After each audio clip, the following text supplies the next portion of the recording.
That's Feeder and Come Back Around. It's a new leaf, Steve. I'm gonna do properly now. I'm not gonna be slovenly. I'm sitting up straight, you see. Yep. And it's gonna be a proper DJing, because I think... Coming up soon, some great tracks, including a new one from Abs and an old one from Snow. Informer. You don't be that if it's me eka-boom, a licky boom boom down. I'm joking, of course. We've got some fantastic tracks. Good some stuff, great yeah. chat, and we've got Karl with Some me, great Steve. chat. Steve, I'm Ricky Gervais on XFM 104.9. There he is indeed, with him Steve Merchant. And, Karl Pilkington, of course. Say hello, Karl. Alright. Yeah, nice. And, you say you read... The beginning of a radio show is very much your wares, your shop window, laying out your stall. I don't think you could choose a better track than The Only Ones, Another Girl on the Planet. I'd love to hear it. One of my favourite intros, that. Amazing. Oh, that was dangerous, because I once heard on Capital Radio, this has got to be the greatest rock intro of all time, and they played Money for Nothing by Dire Straits. Brilliant. Yeah, I can just imagine them putting their head down. I remember a friend of mine at, when I was at school, he just bought a car, and he took me outside to show off the stereo system, Money for Nothing. Really? He just played that. I've never heard the song before. Just played that for its entire 4 or 5 minute duration. It is a to good show song off for the sound system. Yeah, it's a good song for showing off intros and sound systems. Exactly. Yeah. You said you were driving along earlier. You saw someone. Yeah, it was one of those zooped up sort of sporty saloons. Nice. You know, the big like a Mondale or something, those big, and it was blaring out, and the bloke in it was sort of like, I could tell he was 24, but already going bald. Yeah. From like obviously his estate agency jobs, not too Yeah. but he's made a bit of money, and he's got, and the stereo system was ridiculous. I mean, so loud, and it was going through Covent Garden. He was playing Snow in Informer. Do people remember Informer by Snow? It was a big tune in my I don't youth. know. It's great. Yeah, I always enjoy it. Can I bring that in next week? Can we play Snow next week? Well, you can play a tiny little bit. Tiny little bit of Snow. Yeah. Informer. Do you remember Snow, Karl? Yeah, you loved it. Yeah, big tune. Yeah, loved it. Oh, did you? Big tune from the 90s. Happy song, isn't it? Rick, you were saying that you've turned over a new leaf. Yeah. Is that in all aspects of your life, or is that just in your broadcasting career? Because the reason I bring that up is because, do you want to describe what you were eating just now when we came in? Because you're a 40-year-old man. You've put on a little bit of weight, so presumably you're watching what you eat. Well, no, but it sounded exotic. I went into a cafe and they didn't have a cheese sandwich. Right. And can I describe what it looked like to me? Right, it looked to me like a big slab of cheese. You've just got them to just cut off a big block of cheese, like the size of a CD case. Or one of those double albums, right, of cheese, right? And just lightly melt that for me, so it drips over my hand and it gets really greasy in the bag. But just lay some strips of bacon on the top. Yeah, but listen, you've embarrassed yourself. Is that what it was? No, it's a croque monsieur, so it's French. It's a what? A croque monsieur. A croque monsieur? Yeah, and so I thought, I've never heard of a croque You're having a, see, you've embarrassed yourself. Is that how it's pronounced? Or is it croque monsieur? Oh! Hey? You didn't expect me to be bringing out the French. Eh? Tu aimes la musique pop? Oui, je t'aime la musique pop. Le plume de ma tante. Où est le syndicat d'initiative? That means my aunt's pen. So, what was it then? It was a croque yeah, monsieur, and it was just too greasy. It was just too... And it was all wobbly. I like toast, like it to be crisp. Sure. It's the thing with, like... What? This is rubbish. Play Coldplay. Coldplay. It's alright, isn't it? Yeah, it's not bad, yeah. Not bad. Nice little track. Yeah. Well, Steve, we've been away now for what? 12, 13, 14 weeks? Is that really? Yeah. Wow. I've been looking forward to coming back. It's great to be back. Yeah. And, yeah, we've had some laughs, some tears in the interim, I imagine. Yeah. We've had a few ups and downs. Obviously, been working on the TV show, The Office, BAFTA winning. Coming soon, BBC Two. But Rick, I just need to mention something quickly to you. When did I last see you? I saw you yesterday, didn't I? Yeah. Because we went up to Edinburgh yesterday. We were very nicely invited to go and talk at the Edinburgh International Television Festival. It was quite a big deal. We went up there and we were interviewed. And Ricky chose to go on the train because it takes like 4 hours. Is it 4.5 hours or something on the train? Yeah. But it's quite leisurely. It's quite sort of gentlemanly thing to do. Yeah. I opted to go for the plane option and fly up there. More modern. Exactly, and they bankrolled that, they paid for it all, and that was all not very nice. And as I recall, when I last saw you, we got a cab, didn't we? And you asked if you could get the cab to drop you off at the train station. Yeah. And then it took me on to the airport. Yeah. Did I... Now, that was before... the last time I saw you was before I got to the airport and missed my flight, wasn't it? Because I had to drop you off in the centre of town. Yeah, no, that was just before I had to pay £165 to upgrade to another ticket. How did you not tell me that in the last hour? £165, Ricky, I had to pay because we dropped you off at the train station. So, I mean, do you want to go halves on that, or how do you want to deal with that? How do you want to sort that whole mess out? Why were you late?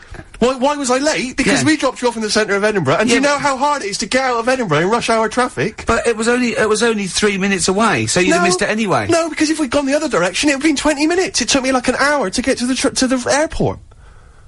And I got there, and the plane had already left, and the cabbie was just laughing.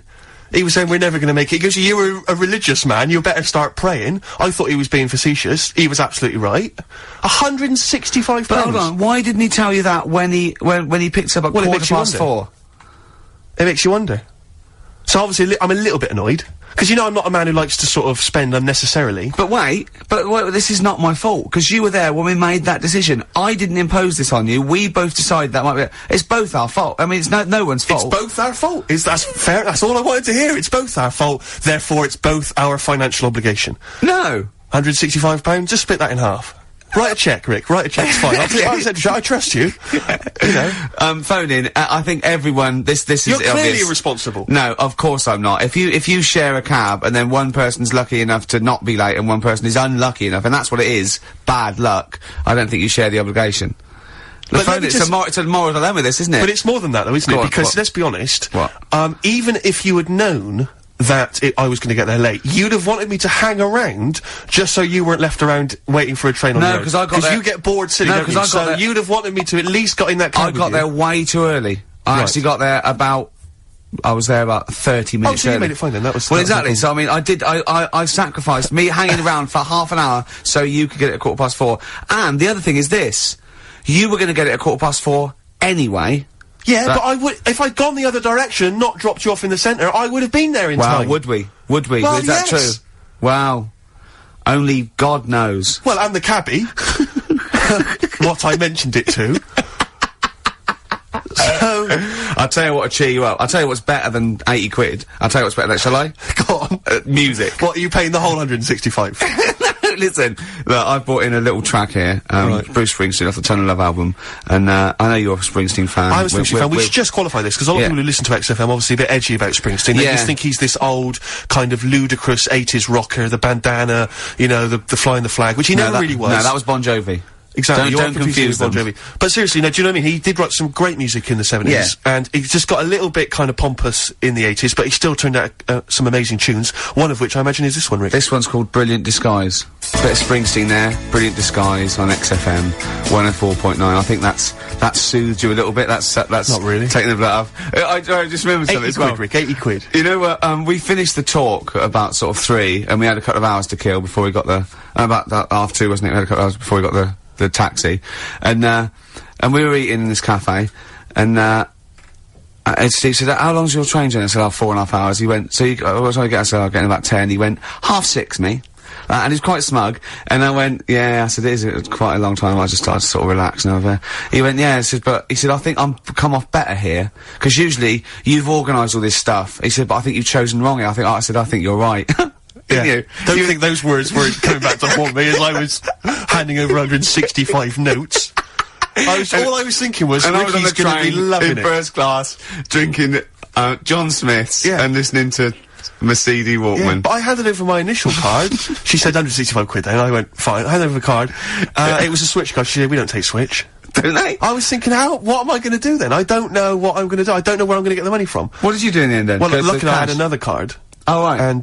And she managed to accept that one. But I don't know what I'd have done there. I genuinely don't know what I'd have done. You didn't tell me you had another card. Yeah, I got 2 cards. Have you? Oh, yeah. Yeah, sure. Yeah. Oh, that is depressing. I was so depressed, because I just kept thinking about what I'd said to you. I've won this time, because normally I'm always, like, legging it for tubes, or I'm just, do you know, where I get stuck in the rain or something. And I've organised a driver or something. Because when you get me, I said, why, it's up to you. It's up to you. You know what I mean? Every man for themselves. But this time it was 4.5 hours, and I was just in that 40 minutes on the plane. There'd have been no problem. Yeah. Unbelievable. I'm so livid. Do you know, I got off because I'm just not very well either. I'm a bit ill at the moment. I got off the plane, and I thought, well, I could get a cab from the airport all the way back home, but, you know, I've already been stung for 165 quid. Got the tube. Took me forever. Really? I'm not gonna lie to you. It took me forever. I got in probably later than you did. Around the 11 o'clock mark. You didn't really? No, it wasn't quite as bad as that. But I was so I'm really depressed, Rick. So I was saying 50 quid is something right there. I mean, Steve does not like to waste money. And, I mean, by that, I mean... I don't like to spend money. No. we had to go out and get a shirt for a photo shoot. Quite an important photo shoot for, I think, the Times, right?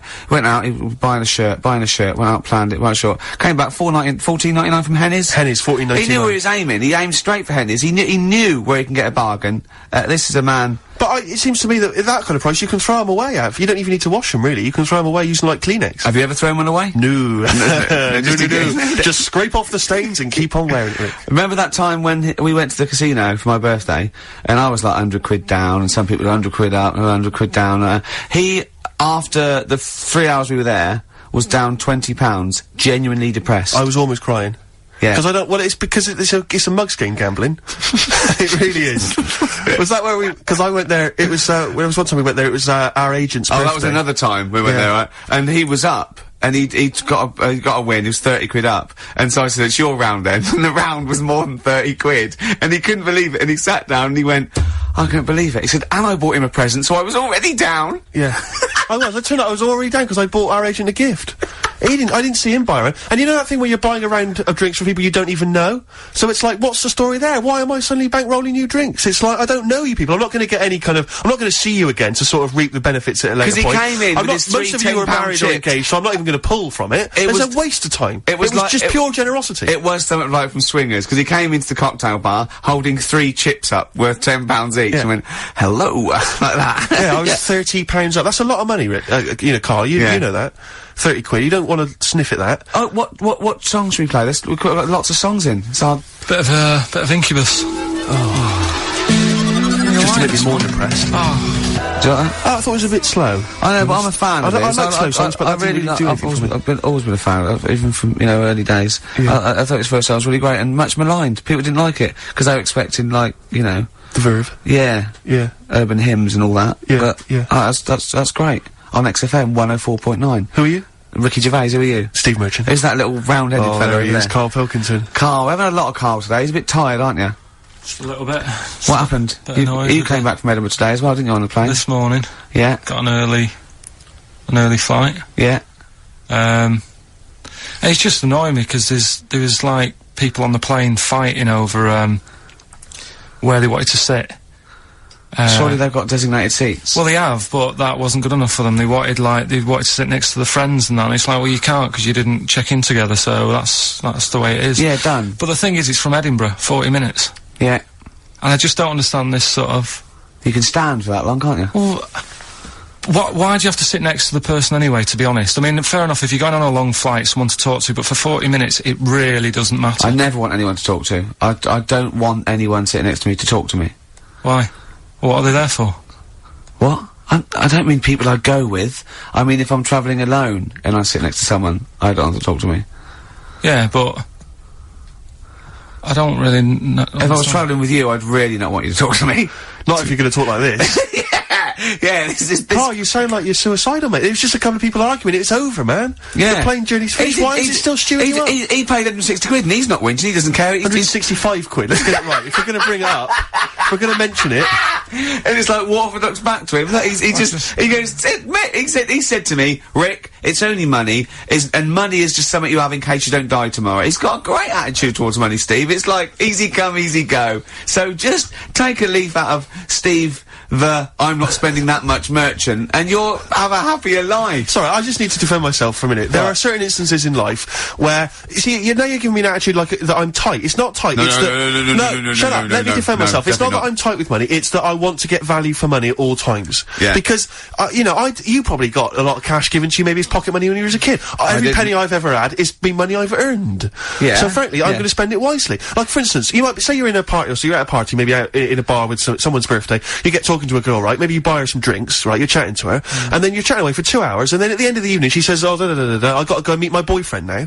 Right, she's wasted my money and my time there. Yeah. That's 2 hours wasted and money wasted, right? Now, she should have told me straight away that she had a boyfriend, and I wouldn't have bothered with her. I'd have moved on, I'd have looked on to her. What if she thought she was just having a chat with another human being? Though, Rick, where I'm being deliberately deceived so people can extract money from me or interesting conversation. Yeah. She knew what I was after, it was obvious, the drooling mouth, you know, the beady eyes. And yet she was leading me on. And she was a prostitute. and think how he felt about that. I mean, what a slap in the face. Let's not try and cheapen it with that kind of cheap sexual innuendo, right? She had occasionally slept with me for money. It wasn't for money, it was for meals. Yeah. No, but the point was, do you know what I mean? It's just that sort of attitude generally in my life. It's like, don't waste my time, you know? Don't waste my time or my money. You're right, life is, the clock is ticking as far as I'm concerned. And, you know, and so just, if you've got a boyfriend and I come up and I'm chatting you up, just let me know and I'll move on. I won't bother you. Yes, please. I'm glad you mentioned that, because I feel they should definitely introduce some kind of badge system. You see, the problem is that women without boyfriends will be wearing those badges now, and you won't be able to, you know what I mean? You won't be able to say, have you really got a boyfriend? No, I just think there should be some kind of there should be an etiquette, there should be an understanding. Yeah. You know, because they know they can see what I'm after. It's obvious. Is it obvious, is it? I make it very clear. You're not a subtle man. No, I just come over and pant. Do you still try and attract their attention by throwing small rocks at them? Yeah. As they walk down has that ever worked? Occasionally. Is it really? You know, the desperate ones or homeless ones. Oh, the homeless ones. He once, he said to me, he came in to, work, and he said, I gave a homeless girl £1, right? Because I fancied her. He said, is that wrong? Is that really bad of me? I don't think it is, you see. I don't think it is, because it seems to me if she was an attractive homeless girl, then she deserves some of my money. I just imagine him slowing down. I imagine him, like, going past loads of tramps going, get out of it, get a job. And she goes, hello. But I have to say, I did for a moment just pause and think to myself whether I could kind of scoop her up in my arms, take her back to my place, and kind of turn her life around like My Fair Lady. Oh, yeah. You know what I mean? And kind of teach her to speak properly, and dress her up in smart clothes, and take her out into sort of society. Yeah. I think that's where your first mistake was. He said, listen, love, I'm up for it if I can hose you down. That was where you went wrong. Smith's, Cemetery Gates. Great, wasn't it? Always cracking. Off the Queen is Dead. Voted best album of all time, I think, in an NME poll. I don't think it is their best album. Strangers Here We Come. I agree. I agree. Yeah. Yeah. Cracking. Anyway, Karl, so people are arguing on the how did you enjoy Edinburgh, by the way, anyway? Because I saw you up there briefly with you and, Nick Frost, your new mates, Nick Frost and Simon Pegg. You know, he prefers them to us now. I know, apparently, I could tell that from just talking to him. It was just, the way he was sort of looking at them, everything, he was just smiling at Nick Frost. It's his new best chum. You love Nick Frost, don't you? Would you have preferred it, right, if I went to Edinburgh and had to sit with some people that I really didn't like? Would you have been happier for me? No, do you know, but so I had a great time with Simon and Nick, and they're nice people. But he kept going to, oi, Nick, tell Ricky that story. And Nick and Simon, all it was, right? And they're ghost stories. He loves them because they believe in ghosts. Oh. It's not just they're that. great blokes with a great sense of humour, just because they believe in ghosts. You go and tell him that, he goes, how do you explain that? I was going, well, I wasn't there. What was that one you told me and it was completely wrong? About the... It was, oh yeah, right, it's years ago. Oh yeah. Some in olden days. Oh sure. When ghosts roamed the earth. Once upon a time, you mean? Yeah. Some doctor or something who was into, like, the way bodies work. They got their head cut off. Who did? The doctor? Yeah, he was doing a bit of an experiment. And he cut his own head off? Yeah. Okay. And it was about, he said, when my head's in the basket, I'm gonna blink my eyes. Right. Okay, sorry, hang on, let him finish. And, so the doctor has chopped his own head off, and he's told everyone, I'm gonna blink my eyes to prove that he's in the basket, and he goes like, right, I'm gonna blink my eyes about, as many times as I can. So quick, count them. And they count, and he got to, like, 15 before he died. Now, this is how Karl told me that. Till Nick Frost explained that, Karl told, he said, right, well, a bloke, right, he had his head cut off, and when his head was in the basket, he went, count how many times I can blink. And I went, well, that's rubbish. He went, no. And Nick went, well, no, he actually said, when my head's in the basket. And Karl went, oh, I said, Karl, do you know the subtle difference? Do you see the subtle difference? I have to say, though, guys, I still don't really understand what went on there. You've both lost me. The story is that a bloke who'd been found doing, You mean that Karl just explained it and that was a clear version? Because I still don't know what you're talking about, Karl. Well, this bloke had his head cut off for experiments against God. He was a doctor in the, in olden times. Yeah. And when they cut his head off... Why did they cut his head off? Because it was... he was executed. Crimes against... Exactly, he was executed, yeah. And, he said to his assistant, when my head's in the basket, I'm gonna blink, count how many times I blink and write it down as an experiment, right? Karl told it to me, like, his head was cut off and he went in the basket, and when his head was in the basket, he looked up and said, count how many times I blink. Yeah. I love that. I love the difference in that story. Yeah. Both rubbish, yeah. but, one's possible and one isn't. You believe anything that you're told, except when we tell you the truth. Right, here's one. Christ. Ghosts and that we got talking about. Sure. And Nick said, right, he said, you'll like this one. he said, my auntie, was having loads of problems. Why are you whispering? It's not illegal to talk about ghosts on the radio. No, but he's hearing this. So, the auntie's in the house and that, and, furniture's moving about all the time. Oh, God. And they were like, no, Steve, you told me this one. This is such rubbish, mate. No, come on, let's listen. I'm gonna leave it to you. I'm gonna sit back and enjoy it. I'm just gonna watch your face, Steve. Right. Sorry, so I missed the beginning there, Carl. There's an auntie in the house. Basically, Nick's auntie. Right. In the house, things moving around all the time. And it was just annoying every time she tidied up. It was like... it was just annoying. Making a mess. It was one part annoying to 2 parts scary. Yeah. So... so stuff was moving around all the time, and they said, right, rather than we need an housekeeper. Rather than having the house a mess, until we sort this out. I've got the vicar coming round. Stop moving stuff around. Oh, yeah, go on. They said that shouldn't be in the pants drawer. Let's put all the furniture in one room, right? So just have one room that's a mess, and have all the others empty. Because I love the poltergeist can't really, it can move wardrobes around, but it can't open the door to put it in another room. Yeah. Poltergeist going, oh, I'm just making this room messy. I wish someone would open the door so I could... Go on. Yeah, but... So all this stuff's in this room. So they moved all their furniture into one room? They put, like, the drawers in there and everything, and it was really uncomfortable, because they were all, like, on top of each other. They sat in the room with all the stuff? Yeah, they had to, because that's where the 3-piece suite was. Okay. Oh, God. Right? All right. Oh, God. So they sat there, like, all crumpled up and that, but nothing can move because it's so tight. I think things were trying to move, but everything was so tight, it's they just foxed that poltergeist. So anyway, one night they sat there, like, sort of a bit awkward watching the telly and that, and you hear some banging in the next room. So she goes, oh, God, what's that? Oh, he hadn't moved in, had he, the ghost? So, to some of the empty rooms. So there's this He's moved some friends and family in. There's this banging about going on, she gets up, right? Yeah. And what it is, they had the baby in the next room, because there wasn't much room for the cot.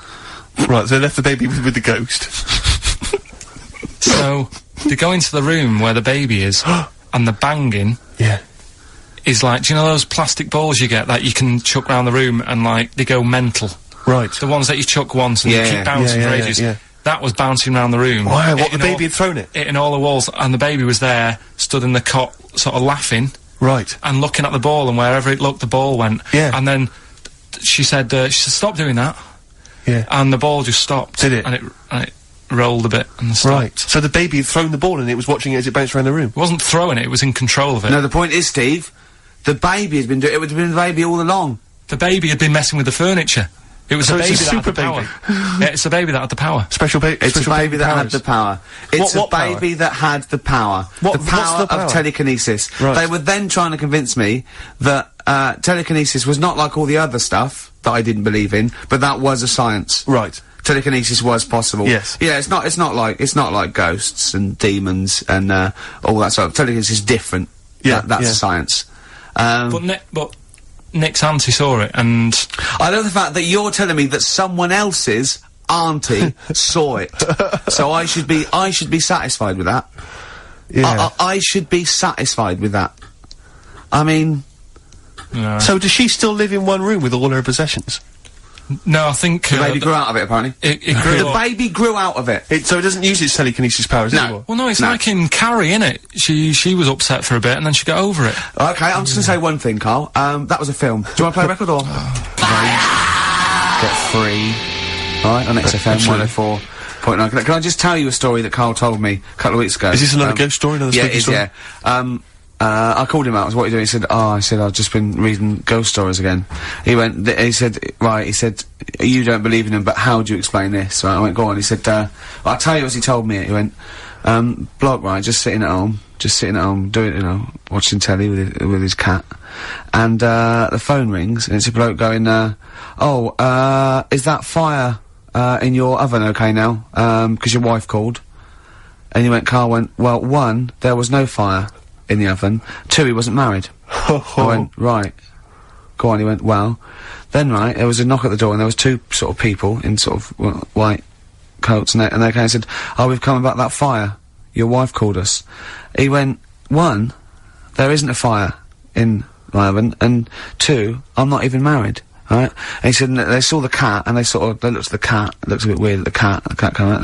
Nothing. And he said, and then he went back, sat down. Phone rings, and they said, did they sort out the fire in the oven that your wife told us about? Oh. He went, 1, there is no fire in my oven. 2, I haven't got a wife. And Karl went, what do you think of that? I went, that's not it. He went, yeah. I went, that's the end of the story. What? He went, well, how'd you explain that? I went, explain what? I thought it was going to say, a year later we got married, but she died in an oven fire. Right? I thought it was going to be that. And I went, that's what? People winding him up. Yeah, or someone did report a fire in the oven, and their name was Johnson, and they looked up Johnson, they got the wrong thing, it was the gas board, and they sent it round to the wrong person, right? You know, he went, yeah. I said, I explained it to him, he went, yeah. Why did they look at the cat funny? Oh, man alive, Karl. This is really weird, right? I was in my house once, right, and the doorbell rang. Yeah. Right, I opened the door, there was no one there. Yeah. Right? And then I looked across the street, There's right, and there were some kids running away. Yeah. Now, how do you explain that? Yeah. There was another time, right, where, like, I opened the door and there was a Bert goes, you've ordered pizza. I went, I haven't ordered pizza. And I heard my mate upstairs giggling and putting the phone down. Yeah. How do you explain that? Karl, seriously, why did you tell me that story? What did you think that was weird about that? The fact that it was 3 different people. Is this all the information? Is that the entire story? It was 3 different people. Did you fall asleep and not read the end? A fire that didn't happen, about a wife that didn't exist, and a cat that didn't look happy.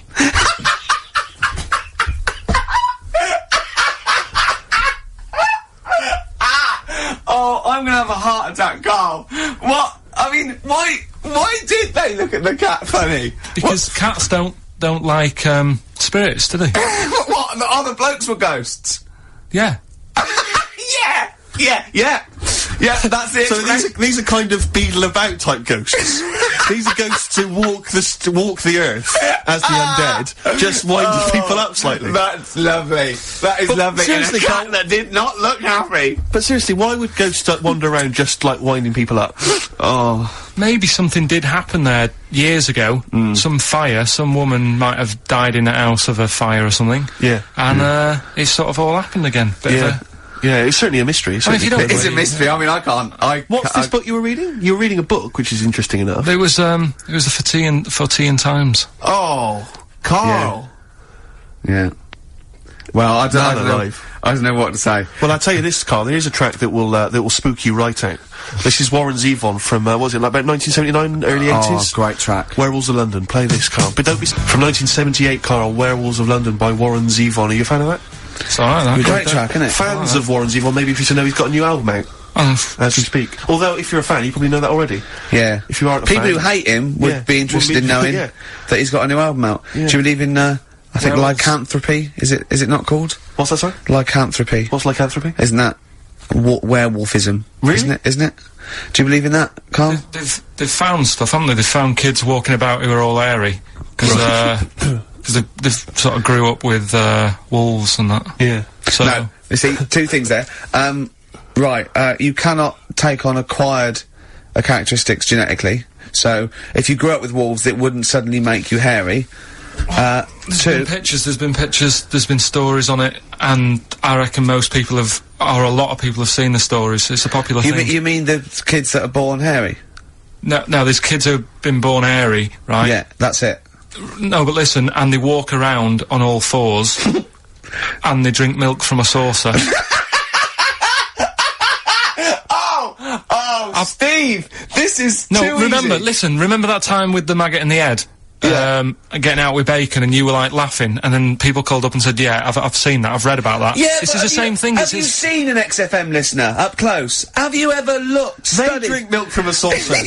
yeah, they've got to be kept on leads. People who listen to this show. There's no point me telling you about stuff. There is, it's comedy gold. When you were at school, did you keep arguing with the teacher saying you're talking rubbish there? Teachers didn't teach us about werewolf boys and ghosts. They taught us maths. God, right, tell the story about the manhole cover. Right, in the same magazine as the one with the with the cat and the fire and that. Don't tell me that story again, it gives me the shivers. Yeah, a cat that's got a weird expression on its face is against God. Anyway, this isn't a scary story, this was just, like physics. Physics. Yeah. It was going on about the, nuclear bomb and how powerful it is. And, they put a manhole cover on top of one. Okay. Blew it up. Yeah. Never saw the manhole cover again.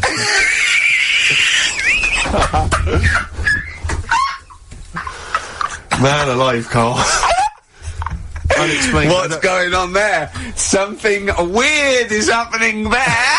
Oh. If anyone has ever seen that manhole cover, please get in touch. We'd love to know where it is. Oh, that's fantastic. What sort of experiment is that? I imagine all these scientists on multi-billion-pound research budgets, they're going, we test everything.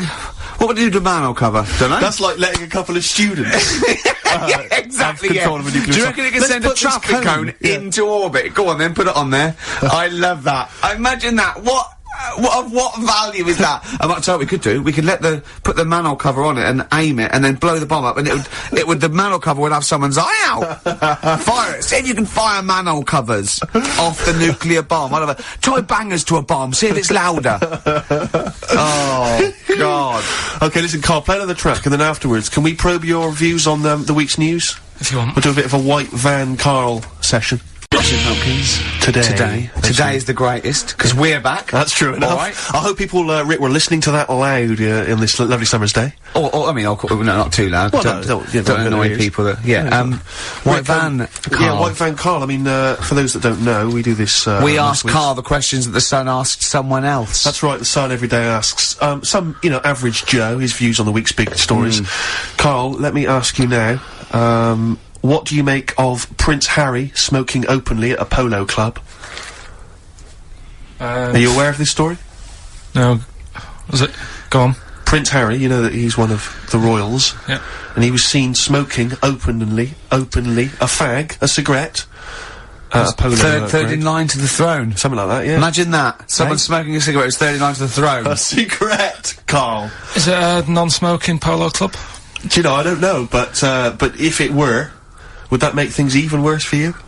Well, no, seriously, what do you make of it? This is, the whole, the furore is, he's a role model, he's a royal, should he be seen puffing away in a public place? I don't think it matters, does it? Not a concern for you? How old is he? Is he old enough to smoke? I think he probably is, yeah. Right, yeah. Well, I think the trouble with, this role model thing, with anything that's legal, it should either be illegal or not. Yes. I just don't think you can impose things like that, because you could say that it is bad for you, and it is bad to start smoking, and it really is bad for you, and it causes cancer and everything. But everyone knows that, don't they? Well, yeah, but you should either make it illegal or shut up about it.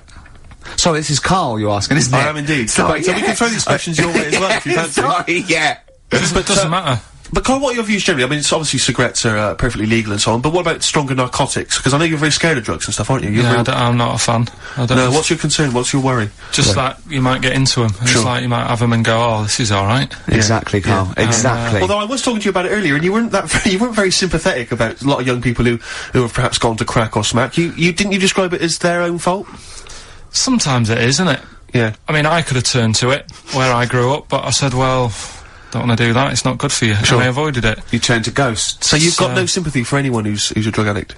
It's their own fault, It depends, doesn't it? Sure. Do you know what I mean? You can be an addict if, I don't know, something, I'm trying to think of a nice way that you most people start on stuff like that because something really traumatic's happened to them. Very few people go out for a laugh one night and go, let's all try it. Sure. So, but, yeah. Just say no, I suppose, is the Just say attitude no, in the listen to the cast of Grange Hill. Now, this will scare you. Now, Carl, you will be a little bit unnerved about this. Have you seen the film Jurassic Park? Yeah. You know what happened there?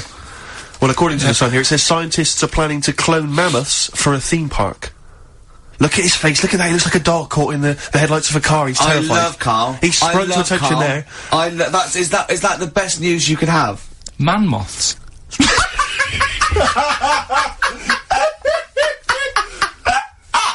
Right, yeah, man moths. I love the fact that that's why he was so excited that they bred a man moth. What is this? Yeah, it's a human being that hides in your wardrobe and eats an entire jacket in a day. Yeah. What do you mean, man moths? Mammoths! Mammoth! The big hairy cow from the Ice Age. I mean, elephant. You're not so excited about that, then? You can take or leave bringing back mammoths to life, but a man-moth? A man-moth is a different matter. Oh. If we'd have never brought that up, he'd have gone and told someone now, Yeah. you know, they've bred an half man, half moth. This and is that's what we that's how mean. things start. This is what we mean when you hear these ghost Are you stories. slightly deaf? Is that it? When you hear these stories, you're slightly deaf. And his head was in the basket, and he went, count how many times I blink. Is it, Carl, is English your first language? Are you actually foreign? Is that the thing? Yeah. Should we speak when we say slower? foreign, we mean not of this planet. Yeah. Should we speak slower? Would that be a help to you? No, go on. Next What do you one. make of Do that? you think that's good? The Do you think idea that's of good to bring back mammoths? prehistoric animals. These giant elephants. They're slow, aren't they? It's not as if they're gonna, like, get out and run fast and they can't capture them. They'd probably be a fence, to be honest, Carl. They'd probably be a fence. No, but you're asking it as if, like, oh, it could all go wrong, but it couldn't, could it? Well, Really? but the point was about Jurassic Park is they thought it wouldn't go wrong. They thought they had it all under Yeah, control. well, and that they was didn't. You learned Dinosaurs. nothing from Jurassic Park, Carl. Dinosaurs would say, oh, think about it before you do it. But with a airy elephant, it's not gonna. Not a concern for you. Would you go along to see him? Would you be interested in it? If it was in the area. He's great, isn't he? I'd love a queue, Nothing right? impresses No, him. but what I'd like to do is Carl sitting like Yoda in a little cave, and I'd just like to see people like Tony Blair and, you know, Stephen Hawkins in a queue, and they go and say, Carl, got a bit of a problem, And thinking of cloning a man and a moth. Yeah. Problem? Not an issue. No, if I'm in the area, I might cruise around and have a look at it. Otherwise, just don't send it near my clothes. Oh, that's fantastic. So it's just for a second. As the words man-moth came into your head, how excited were you? I mean, were you both terrified and excited? Just for the moment when you thought that they'd cloned a man and a moth? I pictured, What kind of face did he have? Did he have the moth's head, or was it a man's head? just a little man head. Right, what was his face? What did it look like? He just was like, a bit shocked. Perplexed, yeah. Yeah, So it was like he'd been grafted onto the body of a moth without his consent. And when he was asleep, lad. Yeah, he'd woken up. he just went in to have a goiter removed, Yeah. and they said, we've He replaced woke your up with goiter with the body of a giant moth. Yeah. Is that alright, Mr. Jenkins? So he had the head of a little. Was it a little boy or a man? little man. Right. Okay. And he's just bumping into a lamp. Just bumping into a lamp. Carl, if you went into hospital and they'd done something, what's the worst thing they could do, right? What would you rather have done, right? You wake up and you've got lobster claws for hands. Right. You wake up and you've got duck's feet. Or you wake up and you've got one horn coming out of your head. The worst thing, Yeah. probably the horn coming out of my head. Why? Get in the way. That'd be useful, wouldn't it, in fights and stuff? And for like parties, people would play Well, I suppose quoits. the lobster claws would also be quite handy there.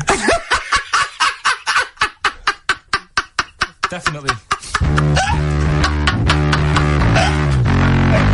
Black Rebel Motorcycle Club, spread your love. You enjoying it so far? Yeah, I suppose so. First show back. Yeah, it's not bad. It's great to be I'm back. just thinking about that money, Rick, to be honest. It's I still know, playing on my mind. I know, yeah. Could we maybe get like a sort of telethon type thing going, or a little charity thing, just sort of help me pay? You can't really ask people to send you money. Really? It's technically begging. Is it? Yeah. Okay. Unless you're any way- are you a registered charity? I suppose not. Not really. We could probably get you status. Yeah. But could I promise? I mean, could I pretend to give them something in return? I mean, am I allowed to sell things on the radio? Yeah, you are. Yeah, so- Although you probably get in trouble with the authority if you're using it to sort of like to your own. Totally. Not like everyone else doesn't. No, exactly. Yeah. Free lunches and Yeah. sponsorship and Yeah, God knows yeah, what. yeah. You know what I mean? Yeah. The people that work here, small fry, the scum. Exactly. The nobodies. Yeah. Yeah. But 165 quid is it's quite a lot of money. So I mean, if you want to contribute anything, Rick, as I said before, you're more than welcome to. Yeah. No, I would if I felt any responsibility. Right. Yeah, Or cared. sure. But yeah, I got there too early, which is annoying. What we should have done really was get you your plane and come back because I'd have had time. Do you know, I was going to mention it at the time, but I didn't want to because I knew the answer would be no. So I'm off. Oh, Carl. Oh, I've had a great time. I've forgotten how good it was just to have a normal just to have a conversation with you. Have you been looking forward to this? He's really down today, isn't he? He's down, man, isn't he? Just a bit tired. But it's interesting because I said to him, did you enjoy Edinburgh? He spent the week up in Edinburgh, obviously, and he said, well, he loved it up there. He's been partying every night, and he actually enjoyed it. And I've never met him when he's actually enjoyed anything before. He's never enjoyed anything, as far as I know. And I'm depressed that we weren't involved. His paper round. He loved the paper round, and this is the first time. He was talking about that the other day as well. About I said, that's what he really thinks that paper round he had when he was 14 was the best job he'd ever had. He still thinks it's the best job because he said he was his own boss. Well, no, you weren't. He went, well, I can get on my bike and think. And he said, I bet if I phoned those people who I delivered the papers to, they'd say it was the best delivery they've ever had. He said, in fact, I bet a lot of them have chucked in the delivery because it went downhill. This is all, he's thinking this as he went along. Didn't you? Yeah. Imagine phoning someone up and saying, you don't remember me, but I used to deliver your paper 10 years ago. Was it the best delivery service you've ever had? No, but if I said, I delivered it 10 years ago, you used to, if you got up at like 6 in the morning, it was there for you. Yeah. There's no other paper boy who could guarantee that they'd have that paper when they got Carl, out if of you bed. could earn enough money, would you do a paper round again? If that was your job, but you were being paid enough to make a living from it, is that something you think about? Do you think you'd enjoy it as much nowadays? Yeah, I reckon I would, yeah. Yeah? Yeah, listen to some music. Sure. £1,000 a week, would you do the best? Yeah. Would you really? Yeah. Is there anyone out there who is willing to test that? Is there anyone who's willing to pay Carl, right, a sum of a grand to take a week off work and deliver papers just for that week? All day, though? It's all day? No. I'll get up and the customers will have their paper. Yeah, but can I tell you what street it is? No, because... no, it's the M25. See, you are being paid £1,000. Yeah, Carl. They may ask for a you little got to bit more. deliver to the M25. I'll tell you what, let's take the mood down a little bit and play one of the most beautiful songs I've been looking forward to getting back on the road. Just to play this, to be honest. It's Jimmy Webb's version of Galveston. Galveston there, by the brilliant Jimmy Webb. Who wrote it? Who wrote it? He wrote it. Yes. I mean, yeah. Brilliant Jimmy Webb, who wrote it? Yeah. It was all one sentence. Yes. Did I confuse you? Again, yeah. With my speech patterns. It's just using the English language is always helpful. Really. But compared to Karl, I'm Oscar Wilde, aren't I? I suppose so. Electric Soft Parade on XFM 104.9. Not long to go on our a triumphant return. I think. I think the papers will be saying, Steve. Yes. Karl, I've met Karl a couple of times in our sabbatical, and he said to me once. He said, oysters. So I said, have you ever tried oysters? I don't like them. And I went, he said, oh, it's just a thing about swallowing them whole, you know. He went, well, the reason you have to do that is just they're fatally poisonous. And if you bite into them, they kill you. And I went, well, of course they don't. He went, yeah. I went, well, of course they wouldn't. What if you chewed on it? He said, no. I said, well, so you swallow them whole and they're not poisonous. He went, yeah, see. He said, when you swallow heroin in a Johnny, he says, that doesn't kill you, does it? That was it. Oh. And then, about a week later, he went, I was wrong about them. Yeah, I went, well, he said, yeah. And what did you say? It's if you eat them, and then you have some whiskey. They turn deadly when whiskey comes into contact with them. Yeah, when they've had a drink. They get a bit rowdy in your stomach. They start fighting. They can cause rupture. So what are you saying now? Are you saying you don't believe that? Am I saying what? Are you saying you don't believe that? He thinks he's got us here. He thinks he's got us here. Yeah, I don't believe that if you eat an oyster, then drink some whiskey, you die. You might not die straight away, but you won't feel. Eventually, 50 years' time. If you've got to keep on drinking whiskey. Yeah, a bottle a day. 50 or 60 years later, he was dead. Yeah. Oyster and a bottle of whiskey a day. Oh, then out of nowhere, 40 years later. Where does this information come from, Carl? If some doctor called up now, yeah, and put you right, would you believe him? If it wasn't Dr. Fox, yeah. What about the airy lads growing up with the werewolves and that? They didn't grow up with werewolves. You've confused about three just different a genetic mutation where they were born with very, very hirsute. There were a couple of kids, yes. They didn't grow up with wolves, and you can't kill them with a silver bullet. I mean, you're confusing two things. There were some kids who were very, very hairy, yes. Yeah. They're in folklore. There were some kids who grew up with wolves, yes. I don't think the two are connected. Yeah. There's no such thing as werewolves, Carl. You believe me, I saw a documentary on it on the History Channel. You'd have loved it. You grew up with a magpie. You know, you don't flap around, do you, and steal people's jewellery. What was the thing you told me about snails? Have you ever had any, any post that looks like it's been opened? Occasionally, yeah. Right. Well, what it is, it's not your postman having a sneaky look. A sneaky look. Problem is, right. Slugs. The problem's slugs. Slugs at night. They like nipping about and that, and it gets a bit cold. And in London, like in the country, they go into the grass, don't they? Right. But in London, it's like, oh, what can we do? And they go in letterboxes. Slugs go in letterboxes. Get in letterboxes. It's nice and warm in there, dry and what have you. And these are homeless slugs, aren't they? The ones that have lost their shell. When they're in there, they only found out that they love glue. They've been eating the glue off the stamps. Right. And people have been getting charged for post because it hasn't had stamps on it. It's like, well, they put a stamp on it. Yeah. It's like slugs have been eating it. Sure. And they also eat the glue that's on the actual envelope shutter. And it's a real popular problem, this, that letters are being lost and opened and all that stuff. Yeah. Slugs. Are slugs like stealing postal orders and things and cashing them in and stuff? Yeah, again, you know, if there's a doctor, if there's a postman. Yeah. Well, with us, 2 expert witnesses, a doctor and a postman. So postage is a real problem. When we see a slug's trail or a snail's trail, it's glue. That's the glue they've stolen, is it? That's a little. I'm not going to say yes to that because I'm not sure. But we could follow that trail and find them, and they'd have a big sort of big pile of letters. Our stamps and there they are, like birthday cards from aunts. Yeah, but £2 notes. Yeah. Oh, that's fantastic. Wow. Slugs. Wow. So, oysters and whiskey kill you, and slugs. Be very careful if you're going to go out this evening, you're thinking of having a whiskey, maybe some oysters, be very, very careful. Yeah, and if you are going to post a letter, please do not use tasty glue. Back to form there, Oasis, and Little by Little. This is XFM 104.9. I'm Ricky Gervais. Who are you? My name's Steve Merchant. Good to see you. Thanks. With us, the producer in the studio is Karl Pilkington, and he'll be doing the buttons. Yeah. You made a good effort there, but, once again, got bored. Words are your enemy, and they defeated you once again. Just ran out of steam with the sentences. Every week I think, well, I'm really going to make an effort now. I've chosen some records. Yeah. That's it. That's it. That's as far as it goes, isn't it? Yeah. Maybe you should write out what you're going to say at the top of the show. Write that out. Get a nice big crayon. I like to keep a little bit of, you know... little bit of something, a little bit of spark, a little bit of liveliness to it. Sure.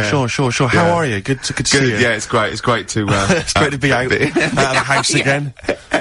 Yeah. Oh yeah, just I was going to say, because we've been doing this for a long time now with a little break, but XFM are bringing new listeners all the time. I've heard 4 or 5 a week. Really? Yeah. New listeners tune in to XFM 104.9. Beware. Yeah, yeah. And we might take it for granted the people that know who we are, know who you are, know who Karl is. Sure. Now, if you're a regular, then you know exactly who we are. But for those of you who don't, I'm Ricky Gervais. Ricky Gervais, a BAFTA award-winning actor and writer. Steve Merchant, all those. A friend of yours. Yeah, yeah. And this is the important thing. Karl Pilkington. Absolutely. Our producer. I say producer. He was the bloke who was lumbered with a job. When I said, listen, I used to run the desk in the old days when I was like, I used to press the buttons and run the desk and everything. And now I said, listen, I've been on the telly. I do not press my own buttons. And Karl said, well, I don't really work weekends. And they went, well, you do if you want to keep your job. Absolutely. And we were lumbered with him. And then we discovered that he's not just a little dork, a little manky sort of idiot. Sure. He's got nice shirt. He's got, you know what I mean? He's got something else. Absolutely. He's got he brings another dimension, yeah. Yeah. And, he started having a little chat and we discovered that he had quite a lot to say. Well, I think you're absolutely right, and I think, I was wondering maybe we should maybe play another tune, but after that, I just think we should re-familiarise our radio audience with Karl, and any new listeners, just somehow gonna let them get to know the real Karl again. Well, if you are new, you'll find that we like some old songs, some new songs, some chit-chat. We get serious sometimes, there's some tears and some laughter. Yeah. We kicked off with Oasis' new one, Little by Little. We're gonna go back in time now to Iggy Pop and his Stooges with I'm Bored. Iggy Pop on board on XFM 104.9. I'm Ricky Gervais. Steve Merchant here as well. Yeah, little Karl Pilkington. Well, to reintroduce or introduce people for the first time to Karl, I think we should have a... Yeah, maybe sort of a quick Q&A, Karl, and we don't need sort of lengthy answers from you, we don't need lots of detail. You know, it can be just a couple of sentences. Just to get a flavour of who you are. Yeah, so firstly, name obviously Karl Pilkington. Age, Karl? I'll be 30 next month. Really? This month. No, next. Where are we? I don't think we need to ask any more questions. I think we've done it. That's it. I think we've Welcome done it to the world of Karl Pilkington. I think I thought it would take 3 or 4 I thought it questions was gonna be at least- to really yeah. explain That was the Karl first was question. about. Oh, Absolutely God. incredible. But you know, we can't really leave it there because we haven't got enough else to do to fill up the 2 hours. So let's pursue this line of inquiry. Yeah. Age. What was the age, Karl? In a couple of months' When were you time? born? I'll be 72. Right. What month? What day? I'm on the cusp. You're on the cusp of a day. Well, 23rd of September. okay. 72. So anyway, okay, right, good. You were talking there about obviously your star sign, where you on the cusp. Yeah. You believe in that, do you? No. You don't believe in star signs? No, not really. But you do believe in ghosts, I understand. No, because the paranormal. yeah, but the star sign thing, you've got how many different star signs are they? 12, innit? Right? And then you've got, like, loads of people. Yeah. So you do the math. So they're saying that, you know, there's only 12 different sorts of people in the world. Exactly. That's exactly right. It's made up. It's made up nonsense. It's non-science. It's pseudoscience. It's, yes. It's hairy man and, dyed hair woman science. Yes. Innit? All right. Yeah. Anyway, back to you, Karl. Where were you born? In Manchester. Okay. What GCSE results did you get? I got, was it an E? I got an E You in got an history. E in history. And how did you find discover out that? information? You found out. Because you thought you couldn't remember what you got, you didn't turn up, and you thought you'd done about 3, one of which wasn't history, and actually... I knew I did art. Yeah, you didn't. I'm telling you didn't, because we checked. Yeah. You did 1. You turned up for history, you did history, you got an E in I history. definitely did art. I made a little clay man. Yeah, you got to register for O-levels. You don't just do it and then phone them up and say, how was that? Yeah. And they go, I'm "We sending don't." you a clay man. See what you think. Send me your grade. Yeah, there's all there's forms to fill out and things like that, Karl. Anyway, Yeah, go on. Who was your closest childhood friend? Closest. At what age? Well, when you were young, when you were Oh, a I kid. remember this.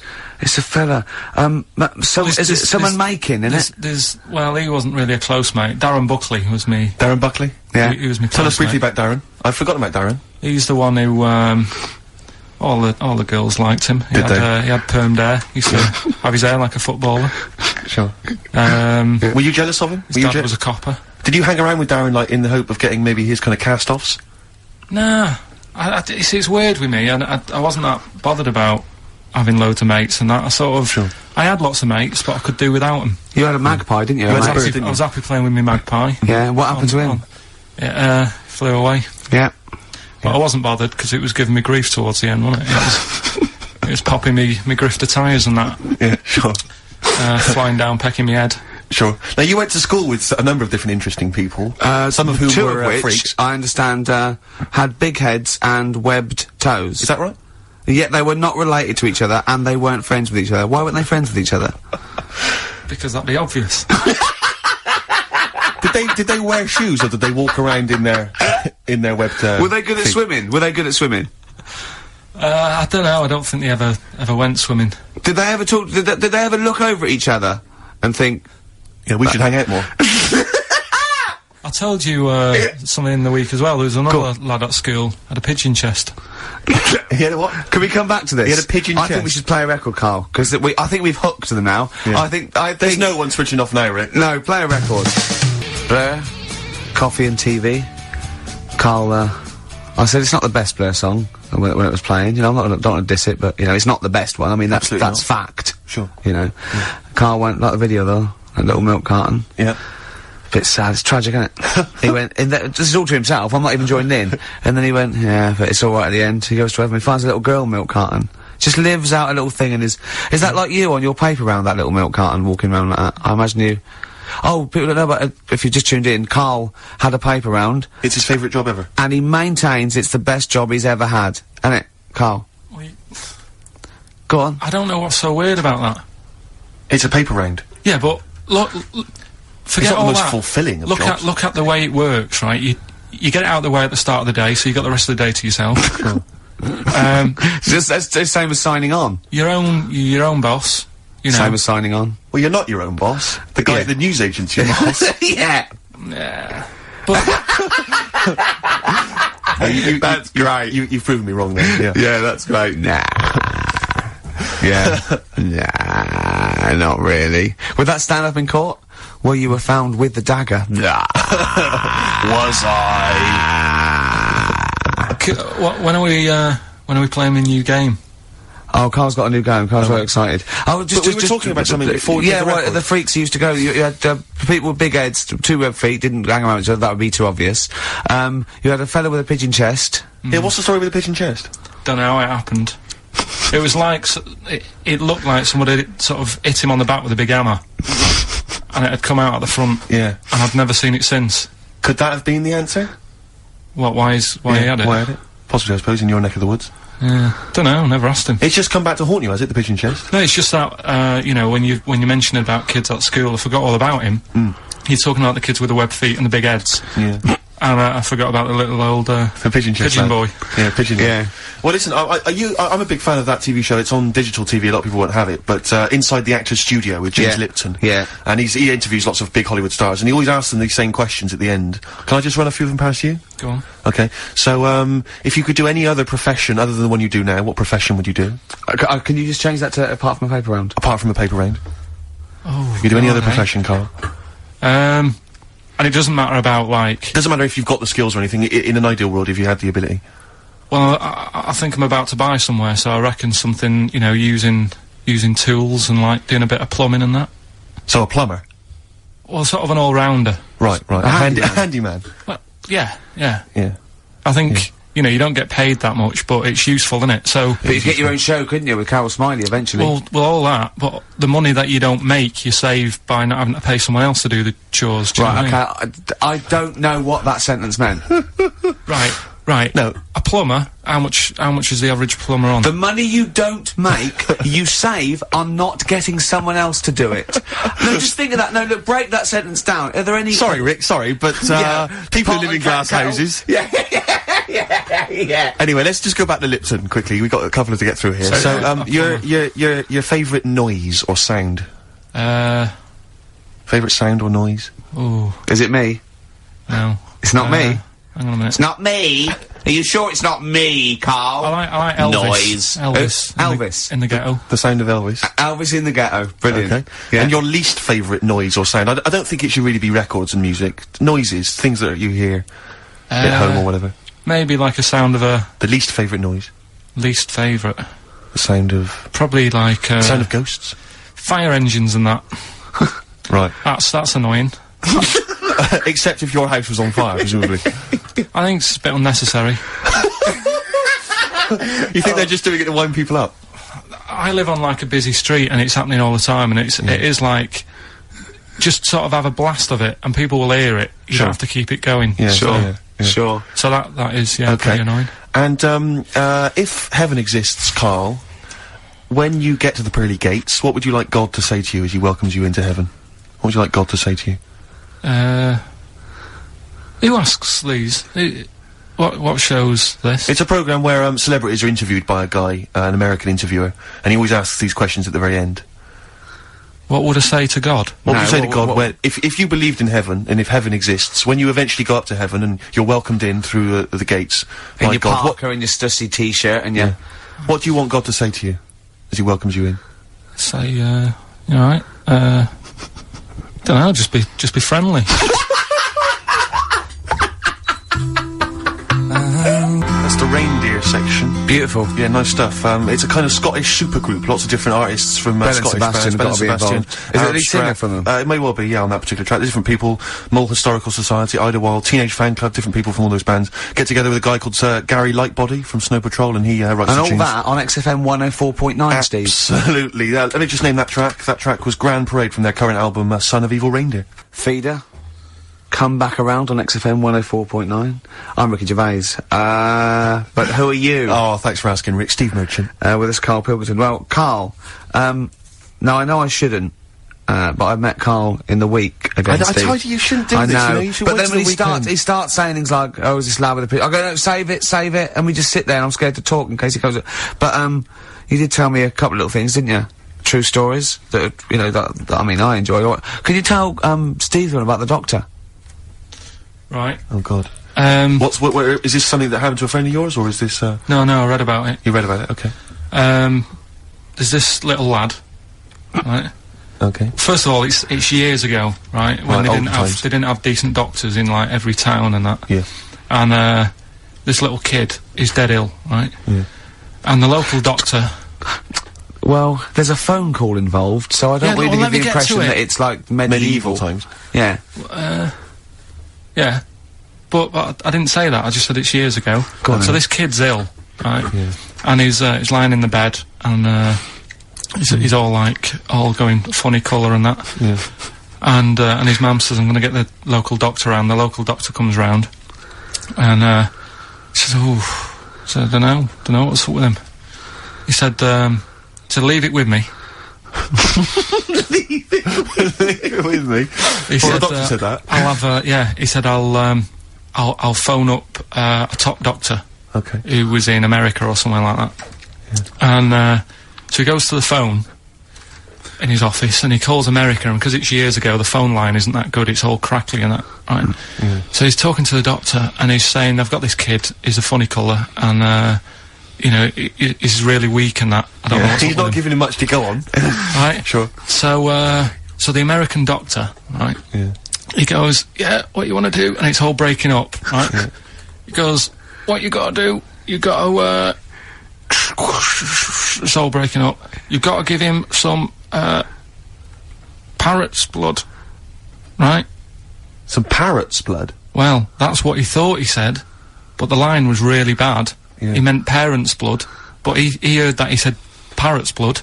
He said, right, I'll do that, leave it with me. I can see where this is going. He goes to, you know, a pet shop. Yeah. He says, give us like half a dozen parrots. Sure. Takes them round to the kid's house, takes the blood from the parrots, puts it into the kid's fine. The kid's fine? It worked. Such a load of shite in my life.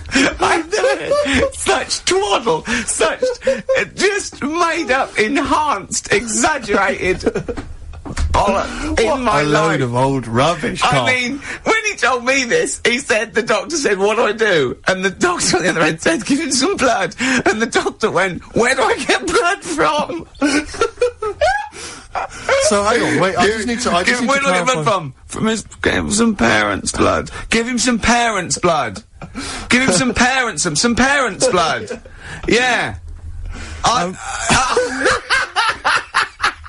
But hang on, I just need to know where you read this. Karl. Where was this? Where did you read stitched this? you up. You know when he said, so do you believe it? I went, tell it to Steve. He went, do you believe it? I went, tell it to Steve. Karl. But where did you read it? That was on the internet. Where is it on the internet? I'm always looking at stuff. I was looking at stuff this morning because of Yoragella last night.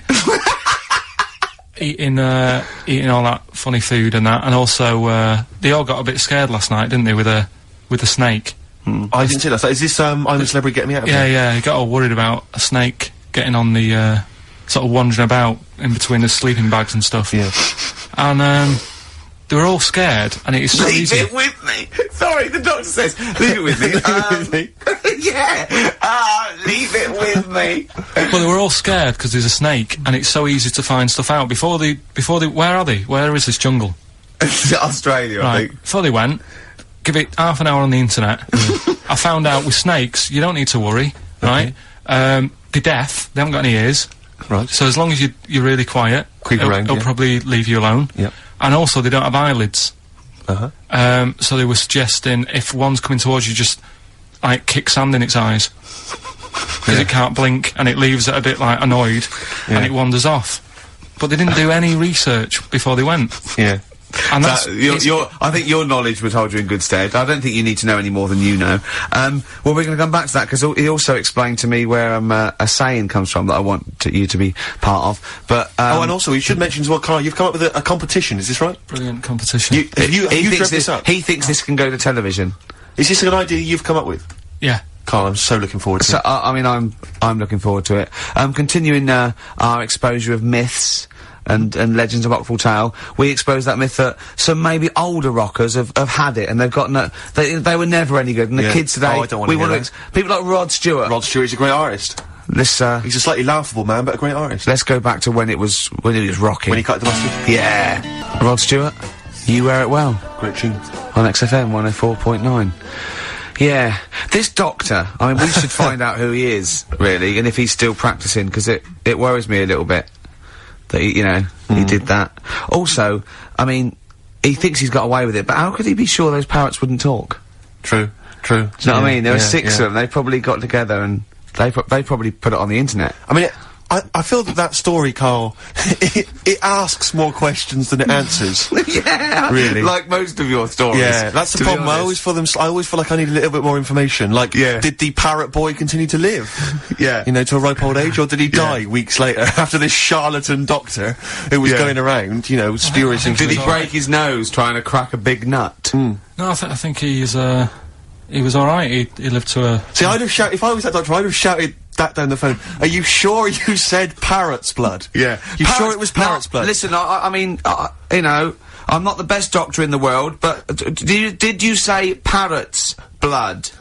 Yeah, but what you're forgetting is you're going back to the time where, like, they used leeches to do, like... No, we're not. We're going back to the late 70s if there's a phone call to America Direct. Come on, Carl. They weren't calling America, like, in the medieval times or in the Victorian age. Come on, think about it, Carl. Yeah. You know, this has got to be like the like, you know, 30s or 40s, the earliest. You know? Right. I'm intrigued to know where this is. I think there's someone on the web who's just putting information on there to lead you astray. Yeah. Because you're the only person who finds this stuff. Other people are using this to write theses. What were you looking up that then? What were you looking? I always look at weird stuff. What were you looking for? But what do you type in the search engine to find parrot blood stories? What were you looking for? There was this woman with a weird head. Why were you looking for that? What were you Just because I'd heard about it. I'd heard, like, someone talking about it on another station. Right. About this woman with a funny head. Right. I love the fact you're intrigued with these things. You go in the basement of Waterstones or Dillon's or somewhere, and there's these medical books that you'll love them, mate. Yeah, but this is free on the internet, isn't it? It's all there. Yeah. So what, you typed in weird head woman, or? I think it lady with head. Yeah. Weird people or something I put in. Sure. Yeah. Did you come up? 7,000 hits, Karl Pilkington. But it's all there, isn't it? It's interesting. The one that I was telling you before about, what's the name? The lost letter. The lost letter? What's the lost postcard that's, just turned up. Some woman, sent a postcard years and years ago to a niece or something, right? And her niece was like 3 years old back then. And just now, like, I think like yesterday or the day before, it turned up, the postcard turned up 74 years late. 74 years late? It took 74 years. And that 3-year-old girl's been living in the same house that whole time? Well, yeah.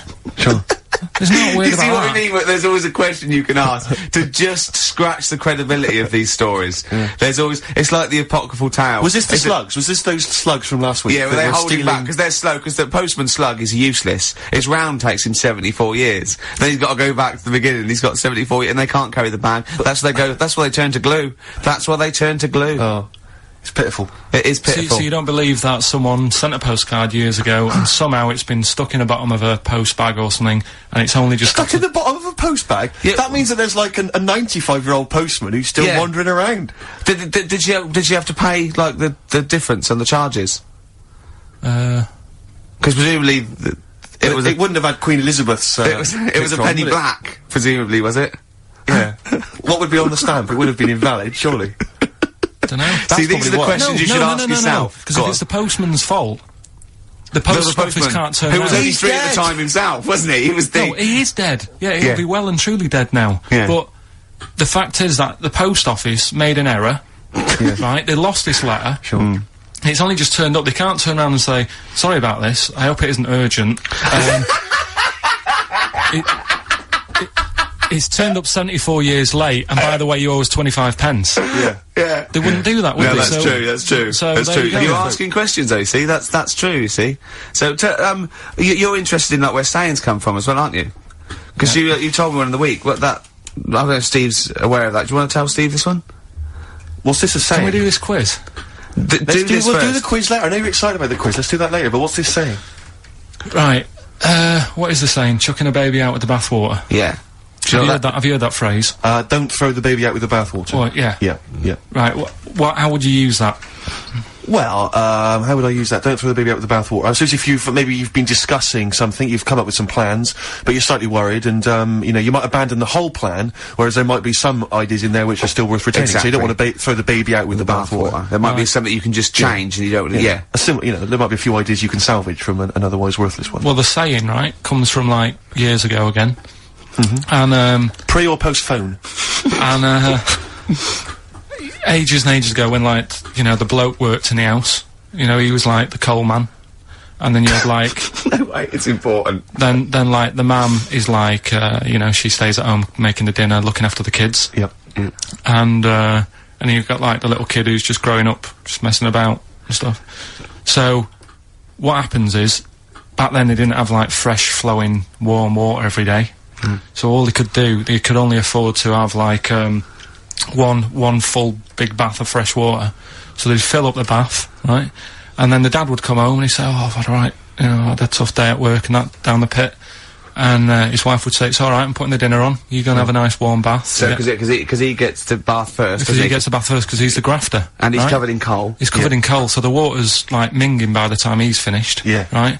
And then the wife says, oh, after all my, cleaning the house and doing the cooking, I'm a bit sweaty now. She's covered in dust and grime. She has the next one. I'll have a bath, right? Yeah. At the end of the line, there's a little baby. Yeah. It's been playing out all day. Also got, like, little grubby knees and stuff, needs to have a bath. Yeah. He goes in the bath, right? But because the water's so dirty... Sure. They go and empty the water out of the window. Can't see the baby in it. Chucking the baby out with the bathwater.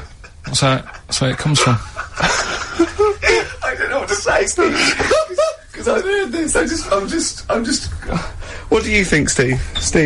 So firstly, that sort of, I mean, that doesn't explain where do you start? You're struggling, aren't you? You're struggling where to start. Well, firstly, I can't see how we've now applied this to, I've been the thinking example of this. that I've been thinking of this for days, Steve, waiting for you to hear this one. These coal mining parents, deeply negligent. Yeah, I love They've left their baby in the bath, unattended. That's the way round to do it. The one covered in coal. Yeah.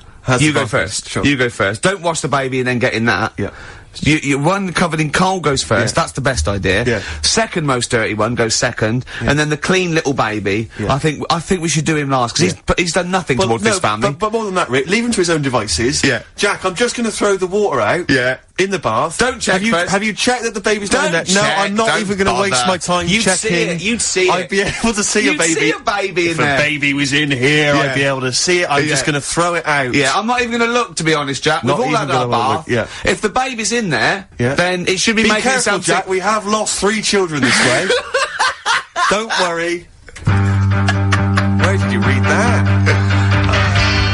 New single from Supergrass, Grace, on XFM 104.9. Coming up in the next hour, Karl Pilkington's new game show. He's very excited about I'm this. excited. I'm excited. We don't know I can't anything wait. about it, but it's going to be dynamite. He's told me it's going to be a winner. He said it's going to go to television. Sure. I'd need some adverts, though. Oh, I'd love to hear some adverts. Can we have just 2 or 3 minutes of adverts, please?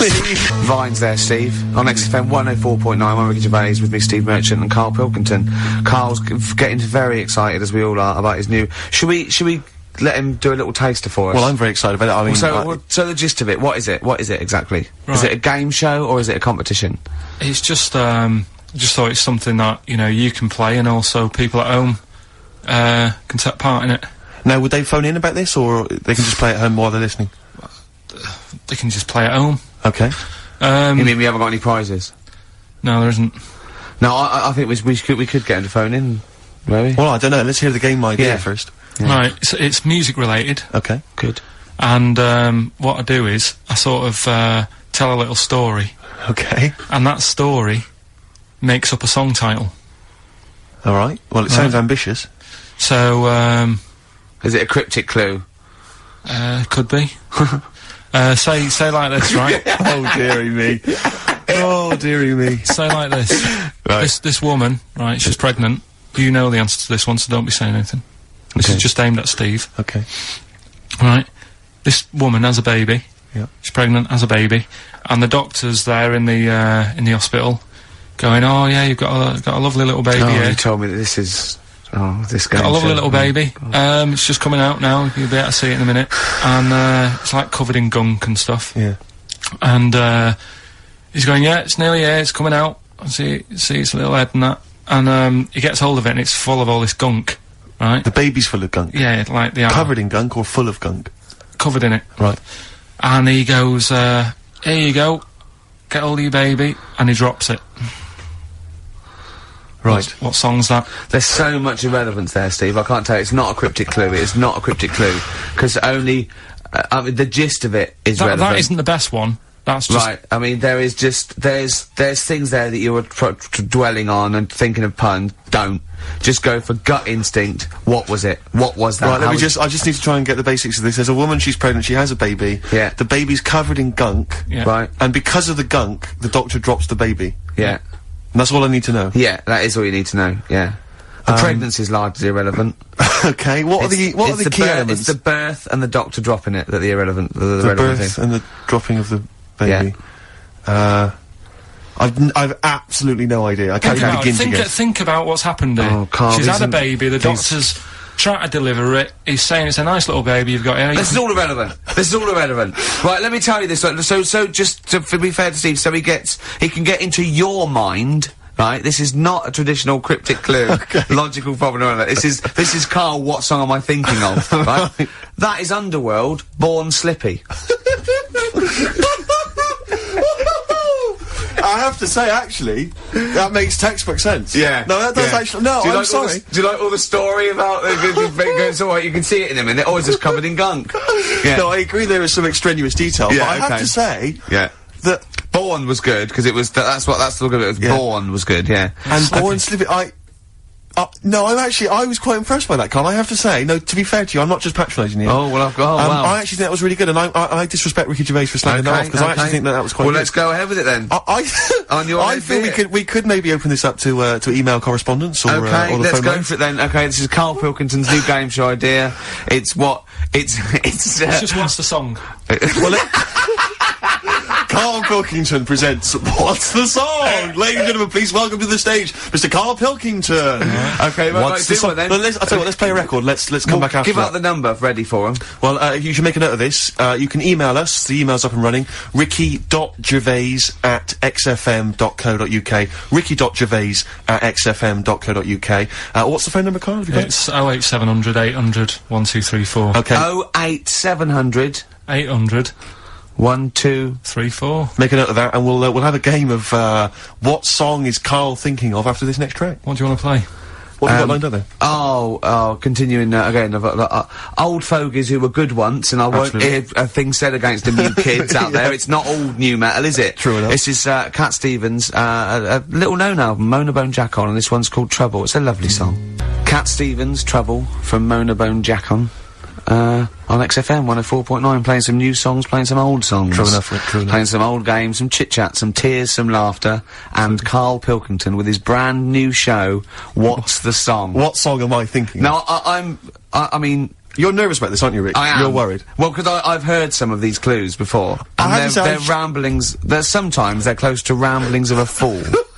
Right? And it really is like those, what am I thinking? Yeah. I don't know though, I actually was genuinely impressed by Born Slippy. I have to give him the benefit That's of one of the doubt better there. ones. Because that was short, sweet, and it worked. Some of these that you say they're not going to be quite as pissy. Some of them are like Emily Bronte novels. Now listen. We're just gonna go for it then. You do it, and we'll just get people to call up, because I want to see the general public's confusion at trying to work out a Karl Pilkington clue. why don't you give us your next clue, and then we'll play a track, and then we'll hopefully have people on the line after the track to try and answer it, and you can recap briefly. So give us your clue now for what song am I thinking of? Right, this one, it's about a woman, and she's just normal, nothing wrong with her, or so she thinks, right? But there's the twist. Is this like the Tales of the Unexpected? And she's got, like, you know, she's got her mates and she's having a normal life, having a good time and that. And then this thing happens, right? And, she starts to stink. And she can't have a bath, right? And she really wants to have a bath. She's dead sweaty and stuff. She's going about her daily stuff. She can do everything else normal. She can eat, she can talk, everything. But for some reason, She can't have a bath. Is there a coal mining husband in the bath? Yeah. Is this born stinky? She can't have a bath. So a woman can't have a bath. Yeah. Even that the rest it? of her Or life. a shower. She can't. Okay, leave it there, Rick. Don't try and guess. It's not for us to guess. The general public can phone up and ask questions, so I just I'm go not for sure they it. can they? I think so. Otherwise, we don't want just people just phoning up and I'll tell getting you it. what, what about this? Why don't they can ask one question? Yeah. They can ask one question of Karl, then they have to make a guess. Okay. 08700 800 1234. Have we got someone on the line now? We'll just No, go let's do it. for Let's it. go for one. Let's go for one. This I'm is excited. edgy radio. This is Letting dynamite Karl stuff. Right, live. hello. Go on. Hello, XFM.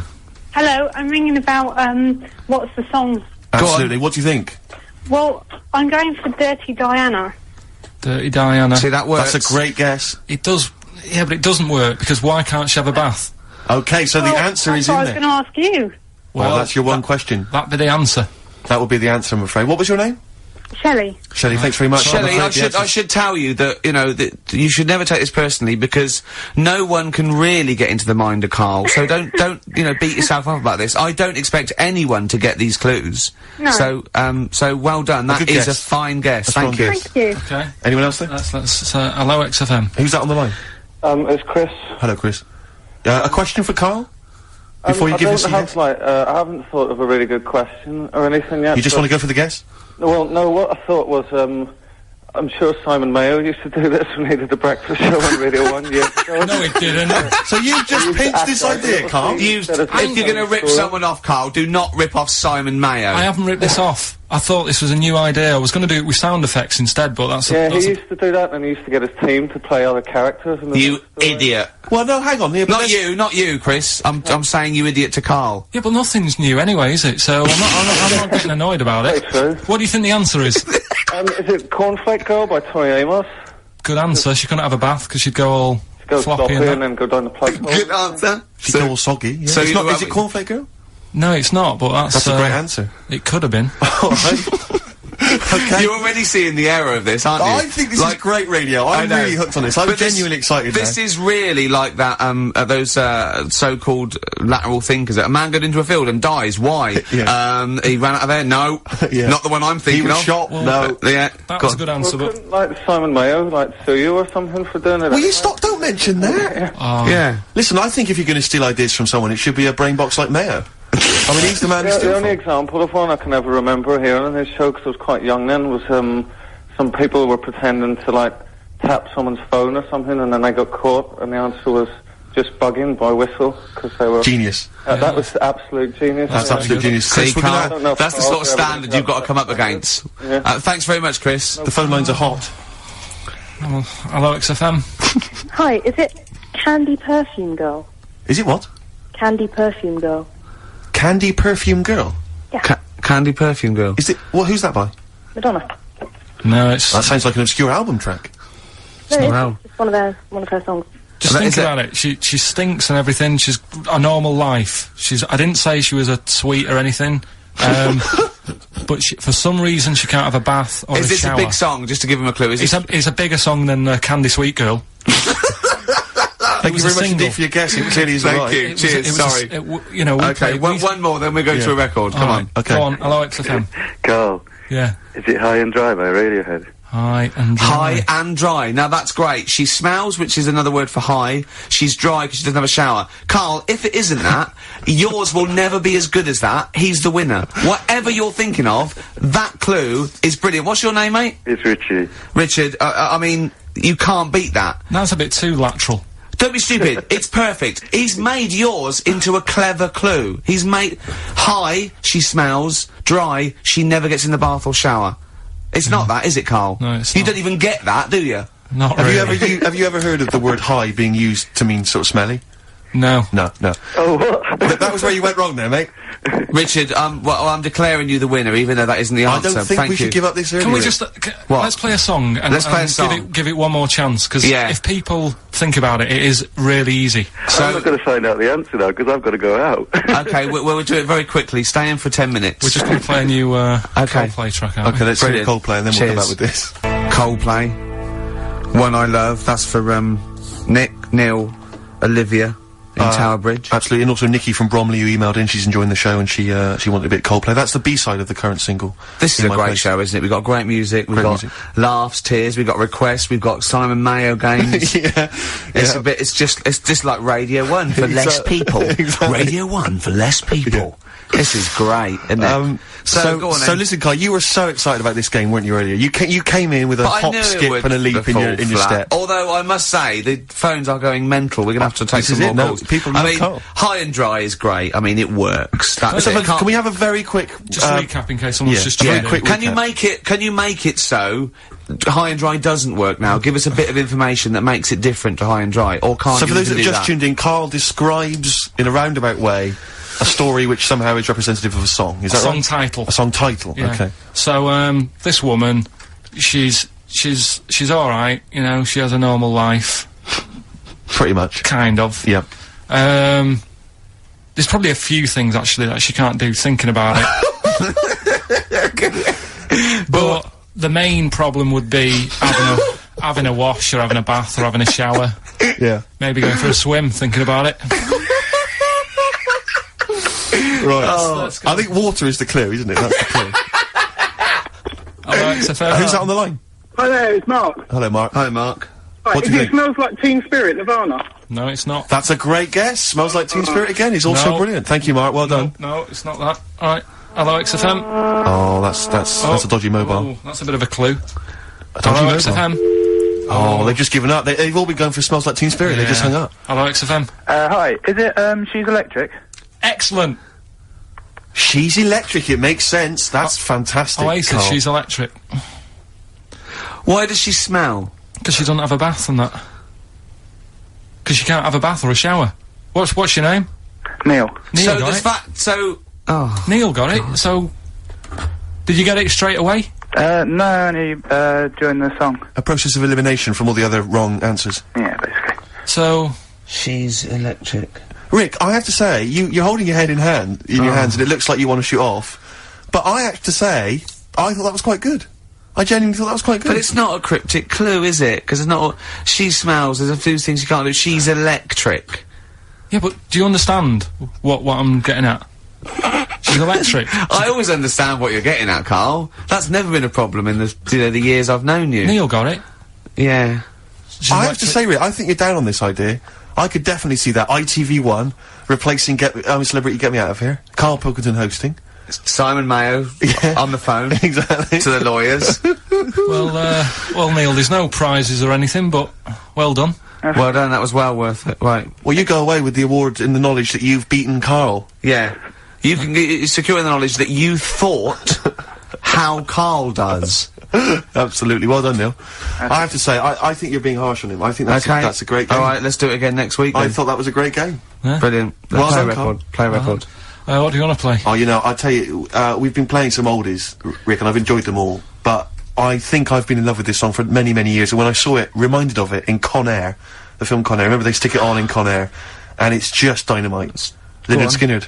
I love this. Sweet Home Alabama. Oh, play turn it. this up. What's this one I'd say? Crank it up. Turn it up. Sweet Home Alabama. Lynyrd Skynyrd. Yeah. Strange and Beautiful. Aqualung. Or as Karl says, Aqualung. On XFM 104.9. Well, it seems that Karl's clue, you know, did go down quite well. Some other people got it. The game show as a whole has been well received. Well, I have to say the email. You know, we've had loads of emails, Rick. You Yeah. know, I mean, we've had let me just count 2. Yeah. And one of them was aimed at Simon Mayo. Came to us by mistake. They thought they were listening to Mayo. Yeah. And the Yeah. other is saying Karl, they love the game show. Radio 1 with less people. Yeah, yeah. Wow. And so, despite the fact it was a stolen idea, I think we can Yeah. do it again next week. Just And like- next week, let's rustle up some prizes as well. You're just like your little magpie, aren't you? Thieving shiny ideas from Mayo's nest. Absolutely. Simon Mayo. We played Lynyrd Skynyrd just before the ads, and I was just looking at the compilation it comes from. It's a great compilation. We took this from Driving Rock. Yeah. Which I imagine This is not available in the shops. exactly. I imagine it's come straight from the personal collection of maybe Taron or Foxy. Or Canfield. But there's some great names on here that I'd like to see. Maybe we could He's a play little them. Vance, isn't he? He's a tiny Vance. Exactly. You know, like your little Mayo?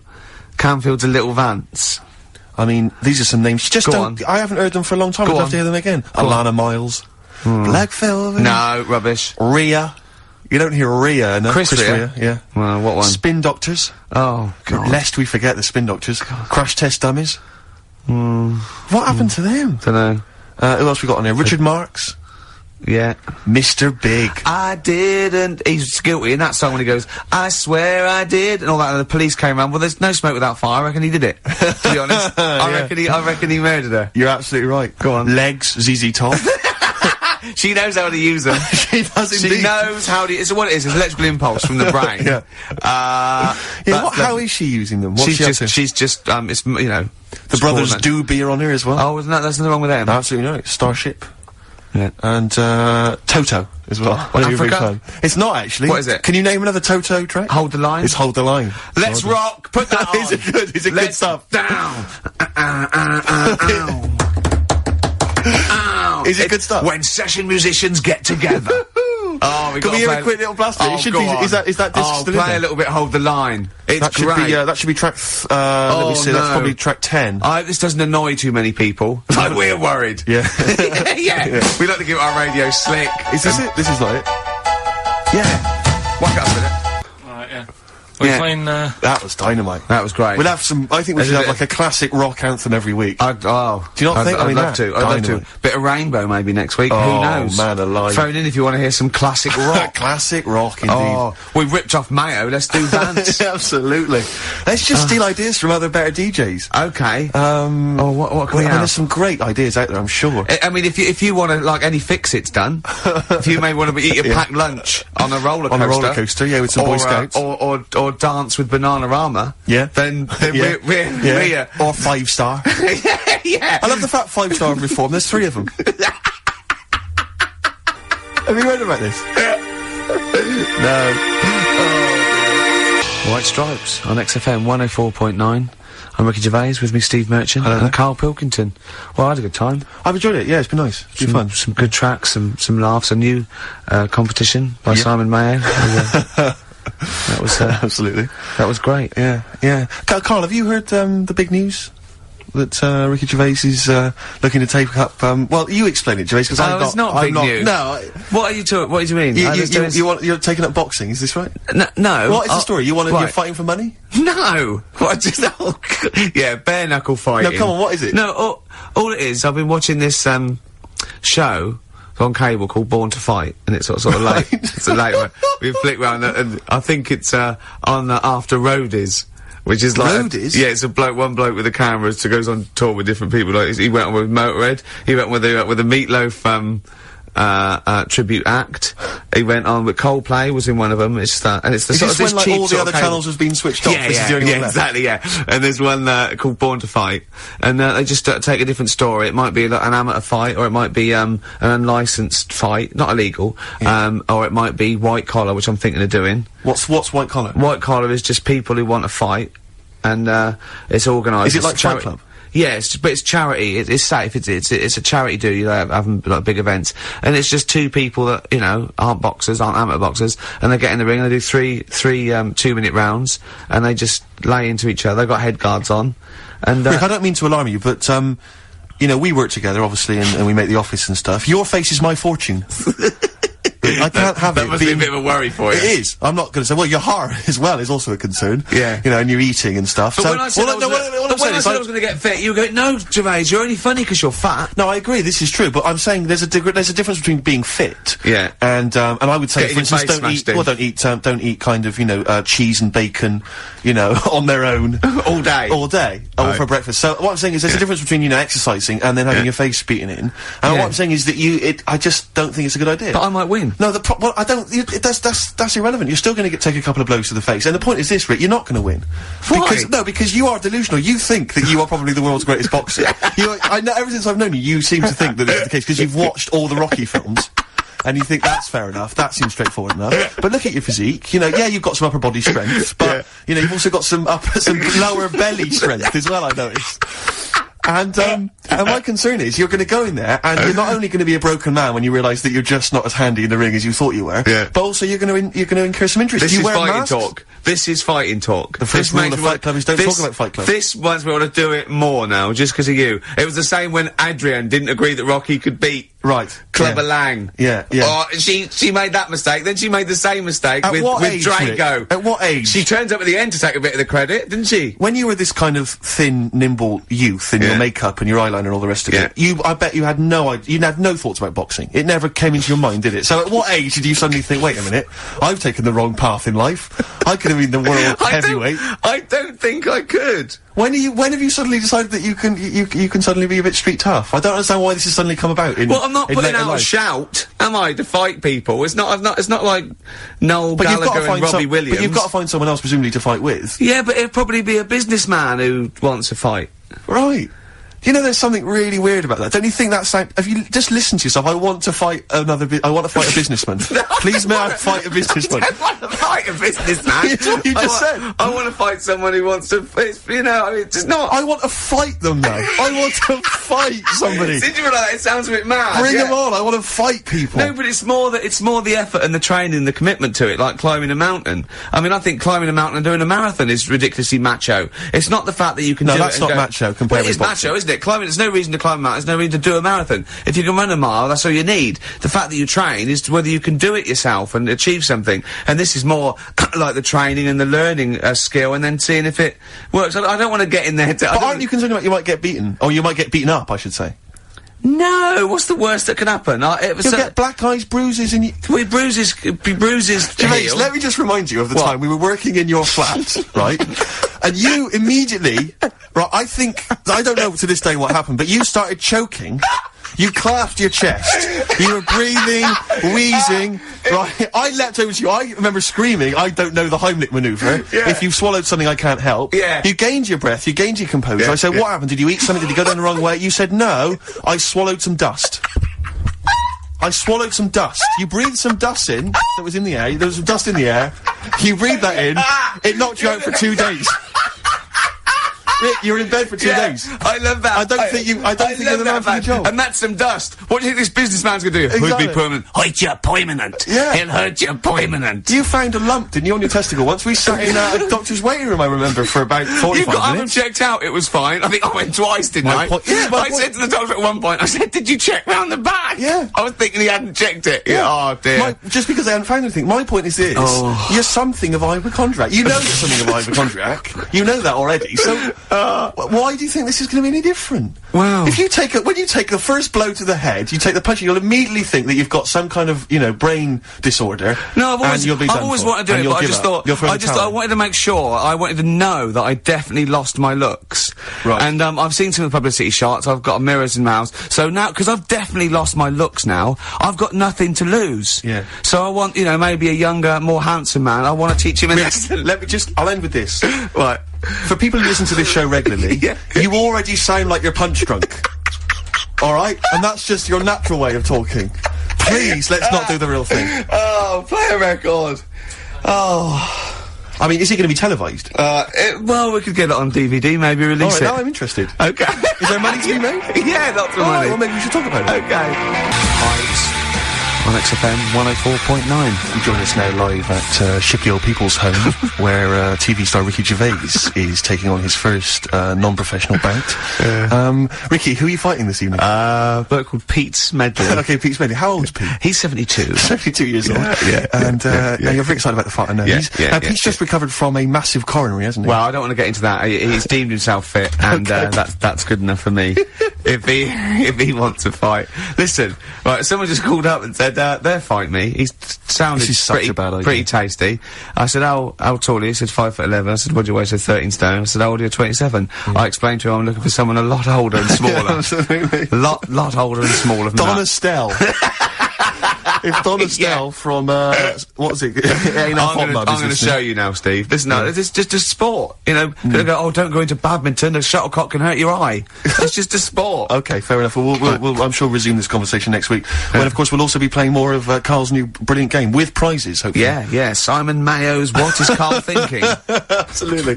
I'll leave you with a song for the ladies, Rick, if I may. This is by my friend Harry, you may know, he sends me tracks every so often that I should listen to, and this is a particular favourite of mine. Pretty Please, and it's by Kevin Tehista's Red Terror. I don't know if I've pronounced that right. But enjoy that, and we'll see you next week. Let's get ready to rumble. Coldplay and In My Place on XFM 104.9.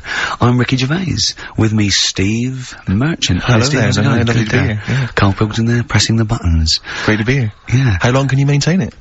I'm bored already. Yeah, already bored of doing Bored already. that. Every week you start it the same way. Yeah. That was not bad though, you actually grammatically made sense, which is Really? Impressive. Yeah. Thanks very much. A rare treat indeed from Ricky Gervais. Some of the listeners have already worked out. Got nothing to say at all. Sure. Haven't prepared again. No. We did come in half hour early to prepare, but instead, me and Karl were playing. You had to flick the football into the bin. Right. We had 5 goes each, or the world was going to end. Okay. And that took up. That took up a good 25 minutes. Yeah, I liked it when we came back, and then we started just trying to beat each other in the corridor, and I beat him. I scored a goal. He was gutted because he thought he fancied himself at football, and I beat him. And I was knackered and sweating. Yeah. As I walked back to you about 5 minutes ago, you were looking through the records. You went, and this was lovely. You went. Well, we've done the preparation then. Yeah. Like a sarcastic teacher. Yeah, like a teenager, like an annoyed teenager. Yeah. Whose parents have embarrassed him once again. And you beat Karl, did you? Yeah. Because you're not. I mean, you're not particularly. I'm not good at football. Well, you're no. not particularly nimble on your feet. Oh, come on. No, you're not. Douglas Bader is more nimble. I'm alright. I'm You're alright. But Carl's sort of, I think he's got more skills than me, but he hasn't got the aggression and the weight. Yeah. So I just pushed him aside. Yeah, good work. Yeah. Good work. I'm going on holiday. Are you? Yeah, I'm not here next week. What are you gonna do, Karl? Are you gonna do the best of or something next week, aren't you? Yeah, that's what we've got to sort out. Well, I can't sort it out. I've got to go to the airport after. No, straight after the show you've got to do some links. No, I'm not doing any links. I said I wouldn't, so... That's what we planned. No, we didn't. I said I'd do some during the show, and then you I thought you were joking. I honestly can't do it today, so we do some during the show. What are you gonna do? Just put the shows that we've done in this year? Sorry, guys. I hate to interrupt. This is the sort of stuff we should have been discussing when you were playing football. I know. Play what are you gonna play? Let's have a bit of Foo Fighters. Okay. Let's just discuss this off there. Okay. Foo Fighters there, learning to fly. Steve, I hope the pilot that I get today flying the plane that I'm going on holiday in has already learned to fly. Oh, well done. That is dynamite. That's a textbout link. Yeah. That's genius. Yeah, very good. Yeah. Where are you going? What's the story? Yeah. Where are you off to? Sorrento. Where's that? Sort of South Italy. Italy. Yeah. What are you like on holiday? Are you a nightmare? Are you the like? Because you're quite. But you're quite. I mean, obviously, I've often said on the radio before that I'm spending any length of time with you is one of the most unbearable things I've ever had to do. I mean, spending a week with you is nightmarish, and sharing any kind of accommodation is. Do you know what I mean? No, seriously. I mean, it's like hell. It's like a living hell. It's like having a teenager. No, just do. It's like having a sort of teenage kid who can't be entertained by anything. Just chill out. Just chill out, dude. Just max relax. Yeah, max relax. Yeah, sure. And and so if you're in somewhere like Italy, like somewhere like that, because obviously a very beautiful city and very cultured and stuff. Is that something that you enjoy? Do you enjoy the culture of that, the beautiful architecture, let's say? A hotel's the same anywhere. As long as there's room service and a nice swimming pool and it's nice weather. Sure. If it's not, I'm annoyed. And I need to blame someone. And is it true that you go, because you go to Italy most years, don't you? Is that because that's the only food you like eating? I like pasta and pizza, yeah. Yeah. And I've been to other places. I went to France once, and you can't explain to them to cook it just cook it properly. I don't want any to cook it. There's blood in the middle of that. Yeah, sure. Hungary, it was just, I went there for a while and I couldn't identify the animals they were killing for me. Yeah. So, and I know quite a lot about natural history. Sure. And I couldn't identify what was on the plate, so I don't. Came home early, did you, after a couple of days? No, I just got annoyed and I went to McDonald's. Yeah. Well, that's the great thing about McDonald's, is they are in most major cities. No, but you can't go wrong with pasta and pizza. So if I was with you on holiday and we were hanging out or whatever, and I took you to say maybe a beautiful cathedral, is that something you'd enjoy? I can't quite imagine you actually taking the time to. Well, as long as it's not a very long walk, we don't have to stay there more than a couple of minutes. I'd love to look around places. Right, so you'd look at the cathedral. Yeah. That's taken, that takes people's breath away. People travel from around the world to see that. And how long would you stay travel around the world to see it? I think they go somewhere and they go, well, we might as well look at the cathedral. You can't miss it. They're huge. Yeah. would you sort of spend any time looking at that? Would you just sort of soak in the atmosphere for a moment, or would you? I'd look at it and I'd go, that's brilliant. And then if there was any sort of soaking in, I can do that later when there's nothing to look at. Right. There's less to do. Your memory of it later when you're in the bar. Yeah. Yeah, you sure, can sort of, sure. you know. And would you, so can you be kind of in awe of something like that? Yeah, Beautiful architecture and the fact that if it's big, okay. If I go in the cathedral and it's I've seen bigger, I go, oh, I've seen bigger. If it's the biggest I've seen, I go, that is huge. Yeah. Let's go. Yeah. That lets you off. Yeah. Sure, because you're a sort of man who gets bored, and this is true, Carl, you may not be familiar with this. Ricky Gervais is a man who gets bored drinking a glass of water. It's boring. Because it's not flavoursome enough. No, it's not got enough flavour. It's absolute bore. The only thing, Jane's got me onto fizzy water, which at least got something there, Right. but I only drink that when I'm sort of dehydrated in the middle of the night. I never drink a drink of water. No. It is boring. Yeah, yeah. But that's why you've always got headaches, and you're always apparently, yeah, moaning and stuff. Yeah, yeah. so That's one of the reasons I hate you. Is it? But when I say hate you, I don't mean I hate you. I didn't mean I didn't mean to blur it out that strongly. Yeah. What I mean is, if I'm spending a lot of time with you, once right, he said, well, we're in the BBC canteen, and I was sort of like, and he just put his knife forward, and I said, I'll never eating with you again. I said, what's the matter? He said, you annoy me. I hate eating with you. It annoys me. It looks like a child food. It's just, you eat chips and sausage and rubbish. You don't eat, look at you don't touch your vegetables, you don't drink water. He said, he really got annoyed. I was, because you've got this, like, this hatred of anything that's good for you. You won't eat any form of salad. You just— Why do I eat salad? Because it's good for you and lettuce is boring. Lettuce is absolutely boring. Cucumber are boring. But, you know, but the thing is, you see, I admit that lettuce and cucumber have not got much flavour, but that's why people will add, say, in Italy, they'll add a lovely dressing. Maybe some olive oil, maybe some balsamic vinegar. Well, you embarrass yourself, because the good thing about a nice, mature lump of cheddar cheese is you don't have to have any dressing. Although you add some anyway. I put a little bit of olive oil in it, and maybe some mayonnaise. Maybe some Thousand Island dressing. On a Ritz cracker, you don't need it, it's just extra. Sure. Well, good luck. I noticed you're wearing is this your travelling gear? You got the sweatpants and the t-shirt, the free t-shirt? Yeah. Looking to get an upgrade, are you? Or? I'm going first class anyway. Sure. Badly drawn boy, spitting in the wind on XFM 104.9. Are you going to be taking in any of the culture in Italy? Is that something you do? Yeah. The opera? Don't know about the opera. I've never been to the opera. I do like a bit of opera. Yeah, I wouldn't sit through a whole one, but I mean, I like the songs they take from it for that World Cup one. And those two fat birds that they sung in Shawshank Redemption was good. Yes. But, I think, I haven't gone into it extensively. I haven't studied the art. The art of opera. Also, it's in foreign, so you don't really know what's happening. It's in foreign. Yeah. So you don't really— That's annoying for you. Yeah. What about, are you a fan of any of the great English operas? Like, the Pirates of Penzance? Yeah. Gilbert and Sullivan. To me, Gilbert and Sullivan were like their day equivalent of, like, Richard Stilgoe getting together with Tony Slattery. And then 100 years later people go, it's brilliant. It is like, they might as well, I don't know, make any episode of Whose Line Is It Anyway? Right, yeah. Into an opera, and in 200 years time we're going, that's genius. Yeah. Listen to this one, look, this is Party Quirks. Yeah, Amdram Society, same thing. We're step. Because I was in the Pirates of Penzance once in an amateur production. You used to like Whose Line Is It Anyway? I did, that was Although I did watch it when it first came on Channel 4 about 15, 20 years ago. But we did the Pirates of Penzance when I was in an amateur dramatic society in Bristol, the Bristol Operatic Society, Light Operatic Society. I don't know why I was involved, because I can't sing. My audition, this is how desperate they were for blokes.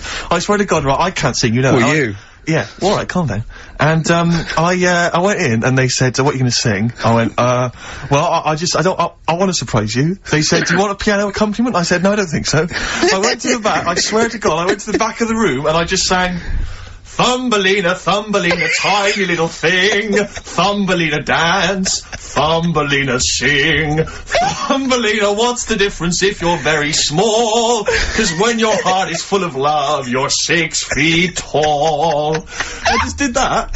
And they just looked at me like I was the weirdest freak they'd ever had. Immediately put me in the chorus, because that was how desperate they were for blokes. We rehearsed it. I couldn't remember the lyrics. Thank God you were doing Thumbelina. Yeah. Oh, but dear. I couldn't remember the lyrics. What was it for? Was it Gilbert and Sullivan? It was the Pirates of Penzance. There weren't enough blokes, right, so that we had to double up.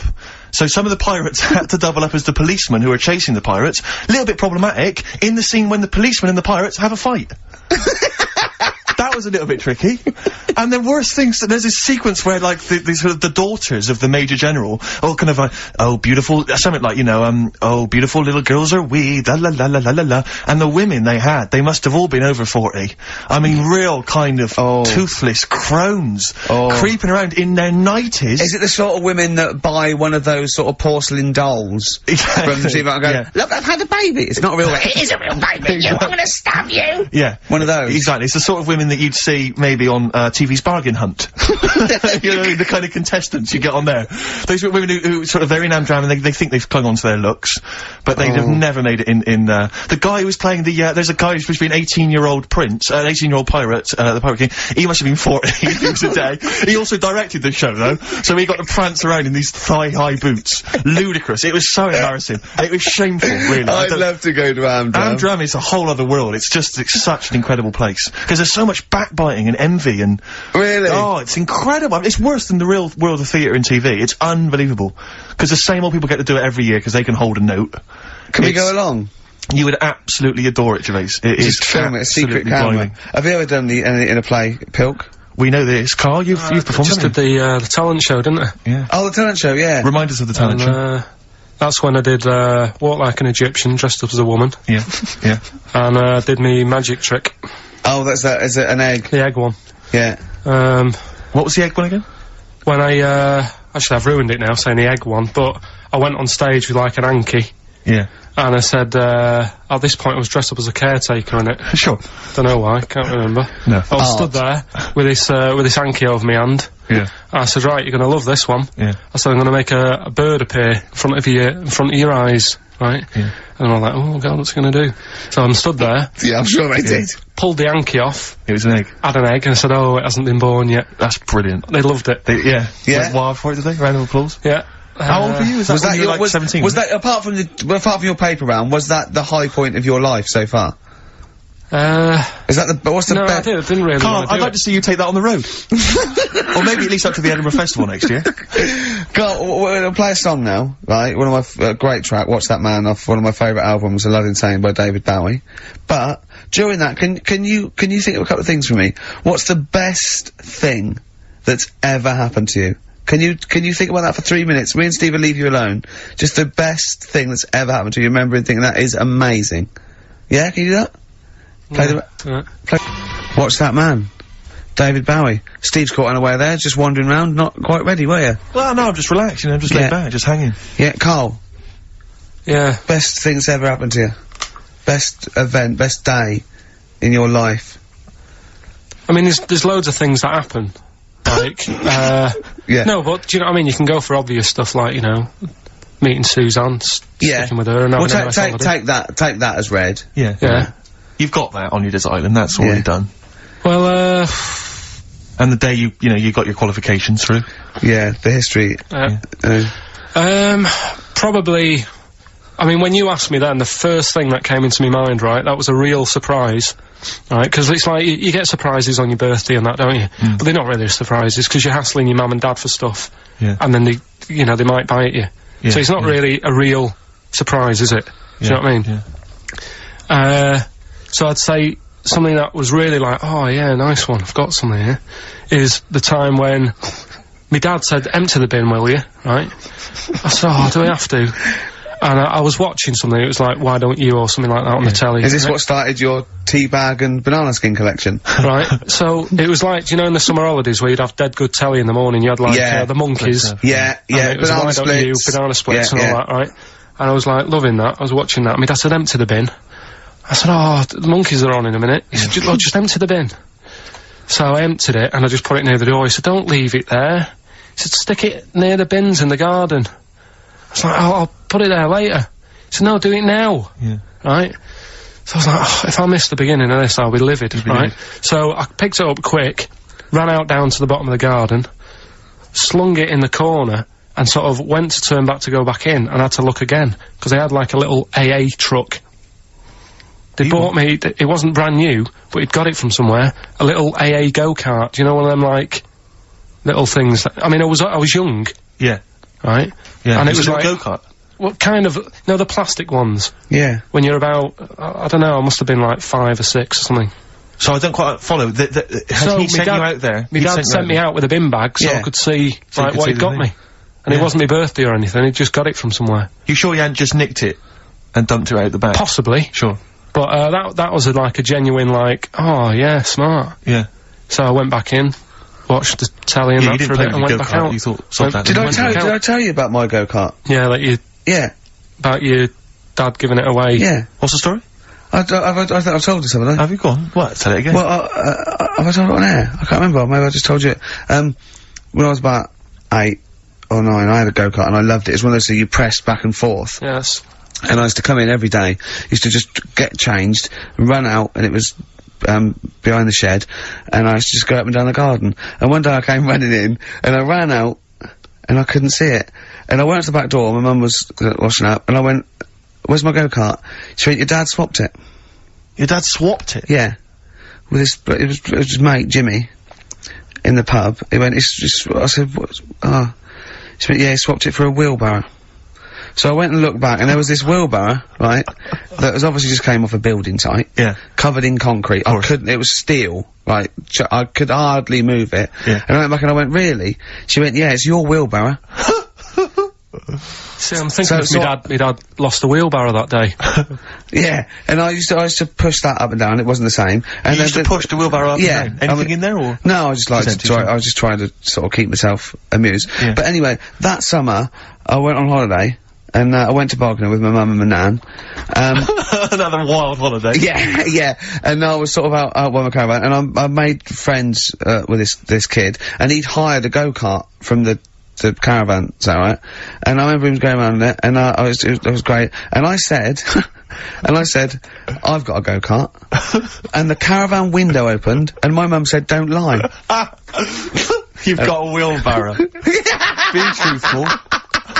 I went, "I had a go-kart." Yeah. Yeah. Oh, that's so tragic. Yeah. Did you ever really forgive him for that? I'd never forgiven my dad if he'd swapped a go-kart for a wheelbarrow. I just thought that's part of the course, isn't it? You know what I mean? They're in charge. Sure. Did you used to rush home, change, and yeah. into that sort of gardener's gear? Yeah. Straight into your hard hat and dungarees. I could, "Mum, any bricks need moving?" Yeah, exactly. Yeah. Oh, wow. dear. Oh, that's so tragic. Yeah. Yeah. Still, that was your happiest day. Yeah. Beautiful car. That's the one that sprang to mind. Yeah. Yeah, and my unhappiest. You see how go-karts can be good or bad? Does that make you think, Carl? That the go-kart is, you know, is good and evil? Yeah. Play a record. I'm upset.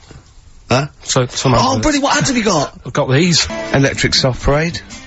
Same way every day on XFM 104.9. I'm Ricky Gervais. With him, Steve Merchant. Sure. Rick, I only had one thing I had to do all week. Okay? What was that?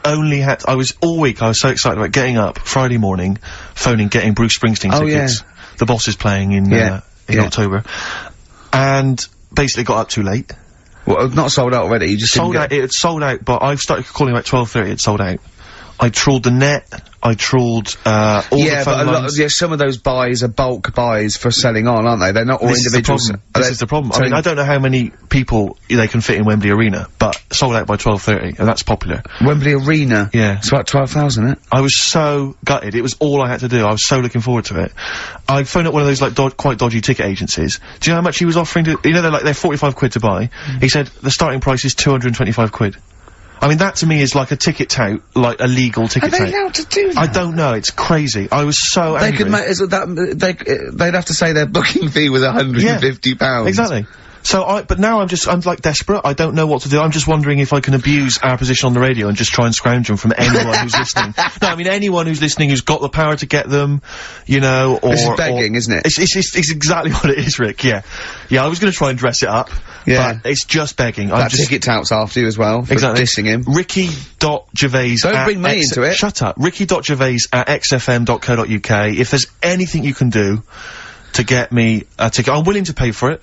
Up to the price of 45 quid. You know. Yeah, wow. No, second hand. Yeah, 30. Yeah. You don't want to throw your money around, I'll give 25 quid, come on. Don't you know who I am? Yeah. But that, I mean, do you know what I mean? Because I'm just, like, I asked Karl if he could sort it out. He's done nothing. He's achieved nothing. I know. So I'm just desperate. I'm in a desperate situation and I don't quite know what to do. I'll tell you this though, Karl. Don't bother doing favours for him because he's not grateful. You give him something and he goes, right, does this mean I have to give you something back? And I go, well no. He goes, good. Well, I got your Cure tickets and you did nothing but Yeah, it was whinge about rubbish, it. that gig. There you go. It was rubbish. I went along to that gig. It was a balmy summer's night. The Cure, as far as I'm concerned, owe me a balmy summer's night, because I wasted it. Hour and a half they played for. They played 4 hits. I don't want to hear their dirge from, like, some dodgy album from, like, 1984. I'm not interested. Play the hits. Boys Don't Cry, Love Cats, blah, blah, blah, blah, blah. Instead, I got nothing. I was so angry. I was just, oh, man, I was You were so probably angry at Carl, weren't you? I was angry at Carl for wasting my time getting me the tickets for Do you free. know what I mean, If I Carl? paid for it, Are you I'd have been getting to absolutely see what livid. sort of a bloke Steve Merchant is? No, it's not the point. Do you not agree, though, if you're going to go and see a band like The Cure on a summer's night, Hyde Park, you do not want to hear some obscure B-sides and album tracks. But that was a great thing about when I saw Bowie at the BBC. He played... When you what? You know about that? I don't know about this. Yeah, you do. What? When did you see Bowie? At the Jonathan Ross recording. Oh, what, your showbiz friend Jonathan Ross? Yeah. What was this? Was that TV thing he did? Yeah. You went to that? You haven't told me about this? Yes, I have. No, you haven't. But you were away, I think. No, I wasn't. Because I watched it on TV. It was amazing. Well, don't tell me that. It was incredible. Were you seriously there? Yeah. And then I went on to his show on the Saturday. Did you? Yeah. Because I was just, John said, oh, I need someone to come in, yeah. And I went on to the radio So 2 you were show. hanging out with Bowie? Yeah. And Go on. Who else was there? well, the weird thing was... Shall I go through my favourite artists and you just name them and see if they were there, just let me know. No, but it was amazing, right? Because he played, just doing low, because it was the Meltdown thing. And he did, Be My Wife, which was great. Then he started doing Fame. Right, and they'd been talking about Ziggy in the interview. He was going, oh, everyone goes on Ziggy, will you just stop it, right? And it was sort of like, got to a point where he was going, oh, and it was really funny, and, but Jonathan's like favourite phase was that. And then he started playing, Fame, and it was really good, and he just went, stop this, this isn't, let's do Ziggy. And my spine tingled. I was well done. And he did Ziggy Stardust, and I'll tell you what, it sounded like the album version. And it's got an amazing band, and I love it when they do that. I hate it when just because they've been going for 25 years, they start changing it. I can't believe that you went to this, that you knew you were going to this, and you never asked me. You never asked Jonathan if you could get me in. I mean, seriously, I mean, you know how much that would have meant to me. Yeah, but it was very tight. Apparently, I know, but it was very sought after. Apparently, Richard Branson couldn't get in, there's a queue, so I was like special. It was me and Jane went, David Baddiel and Frank Skinner. Oh, what, some new showbiz friends of yours, are they? No, I mean, I'm rubbing it in, Steve, I know. I can't, I'm just... But you might not have liked it, you might have complained, like, Carl got you the Cure, and you turned it back on it. That was rubbish, though. That was rubbish. Well, you might not have liked what David did, you know. I'll tell you this, seriously, if I find out that that you've gone to some secret gig or something in the future, and I find out you've been, seriously, that's it. There's no more Office, there's no more, no, I'm not joking, I'm not mucking around, because that to me is like, that's what friendship is, that's like a textbook example of friendship. What do you think, Carl? No, I just think that's really off. No, you were away. That's really off. You were no, I wasn't away. Yeah, you were, yeah. I wasn't away, don't try and fool me. Yeah. I wouldn't have been away. If I was away, I wouldn't have been away if you told me that was happening. You were asleep. Seriously, we can joke about it, but I'm really angry about this. What do you think, Carl? There's a secret, right? Apparently there's a secret Bruce Springsteen gig that's been planned. I'm going. It's all, are you? Seriously, if I find out you're at that, I mean... Oh, dear. Play a record so I can shout expletives at Ricky Gervais.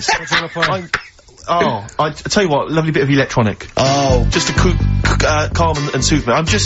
Seriously, I'm not joking, that really winds me up. That really winds me up. The Cure was good. Electronic, getting away with it. Nice to hear that again, Rick. Yeah, lovely. Level that. Someone's just, you've had a bit of result, haven't you? Well, no, there's a guy who's phoned up who said he might be able to sort me out with the Springsteen ticket, so deeply excited about that. But, you know, people don't get for complacent.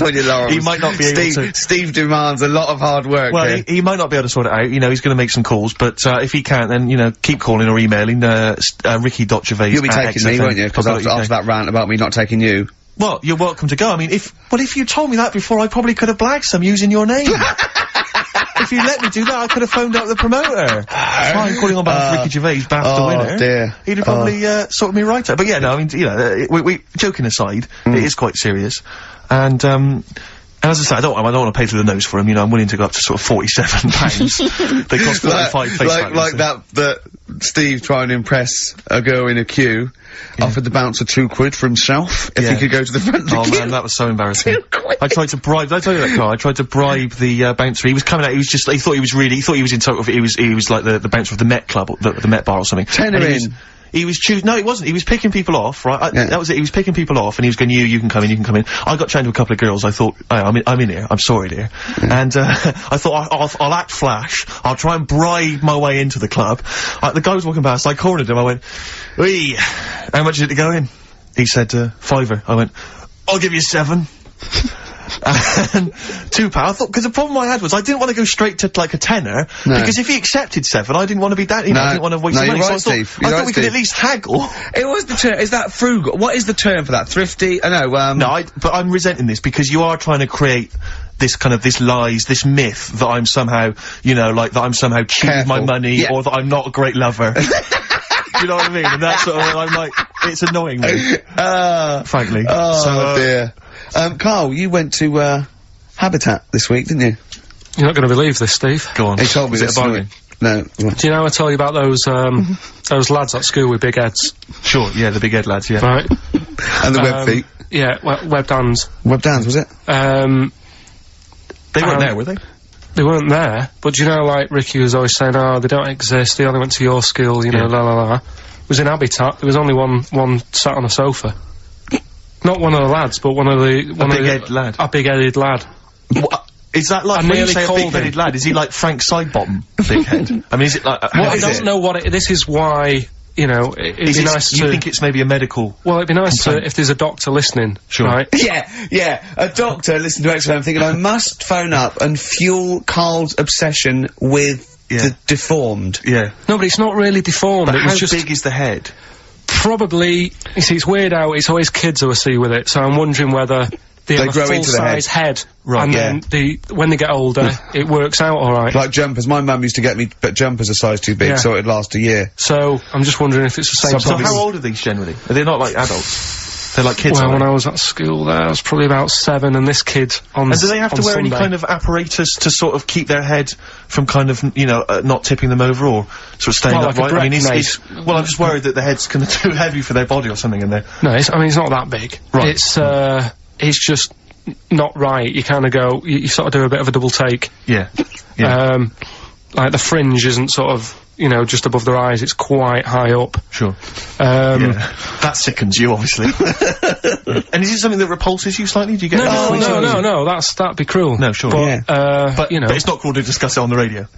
Well, it happens, doesn't it? Sure. You know what I mean? Yeah. So, and I'd just like to know what it is. If it's like a water on the head type thing. Water on the head type thing. Like water on the knee. Yeah. But on the head. on the head. But, yeah, if anyone knows what it is. Yeah. People with big heads. Yeah, it'd be, And it's, okay. It'd be good. Good information. So, what time are we doing? You sure it wasn't perspective? You sure he wasn't sort of leaning forward and he was really tall? So, the top of the head looked quite big, but then it went to a little body, but really his body was a lot further away. No, big head. Yeah. Just a big head. Rest of his body, fine. Face, okay, everything's normal. You weren't looking at him in a kettle. If you wore a hat, it'd be alright, but... What do you mean, if you wore a hat, he'd be alright? You'd probably just think, oh, it's a big hat, or something. Yeah, but what sort of hat? So you'd have to wear like a 10-gallon hat. Yeah, that would go down onto his shoulders with 2 eyes cut in it. Yeah, like something from the Ant Hill mob. Yeah, Michael Bentine's potty time. Yeah. How would a hat help him? Yeah. Are you sure this wasn't a Diddy man? You see, I'm not being mean, I just want to know what it is. No. Okay. Right. Well, if you are a doctor listening and you know, you want to use your kind of free Saturday... Not the doctor who phoned the bloke in America and said, where do I get blood from? Sure. Not that doctor, because I assume he's been struck off now, given... Sure, give us a call and sort out the whole big head conundrum. What's the number? 08700 800 1234. That's also the number to call if you have Bruce Springsteen tickets available. I will pay up to £47. Don't do it. Go yourself. Don't give them to Steve for cost price. Make a little profit. Oh, I mean, don't take the mickey. Don't wind me up. You know what I feel. You've already ruined the Barry thing. Don't ruin some more of my dreams. But I'll tell you what, if you do get Steve tickets, he'll be so grateful that he will spend a bit of money on you, I imagine. You'll buy tickets and, you know, give him something pretty special because you're earning now and, you know. Yeah. So let me discuss that with them, Rick. I mean, let's not make any promises. Yeah. You're in the middle of a phone call there, aren't you? Is that poor bloke still on the line? Probably not, no, he's gone. Oh, is he? Yeah, oh, you're in the middle of something. White stripes there. Yeah. Dead leaves and the dirty ground. Steve, what are you doing? Sorry, mate, I'm just, sort of preoccupied with other stuff. I've got the whole Springsteen thing I'm worried about, I've got that playing on my mind. I've never seen Steve so worried. Like, usually he sits there with his head... Rick, I've made promises to people that I can't keep. I've promised about 3 different people I'm getting them tickets. So, well, serves you right. some calls, Rick, that's all. I can't believe it. I cannot believe it. Are we doing the game in this hour or what? Oh, we could do. Should we do that? Your game? Well, what was that thing you told me the other day as well, of talking about it? People have been phoning up about this. I don't think we should talk about conditions of the mind and brain. Well, that woman's put you right. Yeah, shown us it's hydrocephalus, it could be, and all it is that it's totally curable and normal life. What they do is, it's a baby born with sort of water on the brain, and it comes out, must hurt a bit in childbirth, and then they just drain it off. It's just full of water. I tell you what. What? Just reminded me what weird stuff going on in the world. But it was a baby, was it? This was maybe it was a baby. Maybe it was a baby, but it had water on everything. Well, listen, right, this was a kid with a big head, as far as I'm concerned. He wasn't a baby. But we know what he's got, everything's sorted. But other things, right, that are weird in the world, yeah, do you know you're Carl. always like, you're going on about, there's no ghosts and stuff. Yeah. Right? How do you answer this one? Yeah.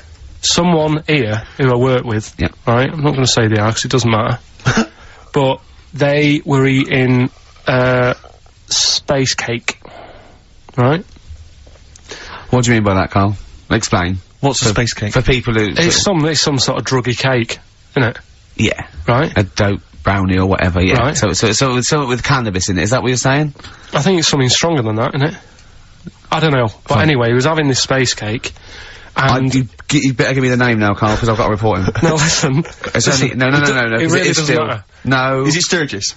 Was it Claire Sturgis? Yeah, she wouldn't bother. She's gone on to hardest. She doesn't bother with those. Doesn't do anything to her now. Straight to the vein, yeah. So listen, right, so he's at a party, right, with his mates, and they're listening to, the, Star Sailor album, right? Right. And, he's sat there, and he's had some of this cake. Yeah. Right. And, he's listening to the album, and his mate sat across the way, talking to someone else. Right? That's weird. The album's on, and he thinks to himself, this track's going on a bit. Yeah.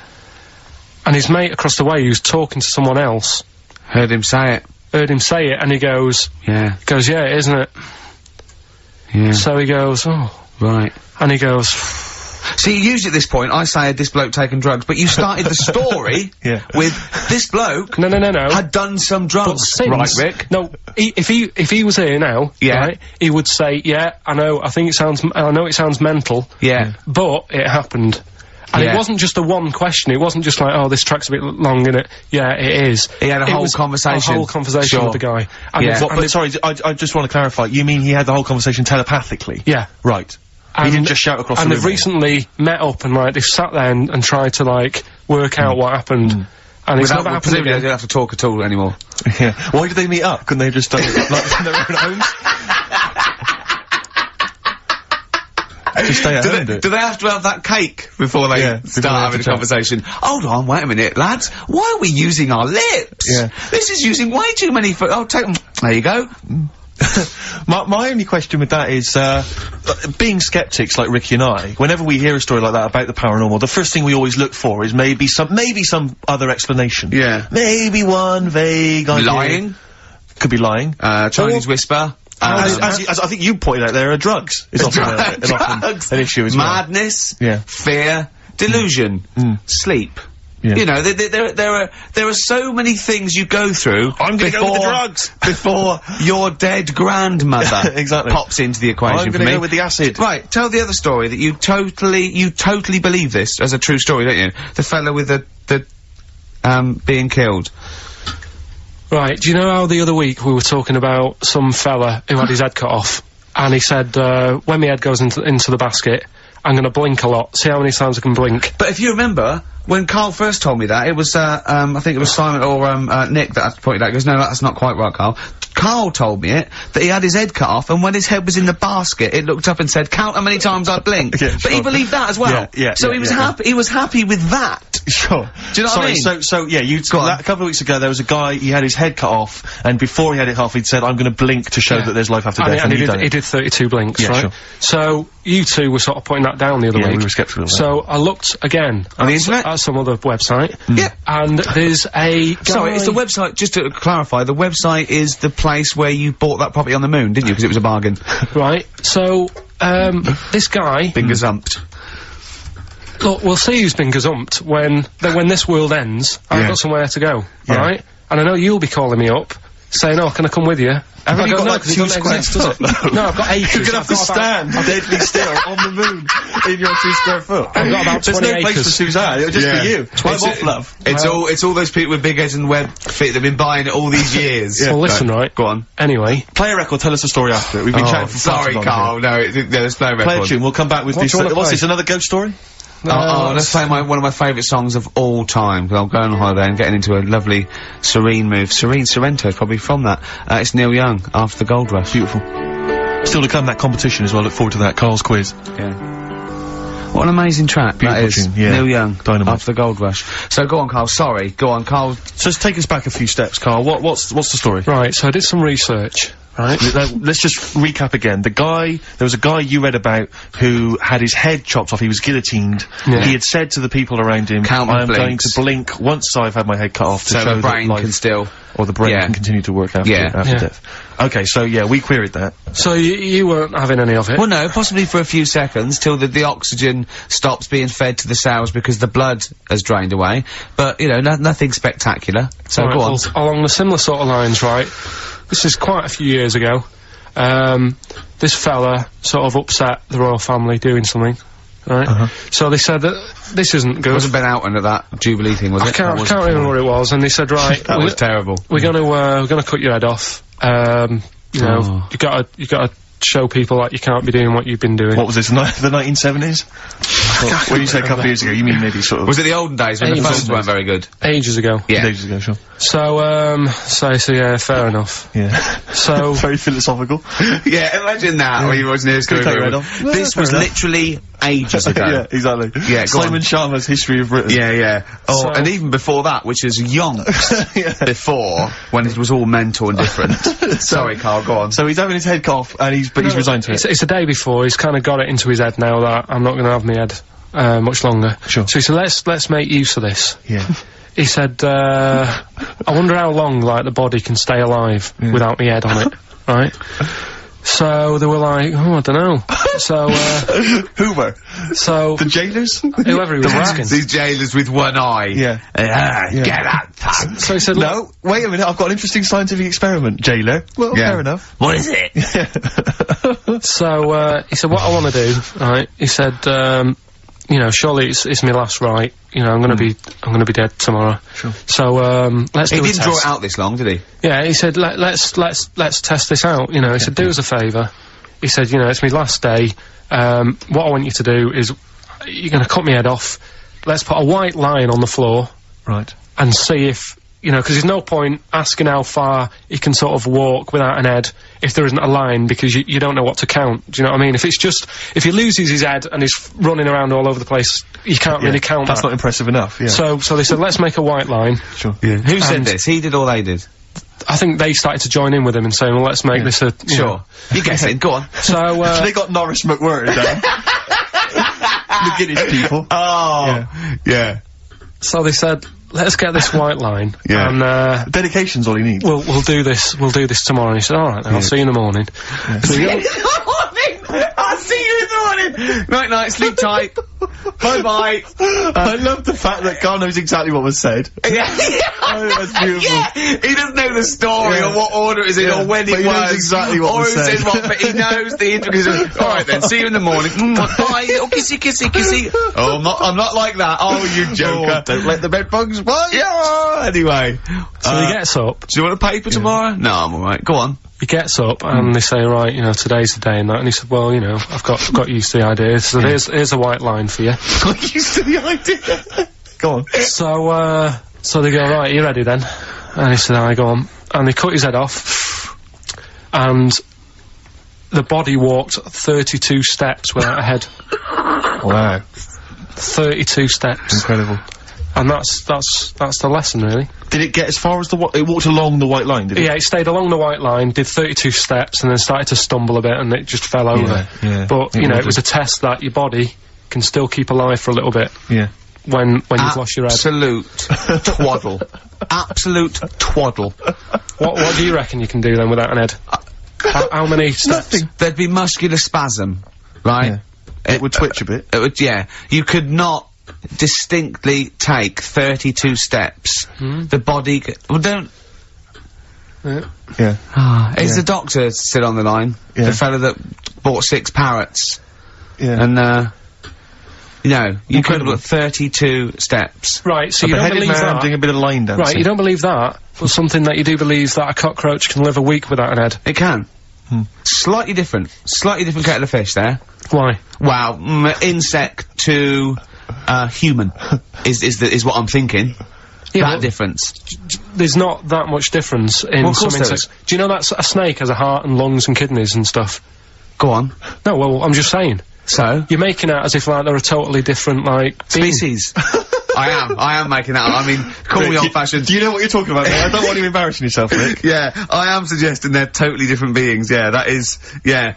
Now, Karl, the cockroach is a very different thing. The interesting there is that it lives without its head, because a lot of it's on. There's some of them are phototropic, chemotropic. Some of them just literally have irritation and muscle memory. I mean, they do have a central nervous system, but it's very different. So if you lose the head, it bypasses a lot of that anyway. All this is running around. The reason it dies is because it can't take on water.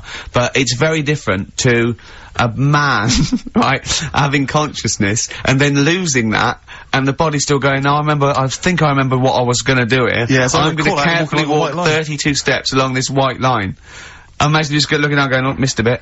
Yeah. Maybe the head was in the corner going, left! Yeah. Left! Left! Oh, he's now, Well, let's just put it out. I mean, if anyone listening has maybe had a relative beheaded, maybe in a horrendous car accident, but they got up, maybe they went for a walk, they had a little chat before they passed on. Karl. Get in touch. Karl, you are my favourite being. You are my favourite species. Now, you, Karl, may not be particularly different genetically from a cockroach. You are, Why can generally cockroaches speaking. do that? Why whoever made them went... Let's play a record. Do you know what, when I told him this fact, I send him little facts on text messages just to inflame his, interest. I just sent him a cockroach can live 9 days without its head. He texted back, what's the point of that? Yeah. What's the point of They're that? not doing experiments, these cockroaches. It's a boring last week to have. And he went, and on top of all that, you're thirsty. So it's the worst week of your life, isn't it? That week without your head. Play a record. Play a record, Karl. Competition time next. Oh. We need some call. Look at his little face. Look at his little If you've not heard Karl's competition. Oh, he could do without an head. Eminem. Bit late there, weren't you, Karl? Put your little headphones on. Cleaning out my closet. What are you doing? I've got to stuff her face with, toilet paper. Oh. Do the competition. Yeah. Do you know, when we were writing the TV show, I was filming it just for our own amusement, just to sort of, I suppose more as a document, really, so that if there was ever, a court of law that needed, evidence of Ricky Gervais's, I don't know what it is, really, sickness, annoyance. He did this for about 2 hours. You see what he's doing now? He's stuffing his face with toilet roll. Yeah. And pushing the lips out so I can just show my teeth. Do you know that actually makes me want to be sick? I know. Yeah, actually, he gag a little bit. Yeah. It's horrible. Good, well, while Ricky does that, Karl, it's time for your quiz. See, this is what you do for this is on telly. Right, an You example. have to be quiet or you've got to take that toilet paper out of your mouth. Okay. I'm really serious, because it's really annoying. Okay. You gonna be quiet? Yeah. Right, an example of the game, just in case people didn't hear the launch of it last week. It's a song title. I tell a little story, and that little story is a song, innit? Yeah. Right, so, say, for example, What did we do last week? What did we do last week? The woman who, Oh yeah, a woman who really wants to, like, have a bath because she stinks. Yeah. But she can't, because if she had a bath or a shower or a wash or whatever, she'd end up killing herself. Yes. No, you didn't say that. You didn't say she ended up killing herself. Well, anyway, as an example, that would be one of the stories. Yeah, and she's the answer, electric. The answer there is she's electric. Yeah, she couldn't have a shower because she would have ended up killing herself. Yeah. Yeah. Right? So this week's then, and don't say it if you know it, because the idea is that people can follow, right? There's this bloke, and he buys a new house, right? And he's well happy with it. His girlfriend moves in with him and stuff, and she says, right, you know, let's clean it up a bit. Yeah. And, you know, straight away it'll be worth more money. Good idea. So he says, right, you do the kitchen and I'll do upstairs and that.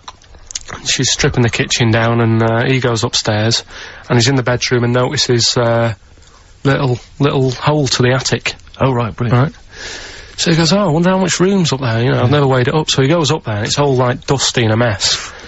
And he goes, this could make a good bedroom, this. So he starts cleaning it all out, puts all the rubbish, like, bins the rubbish straight away, and there's little boxes with bits in that don't belong to him. I wonder what's in here, right? So he opens one of the boxes, there's like a little lamp. Oh, right. And he goes, this might be worth a few quid, right? And he rubs it. Magic lamp. And all the room goes all sparkly and stuff. And he goes, oh, what's going on?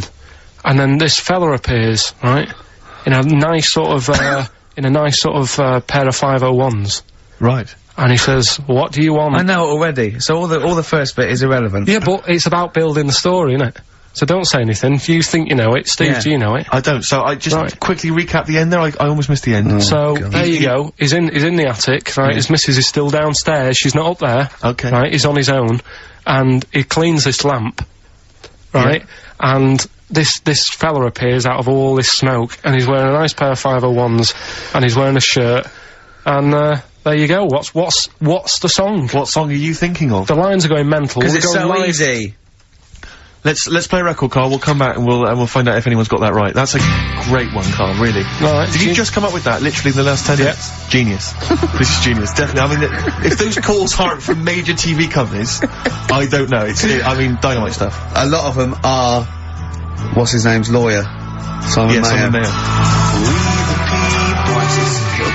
That's my favourite thing I've done for years. Yeah, not bad, not bad. That's great. Back to form there. So, yeah, okay, lines. The lines are going mental just because it's easy. Go on then. So I first one to get it. The first one to get it, but... Well, it's not that, though, Rick. I mean, Carl has just decided to revise the actual rules of the competition. Yeah. So that, we've decided, is very easy. So that's now a qualifier. And so then they have to answer one live. Exactly. So whoever gets that one right can play is it for a quick big money. one as well? Because some people will lose the will to live. Just cut to the chase. And, because they've got to qualify now, we're throwing an Office DVD that aren't you'll ready sign yet. that, won't you? Yeah. Yeah. No. That increases its value by 42 pence. Right, go on. We'll just go live, yeah? Hello, XFM.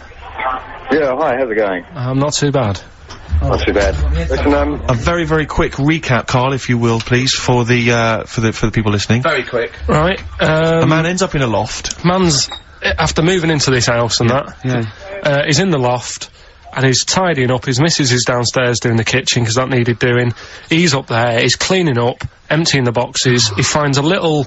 He rubs a lamp, a fella comes out wearing 501s. What's the song? What's the song, mate? are you talking to me? Yeah, sorry, yeah. Oh, look, I'm sitting in this bar, right? I'm not ringing up relating to anything that's going on right now. I'm after one of these armbands to go and meet Bowie on Monday. Can you help me out? What? What? Piss off. You can't say that to our public. Yes, I can. What I can't bear is people begging, Rick, on the radio. You know, I can't bear it. Is that the Australian people bloke? just He's got the Bruce Springsteen tickets. Hello, XFM. Hello. Hello. Are you phoning up for an armband? No, Jean okay, Genie. great. Jean Genie, of course it is. Well done. Well done. Right, what's your name? Everyone else can, ring off now, because, this, Well, she might not take the challenge. What's your name? Which she will. Hello? What's your name? Christina. Christina. Right, do you want to take on the challenge? Yeah. Yeah? Oh, right. So this is for, she's already won a couple of CDs, this is for the Office DVD. Right. Okay. Signed by Ricky Gervais. Right. So this is the same game again, but we're doing it live. Right? Okay. So, Good this luck. is a song title. Right, there's this insect. I'm loving it already. Right? Yeah. And it's in its little, like, nest. Mm-hmm. And all the other insects, all its mates and that, are really, like, working, they're grafting hard, they're tidying up. Some of them are going out getting the food. Some of them have even got heads, they're still working. Some of them are, like, you know, rushing around, but there's this one insect who's just sat there with its feet up, and it's like, you know, just doing nothing, and it's annoying all the other ones, but it's sat The there. Ricky Gervais bug. And it's sat there doing nothing, having a little, like, fag and that. What's the song? I don't know. Oh my god, I'm brainless. Hold on, I don't know this either. So, obviously it's a type of insect, that's why you've avoided saying what it is. So it's something like lazy ant, lazy bee. Well, maybe we should throw it back open to the public. Oh, no, and I hope this poor woman who's called in and now got a stupid one. But Christina's lost it now, hasn't She's lost it. No, she's blown it, Rick. Oh, sorry, you gotta only be because cool. you changed the rules halfway through. Anyway. She hasn't got a DVD player, so she's not bothered. Okay, alright. Cheers, then, Christina. Bye. See you later. So we can throw that back out then, can we? Well, I don't know. Is there anyone on the phone? Yeah, go on, take the next person. So what was it? There's some bugs, there was a bug and one of them wasn't doing any work. Loads of them are working really hard. Sure. This one's just sat there doing nothing, annoying them all, right? So, XFM? God. Hello? I'm glad to say it's in Karl Pilkington's mind. I like him. Hello, XFM. I like him. Hello? Hello? Oh yeah, is it Animal Nitro by Slade? No, it's not. Good answer. Good answer. Is it a good answer? That doesn't make any sense, does it? It doesn't. I know, like Carl does. Yeah. Hello, XFM? Hello? Hello? Is it Ichiku Park? No. Ichiku Park. Bugs are itchy, aren't they? Yeah, sure. I think they're stabbing in the dark. They're starting to think like Carl, which I like. Go on, next one. Hello, XFM? Hi, is it Scratch Pervert? No, it's not. Scratch Pervert. She's come out of nowhere there. It's good. It's something to do with lazy bug, or lazy ant, or Hello, lazy XFM. bee. Hello? Hello? Hi, is it Beetlebum? Excellent. Beetle Bum, of course. Beetle Bum by Blur. Sat around doing nothing, it's right, bum. Oh, okay. So I don't win anything now? Well done. No, you don't. Yes, she does. She wins the Office DVD. Take her name and address. Signed by Ricky Gervais. She doesn't, because she didn't do the qualifier. She knew it was Genie. Oh, Carl, let someone win something. It's painful enough listening to you for 10 minutes. Lads, can we give just away calm down some for a things? moment? Lads, can we just come down for a moment? Once again, I just draw you to my point at the top of the show. When you were pissing about outside in the office, we could have been working through this. Yeah. We could have been figuring out the rules. What's her name? We could have had maybe some music, some jingles. Who's that? Who's that? What's your name again? Can we do this off air? Let's play a record. Yeah, no, he's not going to give her an address out. We're rubbish. This is so rubbish. We are really So we could, what's your name? D.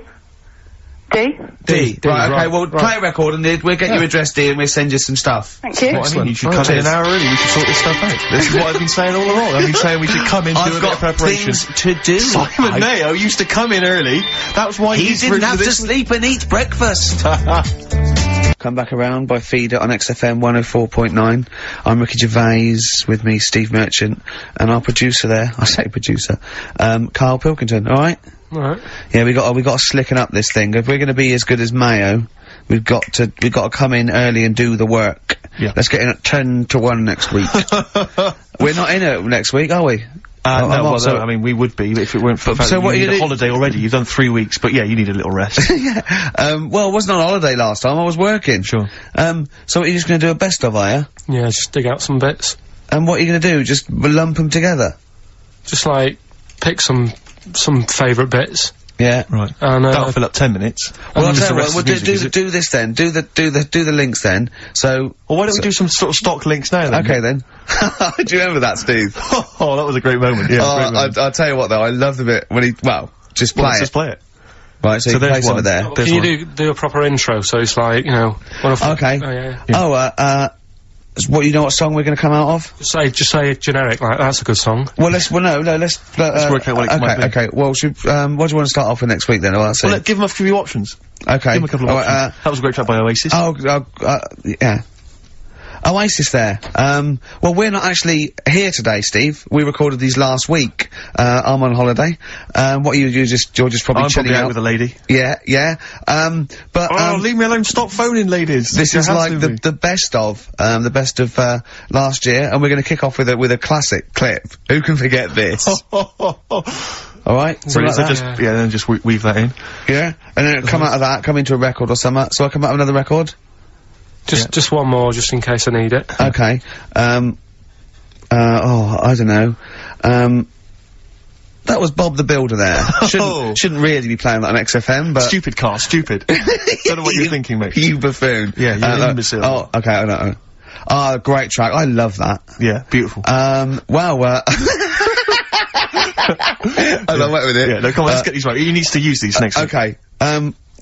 Another great Can't we track. just do this later? I've got to go. I've got to run away. Down to the airport. Yeah. Yeah, but this isn't gonna work. It's a mess. Well, just oh yeah, Well, like that'll be that. fine then for this show. It can slot right in, Carl. Yeah. I'm talking of a mess, mate. Your competition. Yeah. It was a shambles today. I mean, last week we gave it the benefit of the doubt because it was the first time we'd done it, but you've got to think it through, mate. You can't be making it up on the spot like that and changing the rules. Yeah. I'm sorry, mate. I mean, I know you did it with the best intentions, but it was I feel shoddy. worried that people think we get at Carl and everything, Yeah. But that it's was appalling. Yeah, it was I mean, terrible. It was sort of like- interminable. he I gets, think you've you got to compress those stories. You've got to tighten them right He up. gets paid something like 30 quid extra for this as well. So I mean, he's getting good money for it. Listen, right? You say that you've got to compress it, right? The way I look at that competition, it's like Columbo, right? The murder bit at the end is done in like 3 minutes, but you drag it out for an hour. Yeah. So you sort of make it exciting and like, oh, I wonder where he's going with this. Sure. And it worked. You know, Dee Hudson, she's walking away with the DVD, she's laughing. Yeah, but Dee's fine. She's the only one who's gained. Everyone else has had a miserable time. Yeah. Of course she's happy. She's won something. But what about the listeners? There's no entertainment Like, value I mean, there. they're loving it now because me and Steve are on, and this is scintillating stuff. Yeah, this is dynamite this stuff. is amazing stuff. Talking about we're not going to be here next week and doing next week's links. Yeah. Because I can't be bothered to come in early. Okay, wow, excellent. Well, it's that's 1:45, Steve, on XFM. I've enjoyed this wonderful collection of our greatest moments. Yeah, there's still more to come. You'll be next week, won't you? Yeah, I'll be back next week. Okay, I'll do the last one. Well, I hope you enjoyed some of the best of moments there with I'm not going to use these. Why not? Well, they're a mess. Forget it. Just forget it. Well, forget it. We'll do them in a bit when you're done. I cannot do it. When's your plane?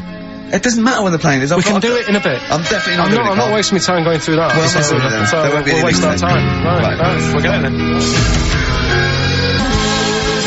My favourite Suede song there, Stay Together. By Suede. Stay Together. Well done. Well done. That's what you're being paid for. Well, no, because it could have been a Suede song sung by Atomic Kitten. Sure. And like I said, that's my favourite Suede song by Atomic Kitten. Yeah. So, you know. Thanks for that. Do you think this is the worst show we've ever done? No, I mean, we've done some god-awful shows in the past. Really? Yeah. Okay. I mean, some real grim ones in the past. Okay. Do you think people see through it even before we tell them that we're not really cutting the mustard, putting the F in? We had nothing to say last week. No, I don't think anyone's fooled. I think some people are tolerating us because they quite like your TV work, but I mean, other than that, I think they know And they we're haven't charlatans. played good music. Well, we don't skip on the tunes. But if I was listening to this, I'd be thinking I could do a better job. I'd be livid if I worked in like a bakery or something, and I was like, I hate this job, and I'm listening to us, you know, gibbeting about on the radio. I'd be livid. I'd be angry. Really? Yeah. I mean, if this was a BBC show, I'd go mental. Why? Well, because I'd be paying a licence fee and everything. So okay. It would feel like it was my money being squandered. But we don't have to. At least this is advertisers' money being squandered. Yeah. You know, this is big corporations. Screw them. Yeah, and people haven't paid anyway, have they? A lot of them haven't. They probably paid for the batteries in their radio. Maybe if they're listening. We're sorry about that. Yeah. I feel guilty just for wasting their time, Rick. But next week's going to be a clip show again. Yeah, there's going to be a clip Carl's show. going to do. We've decided that Carl's going to just do the links next week by himself. Or maybe get a guest hosting, maybe you know, like, what was that good? Dennis Norden? Yeah. Norden type. You know, in the Sony Awards, you hand in one show, don't you? Yeah. We could hand in next week's, couldn't we? Because it was broadcast in this year, just that it's a clip show from years ago. Yeah. You know, because you could hand in I Love 1975, couldn't you? In the BAFTAs or something. Yeah, you could. Yeah. So should we, you're even bored, aren't you? You're bored with this show as well. This is terrible attitude. We're allowed to be bored. We're the talent, right? I thought you were gonna give us like 10 minutes after the show to do them, but I can't. I've got to go. Yeah. Right. Do you want to wrap it up, Steve? Because Ricky's taxi might be waiting now. So no, it's listen to this attitude, Ricky. You gonna put up with that? Don't you know who you are? I just don't believe it. They should be chomping at the bit to go. They should. I can't believe their luck. Yeah. Do you know what I mean? Sure. And do I get treated any different?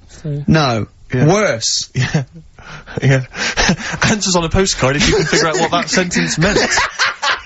And there'll be a DVD on its way to you. Listen, we had an email from Glenn and Sharon, and Sharon was rushed into hospital last week, and they wanted us to play something for her. She's back now and she's okay, but anyway, they always listen to the show, they're big fans. They asked for some Nick Drake. I'll play some Nick Drake next time, but instead I thought we could play a classic Dylan track. I know you're a big fan of Dylan. Yeah. Just Like a Woman, it's just beautiful, and that's my song for the ladies.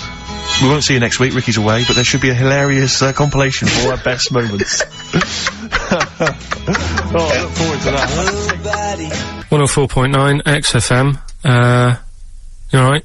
This is Karl, producer of Ricky Gervais and Steve Merchant.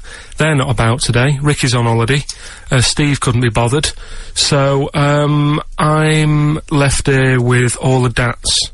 That's a digital audio tape, of all the shows they've done since they've been here. Over the last, I don't know, year and a half or something. So, we'll play you some of the best bits. Alright, so, here's the first bit. I just wish we could maybe tape the bits we're not on air, just because that's when Karl comes into his own. Yeah. He just said to me, I don't know what I was doing, I was sort of like pottering around, dancing around, doing something annoying probably, and he just looked at me, I don't know, and he was looking at me, and I looked back, and he went, have you ever used a Y-front properly? Genius. It's a great question, because the answer is definitely no. Definitely no. Does anyone use their Y-front properly? And by that, I mean, get your winky out of the little sort of, slot provided, as opposed to, like, put it to one side or pull them down or whatever.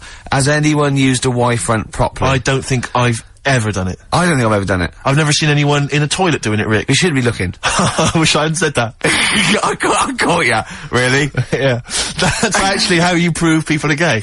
Yeah. You get them into this conversation. Yeah. Yeah, it's a trap. Yeah, it's a trap. It was the trap. Yeah. I'm not gay, by the way. Yeah. You didn't prove I was gay, I double bluffed you. Because I knew the old gay trick. I thought it was the old gay lord say no thing. That is another method. Oh, Yeah, there's innumerable methods of doing it. That's how Oscar Wilde was caught. Yeah. Yeah. What happened there? Well, the judge went to him, did you see that film last night? Gaylord Say No, and he went, no, and they went take him away. Yeah. Take him down to the cells. Yeah, take him to Reading. It is true. Well... It originated in America. Yeah. So many of these things do. It's a brilliant point, Karl. I'd like to hear from anyone listening who's, and I mean, well, they'll just lie, wouldn't they, I suppose? Yeah. I don't even use, sort of flies. No? Usually. I sort of pull my Y-front, my sort of tracksuit. So that's why I wear sort of like elasticated waistbands all the time. Exactly. Just sort Speed. of like... Yeah. You gotta get in there with the minimum of effort. Yeah, and out. Sure. Often I won't shake. No, well, no. To my detriment, because it often leaks out a little bit later, doesn't it? Ever been out on a date with a girl where it's just trickled down your leg and you wish it hadn't, and you're thinking, what if she gets my trousers off later? She might smell it or see it. What? Like what? I don't know. I don't know what I said there. Right. Rick, I had for Christmas something which I think might excite you and interest you, because I know you're obsessed and interested by facts. Yeah. Don't fiddle with the microphone. Well, I was just looking at what it was underneath it. So this is a book, it's just facts and trivia. It's edited by Sir Isaac Asimov, who I think's dead. So I don't know when my parents bought this book. I assume it's sort of from a second-hand shop or something. Right. It's quite long, but I got it for Christmas. I keep meaning to bring it in, because there are...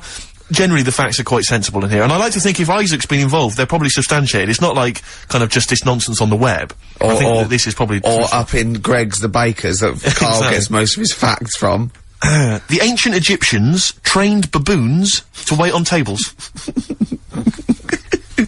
Karl, fascinated.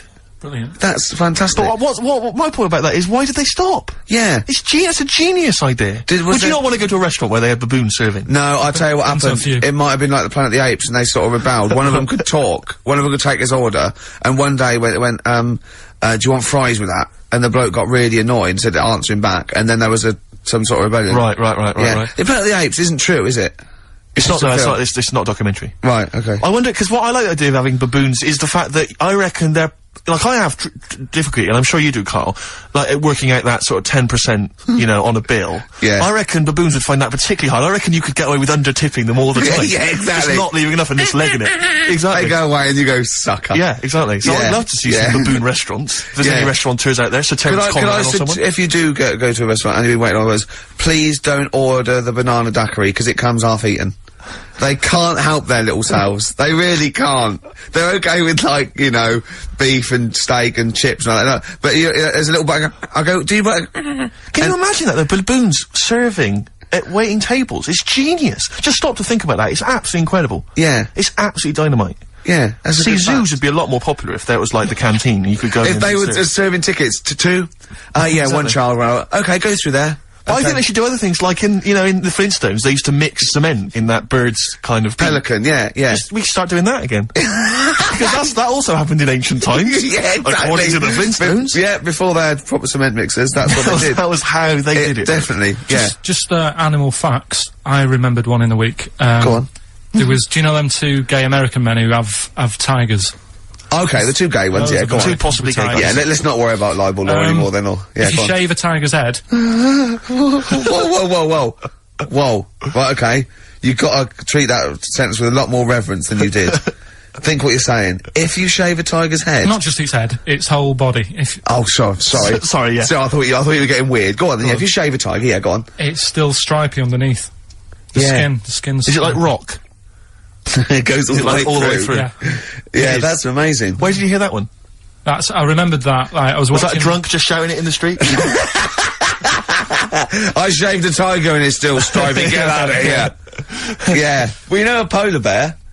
Polar bear's skin is actually black, and its fur is transparent, not white, and it gives the illusion. So it gets all the radiation possible from the sun, but it's still camouflaged. I didn't understand that, Rick. Sorry, you lost me. If its skin's black, a polar bear's skin is black, and its fur is translucent, and its fur is translucent. So why is it white when we see Well, it's just because the light hits it and the sun reflects on it. Yeah, and it makes it look white. Yeah, so if you look at each individual hair, it's actually translucent. So at night it would be black. Well, everything is. Is it? Yeah. Oh, not bright stuff, Rick. You've embarrassed yourself. Play a record. XFM 104.9. Lovely, that one. Now, again, I broke the rules in the week. I met up with Karl. I had lunch with him. And, we were chatting, and having a cup of tea. And it got onto one of Karl's favourite programmes, was the Tales of the Unexpected. Ah, of course. And all I can think is that he's probably the only person in Britain where they were unexpected. I mean, to him, when that twist came in, he'd go, gee, I can't... Yeah. Oh, God. Can't believe So it was the tree that did it. I mean, he was probably the only... And we were telling all these stories of horror, and he liked horror stories. And I told him this story, and I don't know if this had come across the radio, but I told him this story. It was a short. It was a horror short. This was a film you saw, was it? Yeah, yeah. And, what it was, it started off, just there'd been a car crash, you see this horrendous wreck, and you saw it from the point of view of the person in the car, and he was calling for his mate, and he was going, Dave...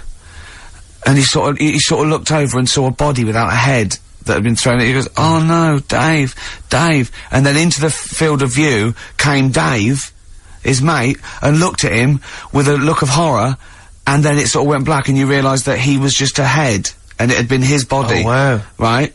Yeah. And I said, then it came up at the end, at the, executions in the French Revolution, people experience consciousness for, and he went, oh, no, he said, it wouldn't be for that long. And then he went, if it was a chicken, it would work. Imagine remaking that film, but it's two chickens in horrendous car crash. Their own fault for driving. It would work. No, he wasn't having that. Yeah. No, it was too long. I think he said, how long was this film? Went, 5 minutes. He went, no. It would work if it was a chicken. I like the way that Karl in something like when you relate an incident like that, he's appalled and offended and annoyed by the people that made it, even though he's never seen it. Oh, he's annoyed, yeah. Do you have a favourite Tales of the Unexpected, one that you remember particularly that shook you up? Yeah, we were talking about the one on, where, there's some woman in prison. Have you seen that one? No, I can't remember them all. Right. This woman's in prison. Yeah. And, she gets a bit friendly with the guy who takes the dead bodies out. Right. And, he said, I can get you out of here. He said, what you've got to do, right? You've got to, I don't know, at midnight. When you hear the bell toll, that means there's been a dead body. Yeah, there's been a dead body. So what you've got to do is go into like the place where all the dead bodies are, get in the first coffin on the right, and then I'll come along and carry you out, and you can run away and escape. Yeah. Right? So she goes, yeah, all right then. So she hears the bell go. I'll bury you, right? And then I'll come back later and dig you up. Right. Yeah, but that's the point. It doesn't matter. It does matter. Trust me, Karl, it really matters. Okay. Listen, I don't know if I'm going to ruin this for people at home. Yeah. Can I just skip to the end? I would imagine that she gets buried and he doesn't come back, and she has to get buried alive. Better than that. So she gets in the coffin, and she's lying there for ages. She's buried. She can feel a bit of movement going on, so she's obviously, being carried somewhere, so she's thinking, this is it, I'm getting out. And I mean, she's lying there for ages and thinking, why isn't someone coming and lifting the lid off this? Do you know what I mean? Letting me get out. So she's really bored. She gets a lighter out, right? Lights it to have a look at who she's lying on. It's only the fella who said he'd help escape. Oh. How bad is that? That is... How bad is that? So it is quite important that she's buried alive then, isn't it? In retrospect, you realise that the jeopardy is that she's buried alive and can't get out. Yeah. It makes it so much worse, doesn't it, than just like lying in the morgue and going, actually, I'm getting out of here. Yeah. This isn't gonna work. Look at Carl's face, having told that, he's so pleased. His face is lit up, he's beaming like a child. Have you seen any? Is that your favourite horror thing ever? What was that one you told me about with the porn? That was a good one. Oh, this was fantastic, right? Right. There was this, Sorry, can I just check now? We're just remembering classic episodes of the Tales Unexpected. No, this is important. Well, I saw one, right? I saw one, on Tales Unexpected, right? And it was, these two gents, what they used to do, they look down the obituaries, and they'd blackmail, the wife or the son of a dead eminent person, like might be a priest or a doctor, something like that, and they'd go and they'd say, he bought some, erotic, stuff from us, before he died, and he owes, 100 guineas and all this sort of stuff. And they'd pay up because it'd be so embarrassing. They just didn't want them, so they'd just pay him, right? And this one bloke said, who are these people? I'll meet with them. And he goes round there, and he goes round, and, they go, your father, he goes, my father could not have bought any erotic material from you. They did it, he goes, he couldn't have, he's blind. Right, and that was the twist. And Carl went, so it was magazines, not videos then. Yeah. Now think about it, Steve. Is that so stupid? Well, presumably it was set in olden times because people, professional pornographers don't tend to call it, you know, erotic material. Yeah. They tend to call it, you know, juicy jugs or whatever. But more than that, I don't understand how a video is going to be any use to a blind person either. I know that you can hear the sound, Carl. Look at him nodding like he's caught me out. Yeah, what sound will you hear? Your meter needs looking at? Yes. Cut. What's then? What's that? Then it's just noises, isn't it? Occasional groans. Yeah. Right. You could listen through the wall at your neighbours. He does. I mean, that's why I save a lot of money. But I thought you were going to point out, Carl, that they could have had a Braille porno. Now, have you thought of that? Look, feel the lumps on that. Exactly. Think about it, Carl. Think about it. You're excited now. Yeah. Your girlfriend's away, Carl. Yeah, the cheese grate has only entered the cupboard. No, she's a good-looking lady. Yeah. 104.9 XFM, hello. I'm Carl. Ricky Gervais and Steve aren't here. So we're playing through some of the best bits. I say the best bits. It's the bits that came across first. I mean, I'm not wasting my time. I'm a busy man, you know what I mean? So, here's another bit. What do you make of the first genetically modified baby? Oh. Are you worried about this? Do you know what did they do? What? Let me see what it says here. It Well, says, isn't it just choosing the, you know, eye colour? Well, this is the concern, isn't it? That in the future you'll be able to decide whether it's a boy or a girl, how intelligent it is, what it looks like, is it handsome, is it ugly? Obviously, no one will choose an ugly baby, and so on and so on and so on. And so it means that, you know, where will it lead? Where will it end, Carl? Are you concerned? I've thought about this a lot. What will us three look like in the future? If they're being, you know, genetically modified beautiful people, what will we be like? How will we be considered in society? True, yeah. But we've talked about this before, haven't we? About the cloning thing. Yeah. That's a bit weird. Yeah. But I don't think it matters, because at the end of the day, right, you might look like some other kid, but it's the way you're brought up that will change your features and the way you are, you know, your personality. If you lie, you get a long nose, don't you? Well, no, but listen, right, because I remember when we, you know, I was growing up on this estate. This is gonna be good. Go on. No, it's not. It's just an example of how this doesn't work. Go on. So we don't need to worry, sort of thing. Sure. Right? Okay. So growing up on this estate, and there was this woman about 4 houses down, right? Who's a bit rough. All right. Didn't fancy her. Oh God, no. Right, but she had a baby. Well, tell me about her first. I'm interested in this woman. What was she? It was a very... Was it like a man in a dress? I mean, I didn't grow up in a posh house or anything. And I'm not saying that if you live in a bit of a rough house, you're a bad person. What did she look like? But anyone can Tattoos? clean up. Looked like Tony Green with a fag on. They didn't clean up much, right? Oh. Which, even if you've not got a lot of money, you can still try and make a place look nice. Yeah. Right? But she didn't, and a kid used to take a horse into the house. Sorry. Whoa, Whoa, Neddy. What do you mean a kid used to take a horse into the house? Where did he get a horse? Must have nicked it from somewhere. Must have done. You seen a horse in it? No. What, is that from outside the saloon round the corner? Yeah, was it just tied up with a bit of... Right. And, oh, that's great. Did Big Jake come looking for it? I'd been out. Oh. No, sorry, let me get this. This was before the lynching stopped or after. Where did he get a horse from? What do you mean he must have nicked it? His mum said, where'd you get that from? I bought it. Alright then. But keep it out of the kitchen. I don't want you going cattling rustling. Where did he get a horse from, Carl? And how long did he have it for? Was he leading it or riding it? Mum, open the door, I can't stop! I can't stop it. Open the patio door as well, Looks like we got us a runaway. What do you mean? I don't know, but the thing is they couldn't afford to buy one because they're not cheap. So I'm just guessing. Maybe that's wrong of me. But I think... He had a horse? Yeah, right. So that's why the family didn't have any money, they'd spend it on the horse. No, I don't think, that's what I'm saying, I don't think they would have bought it. So anyway... Yeah, it's wise to whisper, Carl, in case they're listening. Yeah, and they could be in the room next door. It's not buying it, it's keeping it as well. Oh, so I was like in the car with my dad coming into the avenue, and you used to have to drive down it to turn round and and you know sort of go back to our house. You had the traditional method of transport, And the horse was in the lounge, reading a paper, just like walking around. Oh God! What? And when I was doing, I tried to earn myself some money once by flogging little flowers in plastic cups. What? This is genius. It just keeps coming. What do you mean you're trying to flog little flowers? What do you mean? Wait.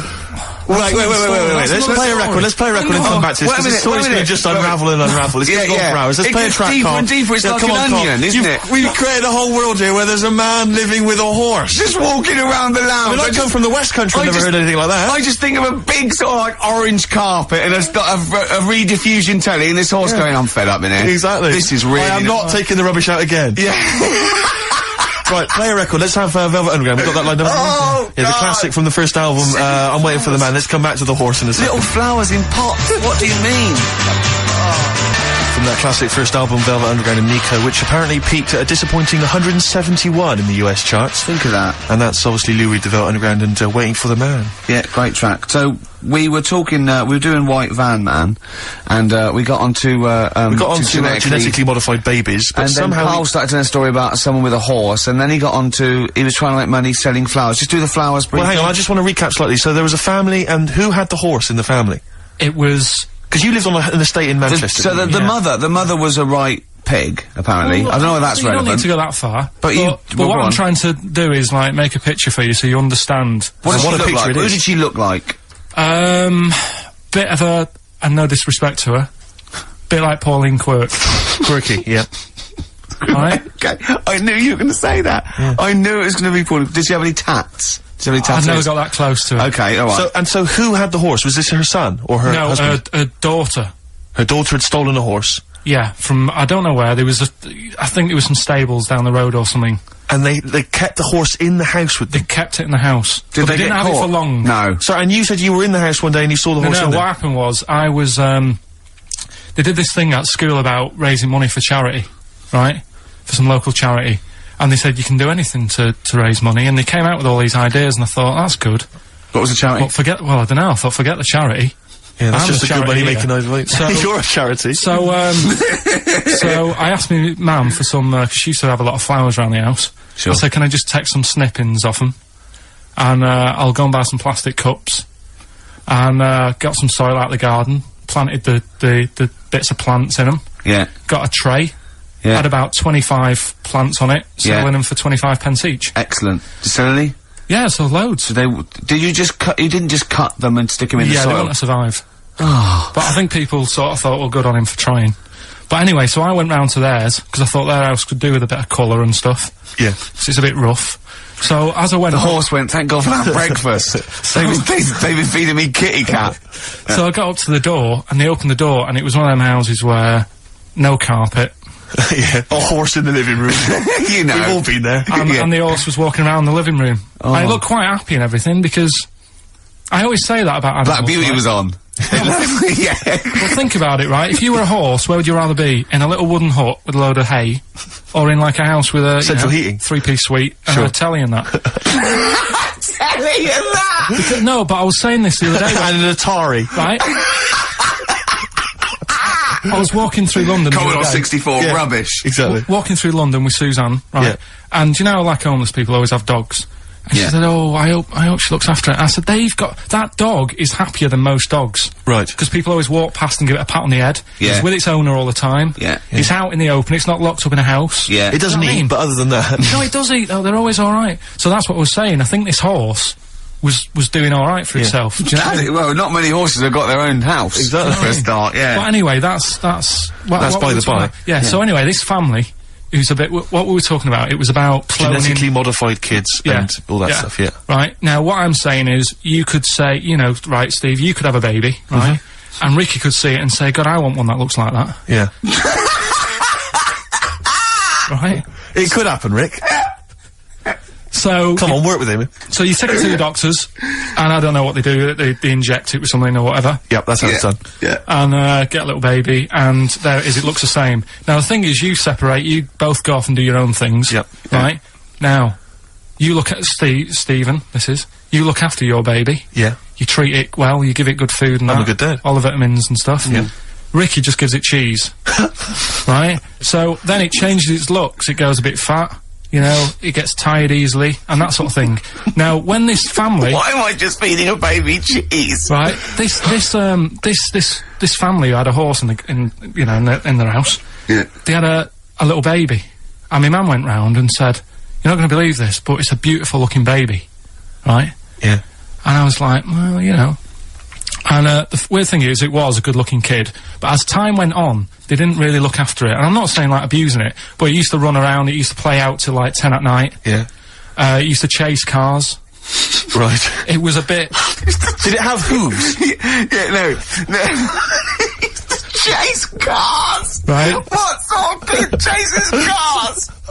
Oh, God. No. Was it called Rover? Did it catch stick? It's Liam, it was called, right? Right. Now, the weird thing is, it was a good-looking kid, but as time went on, and all that, like, not eating properly and its hair was all patchy. It's not Liam Gallagher, is it?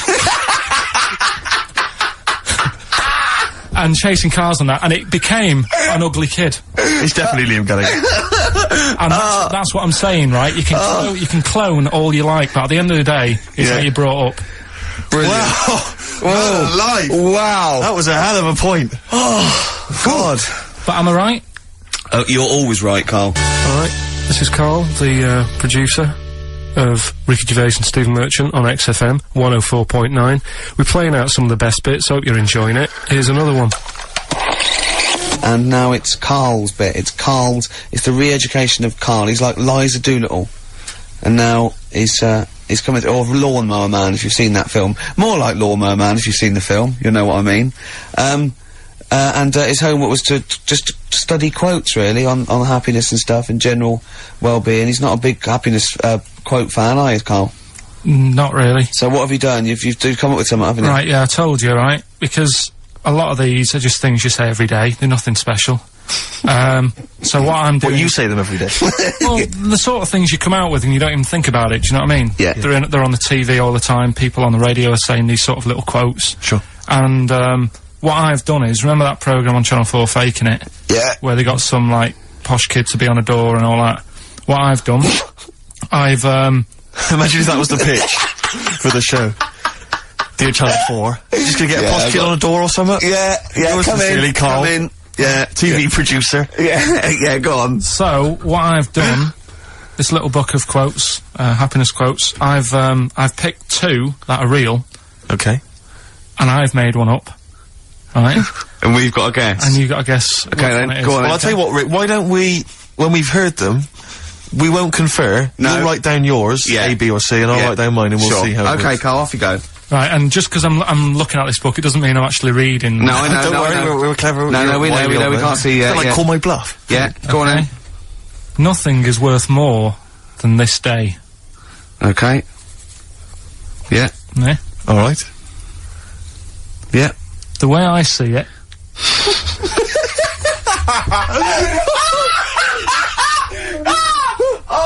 Oh God, my head's gonna burst. No, hang on. My head's gonna burst. No, Hang on. this might not be Carl's. Oh, it might not be. How do you know I haven't tweaked them a little bit? Yeah, good Okay, point. fair Good enough. point. No, good point. The way I see it, if you want the rainbow, you got to put up with the rain.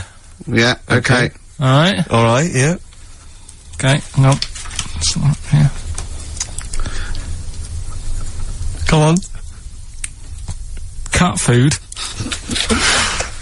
Cat food, come on. It stinks a bit. But if you don't put up with the smell, the little kitten will die. Steve, I don't know what to say. I don't know what to say. Imagine this in faking it. Imagine their faces when he says that, and they're going, "Oh my God." Oh. Carl, play a song, mate. We'll have to confer on this one. Go on in. Right. First one.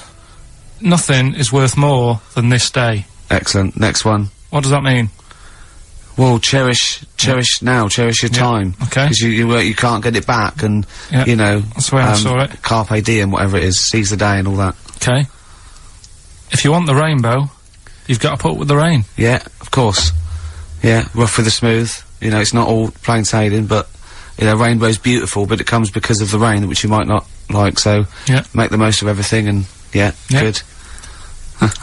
Cat food doesn't smell good, but if you don't put up with it, then the little kitten will die.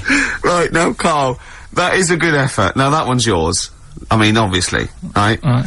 Right, no, but it's a good effort, right? I mean, it slipped seamlessly into the others. Yeah. Don't think it didn't. No, but it's good. I mean, we knew it was that one, but, what I will say is, it's good, but what you don't know, maybe subconsciously, is, I mean, it's very similar to, the putting up with the rain and the rainbow, but that's good. Why do you think that? Well... What does mine mean? Well, even though it smells bad, it's good for something. Right, So see, that's I didn't look at it like that.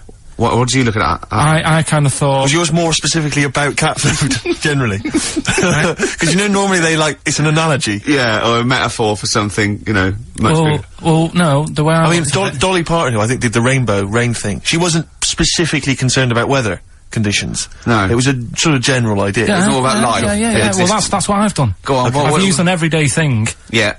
and put it with today's problems, right? Go on. So, like, my girlfriend, yeah? She might like to go shopping for clothes. I hate it. Right. But because I love her, I put up with it. Ah, that's nice. Yeah? Yeah. So, you love that little kitten. You can't stand the smell of the stuff you got to feed it. But because you love it, you go, well, you know, I'll put up with this just for a few minutes, and then I can, like, squeeze its head later and give it a little... Sorry! Squeeze its little head. Yeah, well, that's just the thing that I do with cats. Put it in a bag and drown it in a lake.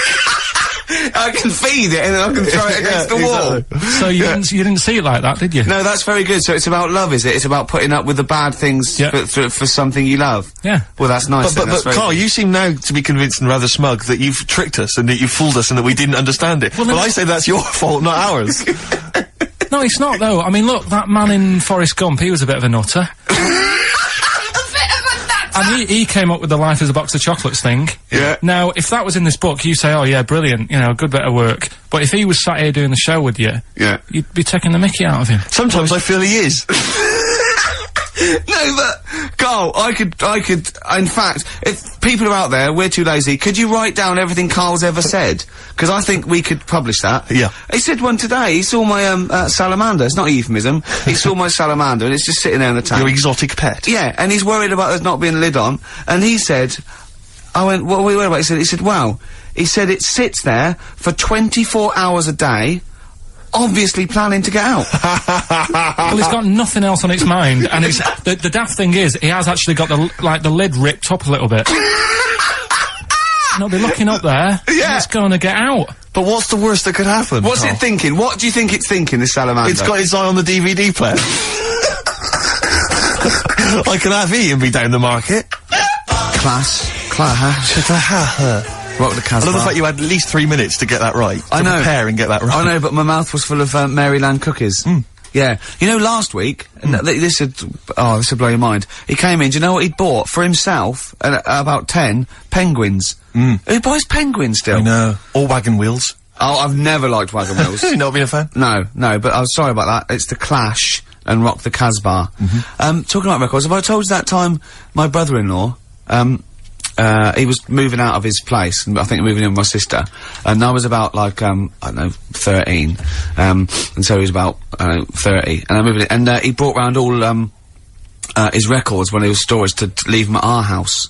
Right, and he had all these old sort of records, 50s and 60s records, no, I was right, and they, put them upstairs, and I was looking through them, and, it's just all like Elvis stuff and Beatles stuff, and there was a mate of mine who loved Elvis, okay, and he had, loads of chemicals, yeah, he had loads of chemicals, and I was into chemistry, and, he said, let's swap me some chemicals for them, so I sort of nicked about 5 Elvis singles, and I got all these chemicals, and then the guilt just hit me. I just thought, well, he's gonna notice that, and one night, I just came downstairs, and I confessed to my mum, and she went, alright, well, I won't tell him, but you've got to be good. And it's sort of like, I was just really, really good for a year. And then, I remember, when I was about 18, my brother was talking about it, and he said, did you ever, play those records I left for you? Brilliant. He told my mum, he said, these are for Ricky. She just didn't tell me. She was sharp, wasn't she? She used opportunism there. Oh, that's genius. And, that was it. That's why I was good. But you've never stolen anything since, have you? No, I don't. Except that spate of shoplifting after that to teach your mum a lesson. yeah. Well, I went round, arson. No, I did. I just couldn't believe it. It was terrible. I remember, I think all kids go through a phase of shoplifting. Well. And when I was going through it, I used to just little things, just like magic markers and, magazines, Mars bars, that sort of thing. Yeah. And one day, right, my mate, Anthony, his mum called up my mum and said, I've got to meet up with you. I've got to have a word with you. And, she said, what about? She said, I don't want to talk about it over the phone. So she goes, oh, right, well, yeah, come round tonight then. So anyway, my mum sees me, she don't want to be in an awkward position and, like, be a bit embarrassed and what have you. So she sees me and she goes, right, Anthony's mum's coming round. What have you been doing? Yeah. So I go, oh, God. I said, I've been nicking stuff. So she goes, like, what? So, not big stuff. I've had a few calculators and, Mars bars and stuff. How many? I'll just work it out, hold on. Works out at 7.2 per day. So, how many calculators do you need? So it was when that phase... You failed maths, didn't you? Everyone wanted a calculator, it was like a trendy thing, wasn't it? Right, oh yeah. In Manchester a couple of years ago, yeah. So, anyway, so I told her all this and I confessed to, like... Computers will make it there one day. Confessed to... There's magic in the back of battery. Go on. Confessed to nicking all this stuff. She comes round, she only wanted to borrow some money. Brilliant. She said, oh, I don't like asking, I was a bit embarrassed to ask you over the phone, but can I borrow 20 quid? Oh, that's fantastic. And there's me. That's great. And it's similar sort of thing to yours. And did you... And he went, hold on, Mum, let's just work out the interest on that. I bank 10%. She'll owe you £4.40. Oh, so your mum was a loan shark. yeah. And did she mention that you did stuff with that other? Because what I'm saying is, presumably you got your mate in trouble. No. Right, you know, that's great. Anyway, should we have some more music? Cause, we've been waiting for hours. What are you going to play, Carl? We've got the Cooper Temple Claws. Oh, brilliant. Cooper Temple Claws. Who needs enemies? Good question, lads. Nobody. This is XFM 104.9. I'm Ricky Gervais. Oh, they should print a little book of those. They're great. Oh, how you can relate any song or artist to anything else. Easy. Joyful. Easy. Well, yeah, so, me and Karl went out, for a beer, and it was great, wasn't it? Yeah, enjoyed We started off, and you met my mate Robin, didn't you? Yeah. And some of the stories. Do you want to tell Steve some things about Robin that you've done? Do you know him well? Yes. Well, do you know about his worm problem as a kid? Go on. Right. What I can remember is he had worms as a kid. Not sure how you get him. He never answered me. He was getting a bit touchy about it. Right. This is like the second time I met him. I think he was a bit annoyed that Ricky told me about his problem. What now, straight away, you not being there, instinctively, what do you think went on with this story about worms? My suspicion is rather like when you told a group of people that Robin had once suckled milk from a cow's udder. Yeah. Did he mention that as well? Yeah. Yeah. My suspicion is that, like the cow story, the worm story is not true. But and why would he get so sort of uppity about it? Well, Because it's not true. imagine if that wasn't the first time he'd done it. Imagine if he did that every single time he was with somebody for the first time and Robin was just met them. He will tell that story to anyone. But they do say there's no smoke without fire. Oh, Robin! I also told him that the way Robin cured these worms was because the doctor told his mother, right, to hold a piece of ham or cheese near Robin's anus so the worms would come out for the food, and he believed it. I'll tell you why, though. I said to Robin used to sit on Spam to try and get the worms out, and he believed it. But Steve, right, do you remember that story about 3 or 4 years ago where there was some bloke in the army? He went away to somewhere, Vietnam or whatever. He was messing about in the woods. Messing about in the woods? Shouldn't he have been fighting? Whatever. Yeah. Right, and he walked through some lake, and I think he'd cut his toe or something on something, and some worm of some sort crawled in the gash. Yeah. And it was in his body, and the doctor said, we've got to get this out of your body. So what they did was, they said, right, the thinnest part or something of your body that things can crawl through is on the top of your head. So they wrapped where the skull is. So they wrapped some bacon. No, they didn't. They did. That's right. Everyone... So he's gone in by the toe. So what we do is, I'll tell you what, that worm's probably heading straight for the head. We'll put a bit of bacon on it. The thinnest part of the body is the skull. Of course it's not the thinnest part of the body. It's where your brain case is, isn't it? It's the skull. There was a reason for it. And it was like they stuck some bacon on his head. And as ever, the vital piece of information, i.e. the reason, Karl seems to have forgotten. Because the worm was in his body, and they said everyone likes the smell of bacon. Including worms. Even a Vietnamese lake worm. They love bacon. Remember last week when I said about the little fella with the bone with no brain, and you were proved wrong? No. No. We were saying it wasn't a little fella. We were saying it was a stillborn child. It wasn't a little fella. You're changing it now. You weren't having any of it last week. Right, hang on a minute. I'm getting confused. There was a Vietnamese... There was a Vietnamese snake that went inside of a soldier. A little, like, maggot or some sort that you have to get out of your body because it causes problems. Yes, and so in order to get it out of the body, they strapped bacon to his head. Yeah. That is great. This doctor... And did that work? I think so. They had a picture of him smiling. Oh, God, what, the worm or the bloke? The bloke. Oh, dear. Honestly, I hope someone knows the story. Right. It was about 3 years ago, I reckon. Okay. And, yeah, it did work. GI bacon. So this is why so what, the worm burrowed out of his head to get the bacon? Get to the bacon. Right. That's great. So this is why when Robin was telling his story, I was a little bit disappointed if it wasn't true. Right. Because in a way... You know Robin's never been to Vietnam. No, but what do you really think that Robin, well, as Robin said at the time, Karl, why would I sit on ham, then tell Ricky Gervais? It's a very good point. Because if he was a kid, you do daft things like that as a kid. Right. See, it's the telling Ricky Gervais, though. Yeah. And then, oh, bless him. Okay. And then anyway, Robin left, and I tried to chase him, but he got away, and he knows that and then we had a few pints, and then, Karl embarked on some of the greatest stories ever told. Can you tell the story about your dad? Let me run it. I haven't spoke to him all week, so let me run it by him. Okay, play record. Because, What we got? We've got, one of Steve's... Yeah, well, bizarrely enough, this comes from the, Teachers 2 soundtrack, the soundtrack to the current TV series. There's a slight whiff of nepotism in the air. Yeah. Rick, would you like to explain why? Well, that's why you're doing it. My girlfriend, worked on it, but, you were gonna play this anyway, weren't you? Well, I was, actually. Bizarrely enough, I was gonna play some I Am Clute, and, this is from, as I say, the Teachers soundtrack, and this is called To You. It's a good track. That's I Am Clute, and a track called To You from the, Teachers soundtrack. That's also got, I noticed the Electric Soft Parade, The Hives, Star Sailor, Feeder, Turin Breaks, Mercury Rev on there. It's a good little collection. Lovely. Karl, has just had confirmation. He's looking smug, because someone phoned up and went, it is true, it's a Laogai chi worm, and you wrap bacon around your head. That's all the bloke knew as well? Yeah. And his name was Gary? Yeah. So I'm not having it. No. And he said, see, that's why the Robin thing isn't so weird. He said, but when you said he tried it with cheese, he said I was having none of it. He's got standards. Strokes, hard to explain. Like Karl, really? Yes, yes. So, Karl, concentrate. Yeah, go on. So, we'll leave the worm with the bacon wrapped round the head, shall we? Well, if you're ever caught in the jungle... Yeah, always carry some... bit of Danish.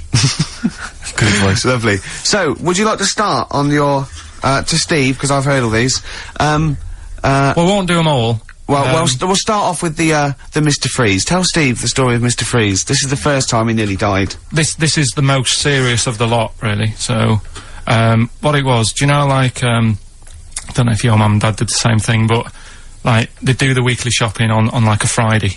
Yep. So when you got to Thursday, there wouldn't be much stuff left in the cupboard. It'd just be like, you know, your Jacob's crackers and stuff like that. So when they'd been to the supermarket and they came back, I was like, you know, what's that saying? Like a pig in... You know, I loved it. It was like loads of food coming in, loads of biscuits. What is that saying? He nearly said pig in shit. Right. Is that the saying? Yeah. Right. So yeah, all this food comes in. Thank God he didn't. Otherwise he'd have been in trouble. That's true enough. Because he's culpable for our actions, because he's the producer. So technically, that twat's in charge. Go on. Right, so anyway, so there's loads of food, and I'm like, oh yeah, look at this, and chocolate biscuits, and, you know, penguins and stuff. Bacon. And bacon. Just in case, you never know. So anyway, my mum and dad's putting the food away. Me and our kid are like, he's already grabbed something, gone back upstairs. It's like feral children. it's like a quest for fire. And then they run upstairs. What did he just sit under the bed, gnawing at some sort of pig's trotter? So I saw, do you remember Mr. Freeze Pops? I do, yes. Well, they're kind of like popsicles, icicles. Yeah, but really long, like a foot long, right? Yeah. So I thought, I'll have one of them, so I grabbed it. Went for the nutritious stuff first. Absolutely. And like, my mum and dad are putting this stuff away and what have you. And I rip it open and knock it back. Right, straight away, just right back like Swallow that. It, right straight away, yeah. But it went down the wrong way, right? So I was down like, your shirt?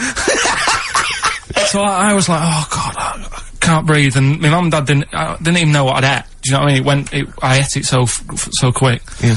And I'm sort of tapping my mum on the back, going, she's going, oh God, you know, he's choking again, because I was always choking. If it was one thing, I don't know if I've got like a small throat, but I mean, even Ricky knows, I can't drink that much, can I? Yeah. Do you know, or eat pebbles. I'm not a quick drinker. I'd always, I think I'm scared of like, swallowing stuff. Yeah. And, it was like bottle tops and mint imperials and stuff. I was always choking on stuff. Jeez. So anyway, she's going, oh God, what's he picked up on it now? Drop it! So, and hit his nose with a stick. So I was going, I'm choking. At this point, my dad had like, I think he'd put his share away, you know, his food away, and he'd gone his share! I love it! Yeah. He'd gone to watch, like, Winner Takes All or whatever, in a lounge, and I was in the kitchen, and I was starting to, like, I didn't care anymore, do you know what I mean? I just got to that point where I wasn't struggling anymore. You just thought, I'm done for. I just was, like, falling to the ground. And my mum's going, you know, get in here, I think it's serious. And my dad comes in and sort of starts shouting at me, saying that's what you get for being greedy. He didn't even know what I'd eaten. Well, it was the moment to teach you a lesson, certainly. So he's there like that, and my mum's going, oh, look at him, and my lips were going purple, and my eyes were rolling into the back of my head. You look like Marilyn Manson. And, so anyway, she grabbed me from behind and did that fireman thing. The Heimlich manoeuvre. Yeah. And, you know, winded me. And it came up, and I was alright. What, the whole popsicle came flying back out? You see, that's what I don't understand. Because there was nothing there. No, just a little bit. No, it swells up, doesn't it? Because it irritated it. So it went down your, just sort of like your epiglottis. It went down the wrong way, like it went into your air canal instead of your throat, and it sort of spasms, and that's the fear. You just got to calm it down and relax. So in time, I would have been alright. Yeah, anyway. you don't. Well, no, you might have. So that's so that's hang on. one. No. But the weird thing is, like for like 3 days after that, I felt like a sort of a special person. I went to school. I'm saying nothing. I did full days. A special needs person. Yeah. I went to school the next 3 days after that. I didn't, like, wag it or anything. I did full days. I love that. 3 days, turn over Yeah, exactly. After 3 days, you thought, screw it. Yeah, did a quick history exam. Right, next That was one. weird. That's popsicle. That's popsicle hell, we'll call that. Right, next one. Which one's the next one? Oh, what about your paper round? Right, the paper round one. Paper round, I'd still say it's the best job I've ever had. And he means it! No, I really enjoyed it. It's like, you know, you don't have to work with anyone else, right? So you make your own rules. Just think of that. You know, you sort of You're spreading information to people. Vital information. Giving a service. And no one else is around, you know, you can just do what you want and think about stuff whilst you're cycling around on your bike. It's really good. Yeah. So anyway. Imagine the stuff he's thinking about when he's riding around his bike. I can't. Oh, so getting in the head of a salamander. So anyway, I loved it, and even though I only got like 50p a day, right, no matter what the weather was like and stuff, I used to get up at 4:30 and go and do the round. And why'd you get up at 4:30?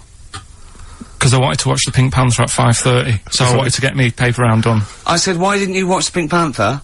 And then he went, oh, I can't sit there thinking I've got my paper round to do. He'll ruin it for him. Yeah. So is it a good job or not? So 4:30 I was up and about, and this morning it was like winter, really bad winter, bad snow, you know, freezing cold, really windy and all that. And my mum said to me before I went to bed, she said, don't be getting up tomorrow, I'll give you the 50p. I said, it's not about the 50p. So, you know, people want the papers and stuff. So, conscientious. So anyway, I went to bed thinking, you know, that's it, I've told her I'm still going, so, you know, whatever.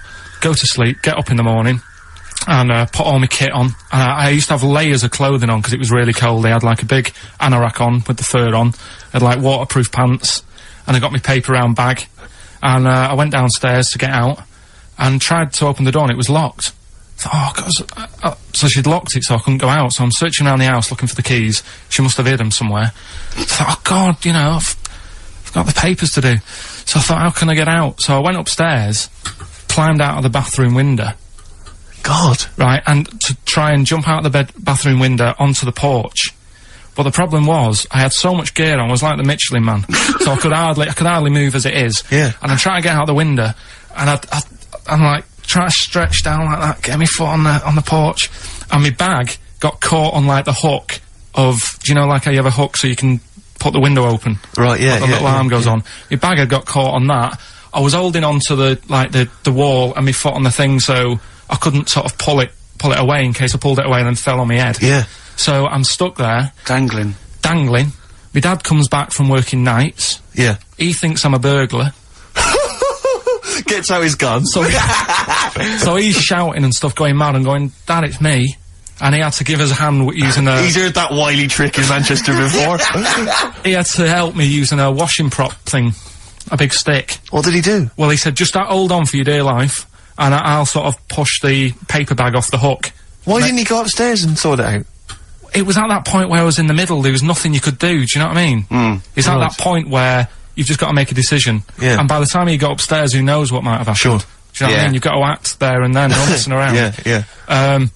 So... And you could hear downstairs, now here he is, the Pink Panther. Yeah. Dad! Hurry up! Panther, ever so pink. Oh. So that was close to death, because I must have been about 30 foot in the air. So he's, to cut a long story short, he gave me about 4 or 5 near-death experiences, and he went, and the whole point of this, he went, so that's why I think I'm gonna die of something horrible, like cancer. And I went, why? He went, right, you ready for this? Yeah. He said, well, I don't check my balls. Wait. He said, I don't like the feel. Carl, always check your balls. Do you check yours? Like the feel. Why don't you like the feel of your own balls? They just... I mean, you know that I don't like bodies anyway. Right. Do you know what I mean? It worries me a bit that you've got all that going on in your body, right, and your skin's keeping it all in place. Stop. We're going down a whole other avenue of discussion. Let's play a track, let's come back to it. Alright, this is Karl, the producer of Ricky Gervais and Stephen Merchant on XFM 104.9. We're playing out some of the best bits, hope you're enjoying it. Here's another one. His homework was to come up with those stupid lateral thinking problems. We maybe should give an example of the, Romeo and Juliet, right? Romeo's asleep on the bed, Juliet's on the floor, covered in water and broken glass. What happened? And you ask all these stupid questions, and it's, Romeo's a cat and Juliet's a goldfish. Again, awful. What am I thinking? Yeah. Yeah, go on then, Carl. Right, yeah. There's a bloke lying on the floor, right? He's cut his head, blood's coming out of his head, and all his mates come running up, and they're all stood round him. Yeah. And, they don't take their hats off as a mark of respect. That is outrageous. Why didn't they take their hats off? I'm laughing, but it's probably as good as the real absolutely. ones. A bloke's fallen with his... Yeah. He's lying on the floor. Yeah. He's dead. Yeah. His mates come running up like, was it important that his head was cut? I don't know. I mean, would it have been okay if he'd been wearing a hat? He wouldn't have been dead if he was wearing a hat. What's your answer? No, you're meant to answer a question. You don't just go, what's your answer? You say, where's the turn? So you go, no, and I have to guess. It's obviously like sort of motorcycle stunt team or a parachute. Why didn't they take their hats off? Because they're probably still on the motorbikes or something, or... Well, yeah, but if you mark a respect to someone, you could take your helmet off. I'm getting angry! What? They're parachutists. Why couldn't they take their helmets off? Because they're coming down from the sky. But he's on the floor dead. Well, but they can look down and see him on the floor. Are they on the floor, Carl? They're on the floor as well. They're walking, are they? Yeah, well, they sort of stood there looking at him. They're stood there? Yeah. They're stood on the floor looking at him. They're soldiers. Why? But why? If they're because it might be in a battle zone. They might have their helmets on, and he's been shot in the head. No. Well, that does work. You see, this is my point. That one works. That one works. Unless you've given us a piece of information where that doesn't work. What's the difference? Why is yours different to he's been shot in the head in the trenches, and they're looking at him and they keep their helmets on? I just don't think it matters as much. If they're in the trench, they're already guarded a little bit. So they could take their hats off. It's the best mate, for God's sake. Okay, who's dwelling on this? Are they normal hats? What kind of hats are they? The answer. No! Don't get ratty! What kind of hats are they? Baseball hats? If I told you what sort of hats they are, you'd have the answer. Wow! Okay, I've got to guess what sort of a hat it is then, have I? Right. Is it a trilby? No. Is it a bowler? I know what it is. What? They're spacemen. No. Oh, that's a good one. That one works as well. This is my point. I like that one a lot. It works. He's fallen on the moon, and not that the moon happened, it was set up, wasn't it, in the studio, we know that, yeah. Okay, Carl, what's your answer? Builders on a building site. Why is that different to soldiers? Because bricks don't fall in wars. But bullets fly! Right. Let's play a record and we'll come back to it, Carl, while you think about what you've done. Oh, yeah. You've embarrassed Let's yourself. play some classic Suede. Yeah, and this is for David and Kieran, I think, who wanted a bit of Butler. XFM 104.9, I'm up to base with me, Steve Merchant, Karl Pilkington. Steve. Well, we were talking about the news just now, and there was a story I heard in the week, I think, it was on the radio, and I don't know all the details, but what I heard was that a number of, I think it was Falkland, maybe Gulf War veterans, were, I think, suing or complaining to the government because they wanted compensation for post-traumatic stress disorder.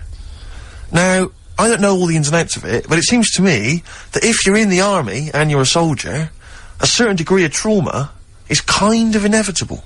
I mean, after all, if you're any good at your job, you are going to see people getting killed. So I don't understand what the ins and outs of it are. I don't know why. No, he's already came back and Tony Blair met him and go, alright, well, not really, no. Go on, what's the matter? Well, there was people shooting at us, and everything, it was all muddy. Well, calm down, don't cry. Well, I will. There was a drill sergeant just kept shouting, saying, look at you, stupid boy, where's this gun's not clean? I just cleaned the gun and it was fine, and now he's telling me to clean it again. Yeah, and the boots, they were shiny. He was he's got to do that, it's more distant. His neck was as big as his head. Well, yeah, but you don't know what they, I don't know what the ins and outs of it are, but, what you got to do is make sure you know what you're going into. That's what I do. You got to check the small print. So if I was, going over to, like, the Falklands or, the Gulf, I'd put my hand up and go, will it be horrible? I go, you at the back, yes? Will it be horrible? It will be horrible, yes. It will be horrible. There will be shooting and lots of death and everything. I go, right, I'm not gonna go. And they go, okay then. Okay. That should be fine, yeah. Should be fine, yeah, just like that. Is anyone else scared about this? Pretty much all of us. Okay then, well, we won't send anyone then. My brother went into the army, right, because he couldn't get a normal job. And my dad said, if you don't get a job by such a date, that's it, son, you're going in the army. And, so when was the Falklands? Was it about 81? Right. And he joined back in, like, 81 or something. And, he I don't know, he was in Aldershot or something. Oh, yeah. And, he wrote back to my mum saying, you know, a bad time to join, bad time in this. So she wrote... What bad time to join? That's so sweet, Carl, isn't it? That's like, dear Dad, yeah, well done. Don't know if you've noticed. Yeah. I was on the dole, that's for sure. Thank you for joining, a month before the Belgrano. Anyway. Go on. My mum called up, spoke to the sergeant, and said, can you leave him out of this one? Can you leave him out of this one? What, the Falkland War? He's only just joined, and she called him Chuck, which he got done for. Like, she's one of them, I think it's a northern thing, like, saying, how are you, Chuck? Yeah. And she called the sergeant Chuck, and the sergeant said to, like, my brother, your mum, you know, she's called up and asked if you can not go. Which, of course, you know, I mean, we'll see how it goes. But can you tell What her... do you mean? Why did the sergeant even entertain this? Well, Pilkington, come here. Your mum's been giving me a bit of earache. Now listen, tell her I've told you, but can you call her, because she called me Chuck and everything. Can you call her and say you don't mind? Well, not really. Oh, please, because I've promised her say you want to go. No, please, say you want to go. Why was he entertaining this phone call? Because he was new to the army, I suppose. Who? No, I mean the sergeant. I don't know, maybe they do that. So what happened? He didn't go in the end? So he didn't go, no. You can't do it. But that's ludicrous. I love it, though. Oh, we went over the top. Pilkington, I've got a note. Yeah. Is this really your mum? Yeah. Okay, no, this seems to be in order. Because I noticed it says, I do not want to go into the army, I don't want to go and fight, and it's crossed out and it says, my mum says don't go. Yeah. Now, you didn't write this yourself? No, my mum wrote this. Okay, you definitely wrote this yourself. Your excuse. You're gonna have to fill envelopes. No, I'm sure if he was needed, he would have had to go, but I think they made a bit of a special effort. They sort of said, oh. Well, it wasn't conscription anyway. Oh no, I was But were the other soldiers going around just going, Pilkington.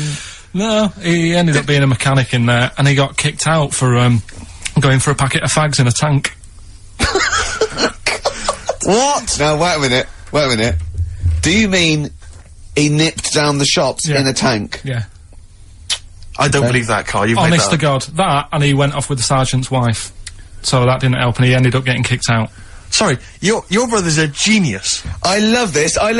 First of all, he gets a call from his mum, go and let him off, and he goes, oh God. Then he goes, where's Pilkington? His mum's on the phone. Where is he? He's near your house, Sergeant. Near my house? Well, why is...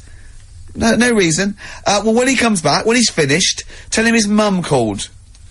And can he get me a packet of fags? Tell him to walk this time. Wow. This is ludicrous. So the sergeant found out that he was sleeping with his wife? Yeah, I don't know. I mean, Did your mum phone up and say, let him off? Let him off this time. Can he... Yeah. That's fantastic. But he misses it. I mean, I haven't seen him for about 11 years. But ever since he came out, he's just kept getting into trouble and that. And the army, you know, people slag it off, but I think if you're a certain type of person, it's good for you. It didn't straight him out, did it? No. He was going down the shops in a tank, he was shagging someone behind their back. It's really weird. It's like, back then, he was like a proper adult, and he had a house, and he collected crystal with his wife and that. And now, he hasn't got any of that. Has he got the wife? No. Has he got the crystal? Don't think he has. And he doesn't I seriously haven't seen him for about 11 or 12 years. Oh, so I haven't even spoken to him. Carl's stories always start off nice and funny, and then they just leave me empty and slightly depressed. I don't know whether to hug him or shoot him, put him out of his misery. Can we take Carl to the... phone in if you think I should take Carl to the vet and have him put down. Because it's just too stressful. This is what I'd like to leave you with, a song for the ladies. Darkness on the Edge of Town from the amazing album of the same name, Springsteen. See you next week. Bye. Feeder. Come back around on XFM 104.9. You're listening to Ricky Gervais. I'm with him as well, Steve Merchant. I was thinking of dropping that. What? I was thinking of dropping that, just going, because it's just too, that's all that. I'm Ricky Gervais, with me Stephen Merchant and Karl Pilkington too. I mean, get to the music, so it's, hi, I'm Ricky Gervais, this is XFM. Sure. Here's Radiohead. Yeah. Something like that, come out, that was Radio on XFM, I'm Ricky Gervais. Tony Blair, what's he all about? Yeah. That sort of... Snap, I went fast, because I quite, on a serious note, and you've always been saying it, I listened to an old show, because when Karl was compiling those things, I listened to an old show, and I listened to me, and I'm really concentrating now, because I sounded like the most inarticulate, brain-damaged older drunk I have ever heard given a show. Yeah. I mean, I was shocked. Not finishing sentences, leaving out words, slurring, just doing noises that you understand because you know me. Yeah. So I'm really gonna make an effort for the listener. Yeah, it's not gonna happen, is it? You're gonna give up after about 3 But I records. thought you were joking. And I thought it was like, oh, he's taking it there. Did it then, you see? Again, I don't quite know what that sentence meant. No, but... Well, of course, I've got also your body language and your facial gestures, but obviously the listeners have got nothing else. They've just got the voice. They've just got the voice for it. That's all they've got. That's all they can rely on. Yeah. And when Karl Pilkington is the man holding the show together... When he's the that's most quite damning. articulate. Exactly. Exactly. How did I come across? You came across as lovely. I mean, I did an interview yesterday, right? And I was trying to describe you to this journalist, and I was going, it's like a cat can talk. Because the things you say, I just want to know what your world is. You know when a cat comes in, you go, where have you been? And it looks as you're like, you know, it can nearly understand you, and you want, oh, I wonder, I'd love to know what that cat thinks. And with you, it's almost like we've got one. Yeah. Yeah. Did you like that? You can also lick your own testicles, I think, can you? So, yeah. Do you play the Doves? Doves, caught by the river on XFM 104.9. You're listening to Ricky Gervais. Welcome. I hope you're having a lovely Saturday. Were you asked to appear on Celebrity Fat Club? No, no. Was there any? Was there? Seriously, did an invite come No, in? I don't think they did. I knew about it, and I was waiting for the call, and I was going to be insulted, but it didn't come. It didn't. How much are you looking forward to it? I'm quite excited about it. I really am am excited to it. Yeah. I don't know if people know. Are you aware of this, Carl? This is this Celebrity Fat Club. It's a new one of those reality shows. It's 10 celebrities, I think. They're all overweight, and they've got to lose weight over the course of the series. And they're celebrities. And they're celebrities. That's why I've called it that. Celebrity Fat Club. So who've they got? Well, I'm very excited because one of them is, you know, that guy who was in Pop Idol but didn't win in the end, that really big fat guy, Rick Waller, Fats Waller, as I call him. And I was reading about him on the web earlier. It says he's been told to lose 17 stone because they reckon he might be dead by the age of 40 if he doesn't lose weight. Seriously. How old is he now? I don't know how old he is. He's only in his 20s, isn't he? Well, that's still a good 20 years of cake eating. It says he was shocked to find he weighed 31 stone when he stepped on the scales at the start of the show. 31 stone? 31 stone. But I love the fact— That's really big. I like the fact it says he was shocked to find he weighed it. Yeah. I had no inclination. I kept my eye off the ball. Didn't I? Exactly. That must be all those breakfasts. I haven't stood on the scales for years, and I didn't know how much I weighed, Rick told The Sun. 31 stone, right? That is having a man on your back and carrying a man in your arm. Just basically two men are going everywhere. It is obscene, because he looks— have you seen him? He looks like one of those people who's wearing one of those inflatable sumo outfits. Yeah. He's just a little head and like a sort of— We're not having a go at, fat people. I'm having a go at him, Rick. No, because it might be glandular. It's not, it's greed. Exactly. Do you know what? This is true. When I did that Room 101, and I did one they cut out completely. I don't think I'd cut it out on taste. I think it was just too long. And one of the ones I put in was fat people who say it's glandular, right? And they'd done the research, and 2% of obese people can claim it's glandular. The rest, they just eat too much. But the thing about Waller is he was going on there, on the telly going, it's good, what a wonderful role model I am for people who don't conform to the usual pop star sort of stereotype. No, you're not a role model for anyone. You are a fat pig of a man. I'm sorry, but you are— no, Rick, but be honest with me, it is obscene. It's not his weight that disturbs me more, it's his gums. Well— they've been through a lot. Yeah. Haven't they? They have been through a lot. The weight does concern me slightly. Do you remember when he did his version of I Will Always Love You? Yeah, but I thought he was just singing about like a buffet or something. yeah, outside the chip shop. Yeah. Go away, Mr. Waller. Yeah. Just let me watch the kebab rotate once more. No. Can I lick the fat off the floor? No, you can't. I just imagine those people who run all-you-can-eat buffets, when they hear him coming, they shut the door. It's like it's one of those 1920s speakeasy. The front changes into like a laundrette. Just move on, fats. It's not— I can smell chip fat. No. Move on you go. But, I mean, we're not Olympic fat Brits. They are also fat. 31 stone is sort of, you know, quite big. But the American— that one, did you see that one? Seriously, we talked about it before. That one on Jerry Springer. And he was 75 stone. Did you see 75 stone? He was in his bed. Honestly, it looked like a, I don't know, sort of molten lava in his bed. And it was actually sad, and I was really sad, because he was, you know, he was in tears and he was going, this is it, I'm gonna do it. And Jerry Springer took the wall down and they got him, to get him in a special ambulance and everything. But my point is this, right? When he got to say 50 stones, didn't he go, that's a lot, innit? I gotta be careful. For a human. Exactly. You know, for someone that lives on land. Yeah. That is, exactly. that is, I'll tell you, I mean, The fact is they have to have special weighing equipment, so wasn't that a clue? That must have been. The fact they had to get in someone from next door to lift up a bit to tell him how much he weighed. Yeah, the fact that he featured on the Ordnance Survey map should have been a clue that... We've given you your own map. Yeah, you are, yeah. Stop eating.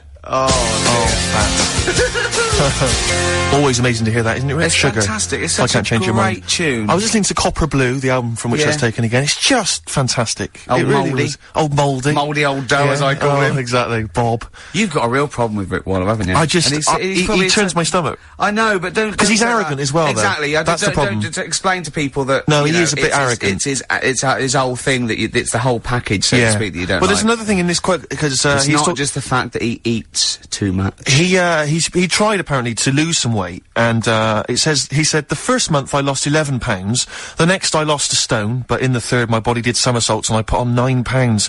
I had a slip up. I can't say when, why or how, but it just sneaked up on me. Yeah. I don't believe it. Yeah. Don't believe it just sneaked up on him. That body's never done a somersault in its life. No. It just sneaked up on him. Me, yeah. It was the cakes again. Yeah. It was the same old cakes as before. It was exactly the same problem. Sleep eating. Yeah. It's called. It was the KFC bucket again. It was the family-sized KFC bucket for breakfast. Dear. Poor man. The other thing is that I don't think that's a very good shock tactic for a doctor to tell a 20-something, well, to be honest, you've got 20 years to live. Yeah. That's not, and when I was 20, the thought of dying at 40 was fine. Yeah. I didn't want to live to 40. I just thought, oh, what can you do when you're 40? Yeah. Just laying around doing nothing. Eating cheese. And then you got there, and you discovered... No, but someone sent me... dream came true. Sophie here sent me something, and she said, I realise you're not Graham Norton, but I had to send you this. And she sent me the top of a little cream cheesy thing, and it's the brand name is Gervais. How odd that is. Have you been... They've named a cheese after you. I think it's a big French company, and this is from the Czech Republic. It's all over Europe, and so that would be a dream come true, wouldn't it? If they named a cheese after you. No, I think it's probably ancestors, and so cheese is in my blood. Sure, quite literally. It literally is. Yeah. Another heavy Friday night, was it? It comes out of pores like those Play-Doh things. Yeah. I can squeeze out different shapes. Jane, bring the Stilton in. It's Friday night. This isn't fried. Exactly. But yeah, so we can't really have a go at Rick Waller. I eat too much, but you're not big. I mean, one of the other contestants on the Fat Club, Celebrity Fat Club, is another one is Jono Coleman. Oh, we love Jono. Now Jono, I don't know, you know Jono. He's that guy who does. He used to be on TV, and I think he does a breakfast show on a rival station, doesn't he? He's happy, isn't he? He's so trivial, and he's a really nice bloke, Jono. But it's funny because he does a breakfast show on Heart, which is wrecking his own. There's a bit of irony. Oh, I love Carl. Thanks, Carl. Do you know what I mean? Yeah, I love you. I can see where you're coming from. Yeah, that's good. But we've met Jono a couple of times. We saw him at a couple of, not wishing to say not to show off, but a couple of awards dues. Yeah. Like that's showing off. But like people would have seen dead there. Well, yeah, but we went to one where everyone was in like tuxedos or suits and ties. Not Jono. Jono was wearing a pair of Bermuda shorts. Big Bermuda and shorts, knee-length Bermuda shorts with just these little... But I saw him again another time, and he had shorts on at a similar event, and I've seen him since in the street, and he's all... I'm wondering if he can wear trousers. I don't think he can actually wear trousers. I don't know if there's a medical reason for that, whether he's just... his legs are too fat. I think the material is a waste of money. I think it's just that you can get shorts that big and they're comfortable, and, you know, I mean, to be quite honest, I don't want to squeeze into a tuxedo anyway. So, if you can go... I'd love to turn up those things in Bermuda shorts. Well, of course. Flip-flops. But do you think he started off by wearing, maybe he just had the upper half as a tuxedo with the tie and then the shorts for and the shorts underneath, and he would just have to come in to kind of sneak behind, you know, a sideboard. Potted plant. Or a potted plant, or bring his kids ahead of him. Yeah. You know, you are wearing trousers, aren't you? You're wearing trousers. Of course I am, yeah. In you go. Kids move a bit. Well, no. Exactly. Of course I'm wearing trousers. Why would I? I'm wearing trousers. And they just thought, oh, this isn't fooling anyone. So now I'm going to make a wacky effort to sort of, you know, the next zone is, I've heard he's going in a grass skirt and a garland around his, and he's gonna come in limboing. But you did ask if you could go to the BAFTAs in a dressing gown, didn't you? Just for ease. Yeah. Yeah. Right, is this talking about diets and stuff, right? Go on. They've come up with a drug that, they tested it out on a mouse, right? They said, you know, it's a problem that weight is a big issue in the world, and, you know, a lot of people are depressed, and that probably like Rick Waller. Well, I'm depressed looking at Rick Waller. Well, you know. Oh. I mean, you could sort out Rick by, you know, Jono is an old man, he's got loads of money. He's not old. No, but he's getting on a bit, right? He's about No, but hang on a minute. What I mean is he does his own shopping, right? So I bet it's Sorry, hard. what do you mean? Because he's like, how old is he? 35. right? He's got loads of money. He does his own shopping. So when he goes to the supermarket and he passes, you know, the sponge cake section, it must be tough when you've got loads of money to burn that you go, oh, just one more. Yeah. One more. Look, we are getting close to libel here, I think. No, but I'm saying how it is, because I've tried, like, losing a little bit of weight. Have you? And it is difficult when you know, you're in Waitrose and you see a little chocolate muffin and think, well, one more and I'll do without... Do you like a little chocolate muffin now and again? Yeah, right. Is that your favourite thing? So the thing is... Let him finish his point. So the thing is, right, now with Rick, he lives at home with his mum, so why doesn't his mum just say, I'm going to buy less this week, and if you eat it all, you're not getting any more? Yeah. That sort that Does he live with his mum? Sharp shot. I bet he does. I bet he does. So you don't actually know if this is true or not? No, but anyway, right, so this drug they've come up with... They've tested this on mice, haven't they? I'm worried if they haven't tested it on mice. Thank God for that. It's definitely been tested on mice. Definitely. They fed a mouse a load of cake. Yeah. Right? And it went a little bit chubby, and he said, right, stop a minute. And then they gave it this drug that makes you lose weight. Yeah. And its weight went down, but the only bad side effect was its eyes were popping out. Well, that seems to be fine then. Let's give it to Jono. There doesn't seem to be any problem. Oh, Rick should get some of that. Hey, Struth, Doc, look at these. Oh, Jesus, Jono, your eyes are popping out. That happened to the mice. Sorry? That happened to the mice. But what do you mean? That's the option. What do you mean that's the option? So I love the fact that your choice is either be like a fat, happy man who has the odd sponge cake, or a stick man with eyes on stalks. I mean, Steve's chosen that. All right, calm down. Sorry, I thought we were mate. slagging off Rick Waller and fat people. Sorry, Let's mate. have a go at the fat people before we start on me, Rick. Yeah, no, I didn't. I forgot. You know what I mean? It's like... Yeah. Because I got some issues, and body issues, you know. But Rick Waller's grotesque, you know. Yeah, sorry about that. I'm just a little bit weird. I mean, do you know what I mean? Yeah, should we play a song and... Well, I'm just a little bit offended. That's upsetting. Vines, Out of the Way, on XFM 104.9. You're listening to The Ricky Gervais Show. With Steve Merchant. And we've Karl Pilkington. got to try and get on though. Haven't got time not for enough. No, not enough time. Let's bang on. Let's do some observations, some satirical. Take a sideways look at the week's news. Yeah. Who's the fattest person you know, Karl? Is it an issue for you? Are you concerned about fat people? Only if I'm travelling somewhere and there's one sat next to you. That can be a bit annoying. Yeah. I mean, I think Ricky pointed out a few months ago when I went away, we were talking about plane journeys, and you were saying how it's a bit out of order. When you go on holiday, right, you take your suitcase with you. This is all right. Was I saying this on air though? Is this my question? Because there's a reason I don't say things. No. Sometimes. But I think you've got a good point. It made me think. Oh no, I know what it was. Yeah. Yeah. It's sort of like if you're not allowed to carry hand baggage on because you're a few pounds overweight, but there's a bloke behind you who weighs 10 stone more than you. Yeah. Surely the whole package should be weighed. Yeah. Like you and your baggage. Absolutely. He should have a carrier bag. And so I can take on a Labrador and a wheelbarrow. Yeah. He can take on a towelette. Yeah. To wipe absolutely. his brow. His sweaty, fatty brow. Yeah. No, absolutely right. So, and that does wind you up, does it? But that's the only time. I mean, people can't help it. We don't want to, like, come across as if we're just having a go at people who've got... But they can help it. This is what we're saying.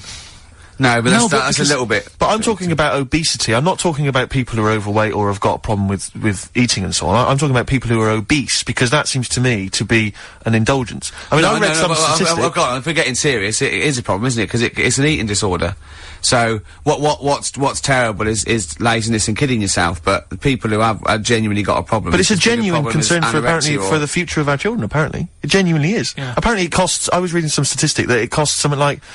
America, it costs them like $119 billion a year or something. But that's not what people are starving, because fat people are eating all the food. I'm not saying people are starving because of fat people. Oh, you mean? I'm saying that I'm saying it's a concern. Oh, we meant we'll soon have kids and they're hungry because next door's ate all the food. No, I just mean that apparently because exercise now, people aren't taking up exercise, kids aren't taking up exercise, that we will all be obese in years to come. Not all obese, but there'll be a big obesity. Well, I suppose the natural state for the mammals is we crave fat. We literally crave fat for hard times, but now there are no. Well, you're all sat in offices typing away. But our body hasn't evolved to take our social input in. So we still act like mammals, and we eat and we crave it, and we like to store fat. Yeah. That's why we have to go jogging, because we don't hunt, we don't do anything. So it's not really their fault. I mean, it is about willpower and sort of like, you know, hate. But in all years that, to come, we'll have just pictures, like kids will just have pictures of, they won't have NSYNC on the wall, it'll be like sumo wrestlers. Oh, God, you know sumo wrestlers? I saw this thing about sumo wrestlers, because they're athletes, they go into this thing because it's a big honour to be a sumo. It's absolutely true, right? Yeah, absolutely true. Yeah. So you'd go along and you'd be 9 stone, and they have doctors there, so you have to eat to get big. Right? And this doctor was interviewed, Japanese doctor, and he's going, you know, it is against, you'd think it's against the Hippocratic Oath, but whereas they do it anyway, I do it healthily, so he gives them diets of like, you know, 10 pounds of rice, 9 pounds of fish and things like that, and they get up, now, because it's such an honour, it's almost a spiritual thing to be a great sumo and that, they have apprentices willing to, now you know, like when you're an apprentice, say, runner or something, you have to make the coffee, and or when you're working an apprentice in the studio, you have to clean the floor and stuff. Do you know what apprentice sumo's job is? An apprentice sumo? Go on. They wipe the sumo wrestler's arse because they can't reach. They literally can't reach. Rubbish. Right, we'll give out the phone. Who's taking that up as a profession? I know. Imagine that. I'd love to be a sumo wrestler. It's a great honour, and I'd love to work under you. Sure. Sure. So, what will I do? Start press-ups first? There'll be some press-ups, yeah. Okay, there yeah. will be What, some shall I press-ups. get into the gym now and, No, don't before you rush off. Go on. I'm starving. No, I can understand that. Go on. Would you mind wiping my arse? Because Right. I've just... Can't reach? No, I can't get the arms back there. Can't get them down there. So, and but I'll be honest with you, a lot of this Oriental food, it doesn't sit well with me. So it goes straight through me, to be honest. So it's quite messy? It's quite messy down there. It's Right, quite runny. okay, So okay. be careful. Okay. You No, wear it's a great some gloves. honour. If you want to wear gloves, wear I gloves. don't want to wear gloves. I don't want to wear gloves. It's, Well, an it's a- honour. it's an honour. This apprenticeship is 2 years, isn't it? You know, you're not going to take my feces and sallow, are you, as souvenirs or No, something? 'Cause it is, I will be mainly getting fat myself. Sure. Wiping your ass. Yeah. Great honour. Yeah, no, good. Well, Great no, honour. not If at someone all. could call in and verify that. Look, Carl, look at Carl looking at us like we just said the worst thing ever. You This say is things true, like, apparently. makes your eyes pop out and put in Forrest Gump in a wheelie bin. Don't look How at did- us like that. We're talking cultural science here and wiping arses. Yeah. So, play a record. Yeah, it's lowbrow and it's highbrow at the same time, Carl. That's an incredible picture. Oh, yeah, this is for all you people who like the odd cake. This is Bowie and Sweet Thing. Do you like that? Nice. Sweet Thing. David Bowie. Beautiful. Amazing, off Diamond Dogs. Absolutely. We went to see him in the week, didn't we? We did indeed, yeah, this little Very exclusive tiny gig that little Jonathan gig, also did 100 for us. people. Amazing. Yeah. Yeah, lovely to see him. Yeah, lovely to see him again. Lovely to see Dave again. Yeah. No, he's looking good. He looks great, doesn't he? He was, yeah. Was he bisexual? Sorry, I don't know why. Sorry, at the gig? No, it's just a fact, because I know he's married now, isn't he, with a kid and stuff. Yeah. But there was some sort of... Oh, I think, possibly, I don't know, I wouldn't wanna... These pop stars, they dabble with anything, don't they, I suppose? They try anything once, don't they, these rock and roll stars? But, yeah, so, if anyone knows the truth behind sumo... Yeah, well, how does sumo begin? Because that's what I've never understood how it began as a sport, because it's... Do you know what I mean? Because they are so huge. Well, so I reckon it's not. I reckon it was a fat bloke who was picking on a little skinny bloke, and the skinny bloke knew kung fu and so he goes, right, let's fight. And the fat bloke, no punching. Yeah. Then what do you mean? He went, it's just leaning against each other. Yeah. And they went, well, you're bound to win. And he went, right, I've won. He went, Yeah. bloke, okay. Yeah. And that's how it started. And the fat He bloke grabbed him. Are you wearing a nappy? Well, I'm pretty big, yeah. I'm having Why? problems now. I can't wipe my I arse. can't wear a tuxedo. I just can't. Exactly. I just, that's the next step for... John has been banned wearing a thong in public. So... But seriously, if anyone knows how sumo began, I'm genuinely interested. Email maybe, ricky.gervais@xfm.co.uk. Just, because Carl, what are your thoughts? Where do you think it began? Because don't you think it's an odd sport? I mean, it is a weird... They've always got nice hair. They seem to care about the hair a bit. don't Sure. they? So it's sort of nicely pinned back. Yeah. Are you ever asked to, when people are doing like, Sharma's Britain, or, people are doing like big... historical programs. They say, well, we'll ask Carl about this, he might have an opinion. Yeah. They've got I'd like to see you as a pundit, definitely, on those kind of, on Newsnight. It's just that I think it's a funny one, because the whole idea of sport is to keep fit. Yeah. And that's sort of... it's a bit of an odd one, isn't it? Well, it's the same as sort of like weightlifting. You have to go through all that all year to see if you can push up, something heavier than someone else, but you have to walk round in a golf buggy to to that one, and take steroids and... But I mean, the other day, I don't do much sport. I think living in London, there's not that many areas you can go and Actually, I'm probably wrong there. Well, there's all the gyms and sports clubs and I'm stuff. probably Yeah. wrong And the on parks that bit. and the roads. But look how, like, excited I was going round to your place, Ricky, and you had, like, a little garden. Yeah. I haven't got a garden. We played football, didn't we? And we had a little... Well, I did. No, you were rubbish. I beat you in penalties, 5-2, and then I beat you on, knockout, I think 10-4, and he always makes an excuse. He goes, no, start again, we didn't say that. I'm cracking up. So, have you seen Ricky play football? No, I've not really seen either of you Right, play football. It's not football. You sort of do it like, it's like when you get a cat, and you chuck it some wool, you sort of jump on it, and lie on top of it so you can't get it, and then sort of kick it with his feet, lying on the floor. Really? No, what I mean is, he fouled me, and I was on one Are you hand... sure he didn't just collapse? Yeah, but Because of all the stress and the exercise. That's the other thing. That's the He other just thing. tumbled on the floor, I let- Stilton poured out of his mouth. I was too strong for him. No, no. I was too strong for you. Yeah, but you didn't last long, did you? It was like if football I didn't want matches, to last if football long. matches went.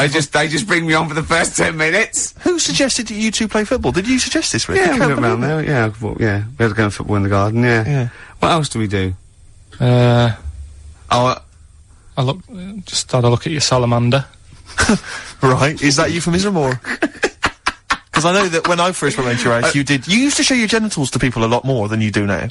You definitely used to do that. You used to think that was hilarious. Yeah. I don't know what it is that you get to a certain age, men of a certain ilk get to a certain age and just start, got it out, didn't he? Yeah. Yeah, when Ross came in, he did the same. Yeah. It's that weird... Yeah, I suppose. I thought, oh, you've seen it Childlike now. I thought mentality. you've seen it. You know, you weren't impressed the first time, to be wasn't, quite honest, to be honest Steve. with you. So, Yeah. yeah. No, it's, you know, it's but, nice. you Always know, nice. it's Always a treat to see. Yeah, yeah. What do you make of Ricky's place? What do you make of it? Again, that's not a euphemism. Doesn't mean that I've got it's like a flat fish. Yeah. Do you want to see my place? Yeah, There it is. It's all right. I mean, You've seen better. the pictures you've got on the wall. I'm not keen on the same sort of art as you are. Right. What sort of art? Because yours is quite sort of modern art. He's got this big like bit of abstract canvas with like just loads of dark colours on it. Yeah. It looks really miserable. Yeah. I'll be honest with you, it sort of brings the place down. If you're going to sell it, that woman on Channel 5, the house doctor, if she came round, she'd say, take that down, and you'll get double for it. It's just, I thought it was, like a wall he was Take that testing. down, get that salamander out, and just pop those back in your trousers. yeah. It was like, he didn't know what sort of colour to use on the wall, so he's like been putting a little bit on, no, that's not good, I'll use like a bit of a darker colour. Yeah. And it's just loads of different... Are you Brian Sewell? Because you're just saying... So what kind of art do you like? I'm intrigued. Yeah. I like, Athena. I like Lowry. Larry, the worst painter in the world. The most overrated... You see, it depends. You're getting excited about Rubbish. your stuff you've got on. Lowry, right? Yeah. You can look at He really is the Brian and Michael. No. Of the, well, But it's real, isn't it? Right? what do you mean it's real? It's real. You look at his picture and you see like little disabled people walking about. You see kids That's not real, then. playing with like footballs. You've got your dad coming home from work, working in the factory. Got a little dog barking. It's life, right? And you can look at it for like 10 minutes, go away, go and watch telly or something for a bit, go back to it, and you'll see different things in it. Really? Really? What is it like? One of those magic eyes? You sure that's not a telly? Yeah. You've been sure looking out the window, Carl. You sure you weren't watching When the Boat Comes In? People will agree with me. It's better than your stuff that you buy. This show started off slick. Yeah. We had something to say. No, what are you talking about? We're now discussing art. We were taking the big out of fat people, and now it's And now all- you've taken it all highbrow, Carl. Play a record, we'll come back to fatties. Badly Drawn Boy. Something to talk about on XFM 104.9. You're listening to Ricky Gervais. Well, then there's Steve Mitchell. Well, let's just get on with we've already had a complaint. Yeah. Someone saying, your TV show's so good, why is your radio show so hard work, you useless fat... Yeah. Something like that. Yeah. You can't please everyone, Carl. It's like Lowry. Some people like Lowry. Some people like that fella who did the dark painting for me. Talking of emails, there was some guy, he hasn't mentioned Larry's his name, or rubbish. maybe his name's Steve, but he said that he was checking out the Office DVDs. DVD's going on sale, isn't it, soon? I think the video and the DVD of The Office are going on sale soon. But he was checking out on Amazon, and he said that, it says on there, and I did check it, double check it, that, it includes, some special frottage. Or special frottage. Oh, is that how it's frottage. correctly pronounced? Is that mutual doing it to each I other. think it's or is it sexual. or is it the rubbing up against each other? Yeah. It's one of those, isn't it? Yeah, It's is some that sort what it of- is? It's where you rub up against people? I don't know, it's something like that. Yeah. But, so there's some special frottage on there. Yeah. Look forward to that. I think they mean footage. I'm imagining so. If you're buying it for frottage, you are going to be you're gonna be sorely disappointed. disappointed. Yeah. We're gonna, that first hour then was about eating too much, wasn't it? I think we can... That's essentially what we talked about, yeah. That is probably... you know, I read something interesting. You know, they've banned... I used to get the Guinness Book of Records every year from about the age of 10 onwards. And, I went to the section, like, you know, the biggest, fattest, all that, right? And there used to be gluttony records. And it was like these ridiculously looking Texans and how many hamburgers they can eat. And of course they were... It's just so dangerous. They've put it down to how many hamburgers you can eat in a minute now. Yeah. And so they've brought it down to things like 17. You know, they still burst their stomach glass ball. But, I remember I was watching the Big Brother when they had to break that record, you know, like eating sweet corn and balancing. I was thinking, who wants to beat that record? Yeah. Most of the records in the Guinness Book of Records exist because no one wants to contest them. There's one in there, a bloke there, had his picture taken with a milk bottle on his head, and it's the record for having a milk bottle on his head. Yeah. And it's like 4 days, I want to go, no one wants to beat that record. And there was one in there, this is amazing, this is absolutely true, right? Last year's Guinness Book of Records, it says, in Thailand in 1980, some sort of temple or ceremony, these incense burners fell over and I think crushed people or burnt people to death. 7 people died, and it's under the heading "Worst Joss Stick Disaster Ever." Do you reckon they're going to try and beat that one? Oh God! There's a guy up north, right, who's he's in the Guinness Book of Records for being able to put a car, a little Mini, up his arse, on his head, right? And you think, oh, that's good. But without the engine in... I know the fact that he puts this thing that still weighs like, you know, 50 stones on his head and you're going, boo! Yeah. What do you mean he puts the Mini on his head? He wears a little cap with a little bit of sponge on. They all do up there. And and he picks up this Mini. Yeah, go on. And it takes like 2 blokes to put it on his head, and then he walks around for about 10 seconds showing off. But it doesn't have the engine in it. So, I mean, if you're gonna do it... Yeah, go the whole hog is what you're saying. See, the reason I think he didn't do it with the engine in is because he couldn't, Carl. Well, we'll do a motorbike or something. My mate went to see that, what's that circus that came to London? And that was in, the Camden, and it's sort of like really weird sort of gothic thing. Oh, right, yes, I remember. And, there's he said at one point, this nude woman got into a jar. He went, but it was a big jar. He said it was a jar big enough for a woman. Yeah. People want to go, boo! Yeah. But, you know, get into a jam jar. Exactly. And, you know, I'll be applauding. But it's a big jar. That's a jar shaped like you. I will get into a wardrobe. What, that big wardrobe? Yeah, well, I can get into that. No, I will get into the wardrobe. I remember, I told you about this before, Rick. I was devastated I think it was a couple of years ago, when I read about that guy that won the world record for staying underground the longest. Like, what happened, right? He got in this box, and he was buried like 10 feet underground. It was in a pub car park in Mansfield. Yeah, and the only way he could communicate, was through this tube that they had that went up to the surface, and he could talk to people, and I assume that was how he got oxygen. And it said that while he was down there, right, he began and ended a relationship with a woman. She was a passerby, she chatted to him, they started this relationship, and they ended it, right? Now, my point was, right, obviously, you know, my luck with the ladies is not triumphant, and, you know, I haven't got a girlfriend or whatever. You're not Don Juan. Well, exactly right. And what I'm saying is, when you read that there's a man 10 feet underground pulling women through a tube... Yeah. You've got to sit yourself down and ask yourself some very serious questions. Yeah. I was a little bit, as you can imagine, a little bit upset From about the that. Midlands? Exactly. Yeah. A little bit devastated. Oh, dear. Really upset me. Do you what is your method now of do you still throw little rocks at them and go, over here? Yeah, there was a kid I remember at our school, Mark Johnson, when we were like 10 or something, and we were talking about Guinness Book of Records, and Mark Johnson went, yeah, I'm in the Guinness Book of Records. I thought, I'm intrigued. You're a 10-year-old. I said, go on. He went, no, does this qualify? Does this qualify? He claimed that he was in America once, and he went to see, a baseball game, and supposedly that game was the world record for the number of people in an audience for a baseball game. It was like some massive stadium, and this was the most people ever. I'll tell you what it doesn't count. And he claims he was there. I don't reckon it was listed. Well, I don't reckon Mark Johnson got his name on that list. Exactly. Ross McWhirter would be going, well, that's the whole book. But I think I remember him looking it up and going, there it is, I was there. Yeah. Yeah, Does that count? I mean, no, I don't. I've done a similar thing. There was an ice hockey game in Manchester. Sure. And they filled it. It was the arena. Yeah. They had an ice hockey game, and I was part of it, but I wouldn't go around bragging. No. Do you know what I mean? Now you've brought it up, I'm telling you. Yeah, sure. Yeah, but you're not going to boast about it. Nah. You're not going to get a t-shirt made. What's the best thing you've ever done? I don't know. Come on. What's the best thing you've ever done that we will go, did you really do that, Carl? You see, it's weird, because I've been thinking about this quite a bit. Because I'm 30 on Monday. Are you? Are you really? Yeah. Oh, you're just going to try and get presents, aren't you, from the listener? No. But... I say listener. Yeah. But, I kind of was thinking, have I had a good 30 years? What do you think? I don't know. Carl, is this going to get a bit melancholy now? Yeah. Because we've been having a few laughs at the expense of fat people. I'm not sure we want you to bring it down now. No. We've been having a jolly laugh about people who are morbidly obese. It's always when my girlfriend's working away, I always think about odd things. Do you? Odd times. Doesn't she leave you shiny things or videos in so you don't get too depressed? You can... Well, last night, when I sent you that text. That was... Right.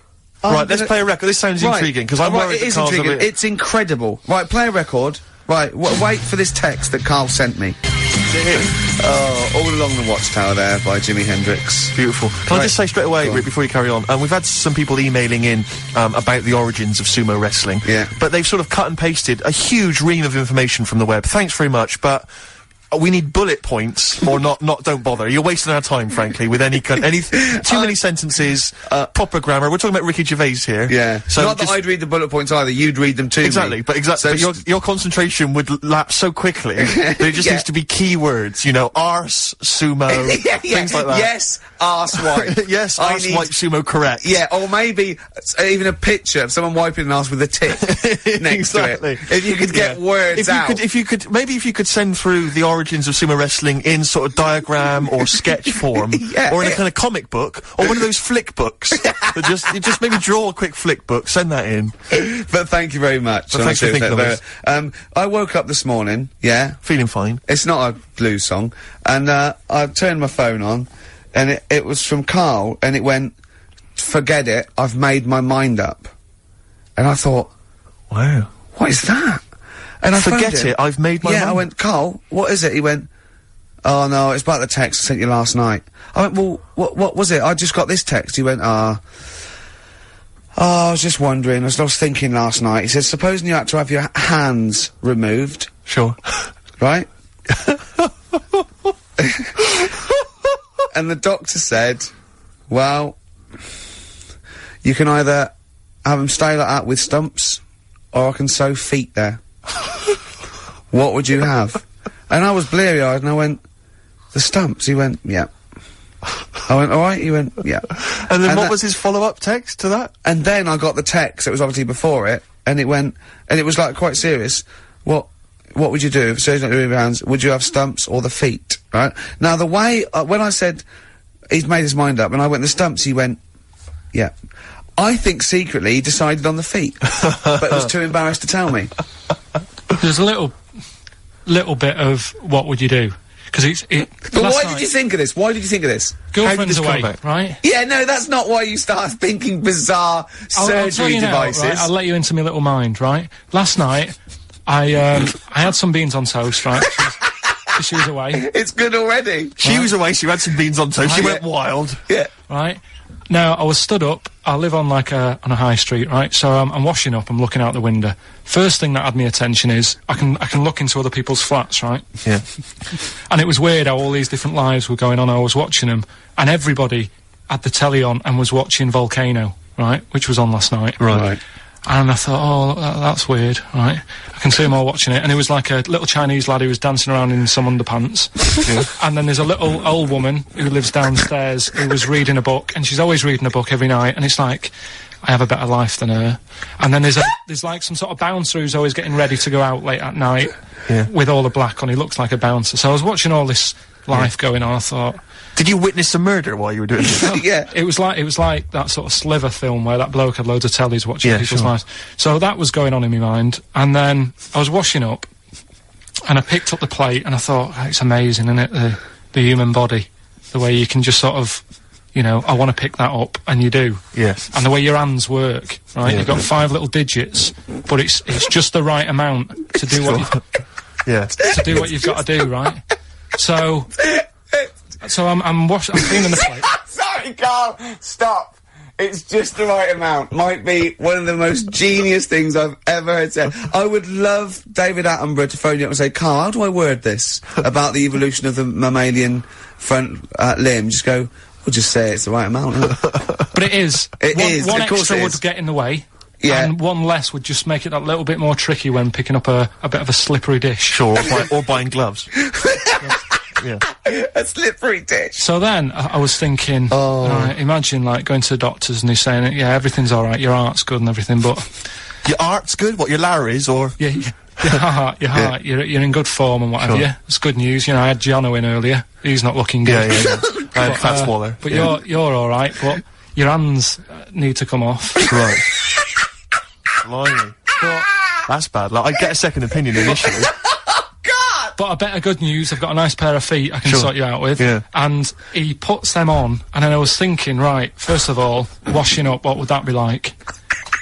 I thought, Steve, that'd be tricky. Yeah. And then the second thing was, it'd probably ruin the sort of the shape of your jumper. Because you have to keep putting the feet through there. Yeah. And then I thought, but I could still cycle in. Okay. To work. You could run in. Well, that's the thing. You'd be really fast. Well, that's what I was thinking. I thought I could still cycle because I could balance, and then I thought, but the only thing is I probably couldn't pull the brakes. Because of the little short things. Yeah. And then, like you, I thought, but then again, you'd run in half the time. So that's what was going on in last night. Right. That's what I was thinking about. Sure. Did you How long did this take? Well, how long does it take to wash up? Right, because I imagine you just being there for, like, all night. Probably 25 minutes. How long did the little Chinese fella dance for in his pants? He's always doing it. Last night he was at it for, like, 10 minutes. Yeah. And his girlfriend never sits in the same room as him. She's always sat in the bedroom. She's going, you dance in pants again, I go in next door. Well, she was in the bedroom. She's always in the bedroom, sat on the floor, on the mobile phone. Right. All the time, yeah, it's weird how people's lives are just like, it is like that Groundhog Day thing. It's like, you know, he's jumping about in his underpants, the old woman's sat there reading a book. Yeah. And that's what got me thinking about my life. Do you think she ever goes... Are you sure she's not dead? Every time you look down there, she's just flicking through she's just reading this book. The pages never turn. She never seems to finish it. She never moves from her chair. Are you sure the Chinese her cats are dead around her? I'm going into next door again. That little round-headed fella's looking in. He's looking in at me. The bouncer goes, "Don't worry, love, I'll go and beat him up." But he's always getting ready. That's true. They see you staring at him, washing up, going, "I could have feet here," and they get scared. The old woman's dead. Oh, Carl, can you tell us roughly which neighbourhood you live in, so that we know? It's central. Central, is it? Yeah. Wow, imagine if that little... Was he a Chinese fella, did you say? Yeah. Imagine if he was listening now. I'd love him to call in and explain his actions. Well, he might be on some other radio station talking about a lad who's always washing up and looking at his hands in a mysterious way. But, do we know this doctor that would go, "Well, alright, Carl, you can either leave them as stumps, or I've got a little pair of feet." Why, I mean, I told Jane this, and Jane went, "Is that the only choice?" You could say, "Can I have some dead man's hands?" Have you got any, where'd you get the feet from? Where'd you get the feet from? Can I have, what would you rather have then? Human feet, or monkey paws? Well, I mean, that wasn't an option last night. That if the doctors said... No, it wasn't an option last night, but don't forget, it's in your head, Carl. This didn't happen. No, but I'm just saying, at the time, that's all the doctor had to offer. But, you know, it's your head, you can go anywhere. No, it wasn't a real doctor to offer. It's in your head, you can go anywhere. You're not trapped. Yeah, but if you can do anything, then you'd say, we'll sort us out some other hands. Fair point, that's fair record. We gotta come back to this. Strokes. someday. XFM 104.9. Ricky Gervais. Lads, can I just stop you there straight away? Because the record finished before we'd finished chatting about what we're going to do next. We're going to do Carl's stupid competition again. We're just trying to get the. I think that. What are the rules? Right. Because last week it was a shambles. Rick. I know it was too easy. That's the week before. I should say. I think people should phone up now and be held in the queue, and then he should have the clue. Otherwise, because people are just phone up when they know the answer or not. But how is that entertaining to the listener? That's what I'm going to throw back at you straight away. I don't think this is entertaining at all. I just think people might want to talk to Karl for just a split second. The way we'll do it, right? Yeah. Right. This is me roll here, right? This is the way we're going to do it. Right. We're going to say if you want to win The Office on VHS, right? Yeah. You can call Don't it now. say it like that. Like it's a rubbish prize. There is some. If you get the DVD, there's some special frottage. All right, so it's impressive. Right. So they call up now on 08 700 800 1234. Right. Yeah. We bung on a bit of Elton John in a bit. Right. We line up 2 callers. Look forward to that. It's a beautiful track. Yeah. We line up 2 callers. Yeah. Right. And then we have them on the air and we say, right, I'm going to tell you the little story. You've got to tell me what song it is. And they're playing against each other. Well, could they be up at the same time then, so they can speak at the same time? Yeah, of course, yeah. But how can they play against each other? Because they haven't got buzzers or anything. It's the first one, they can say the name, they can shout out the name, and it's organised. And they got as many goes as they want? No, I think they should have one go at a time, and then the other person can have a go, and then they can have another go. Yeah. It's like duelling. It's like duelling. And if they don't win, no one wins this week. We're not giving away prizes willy-nilly. Sure. You know, we can give one away next week again. Because The Office is not costing us anything.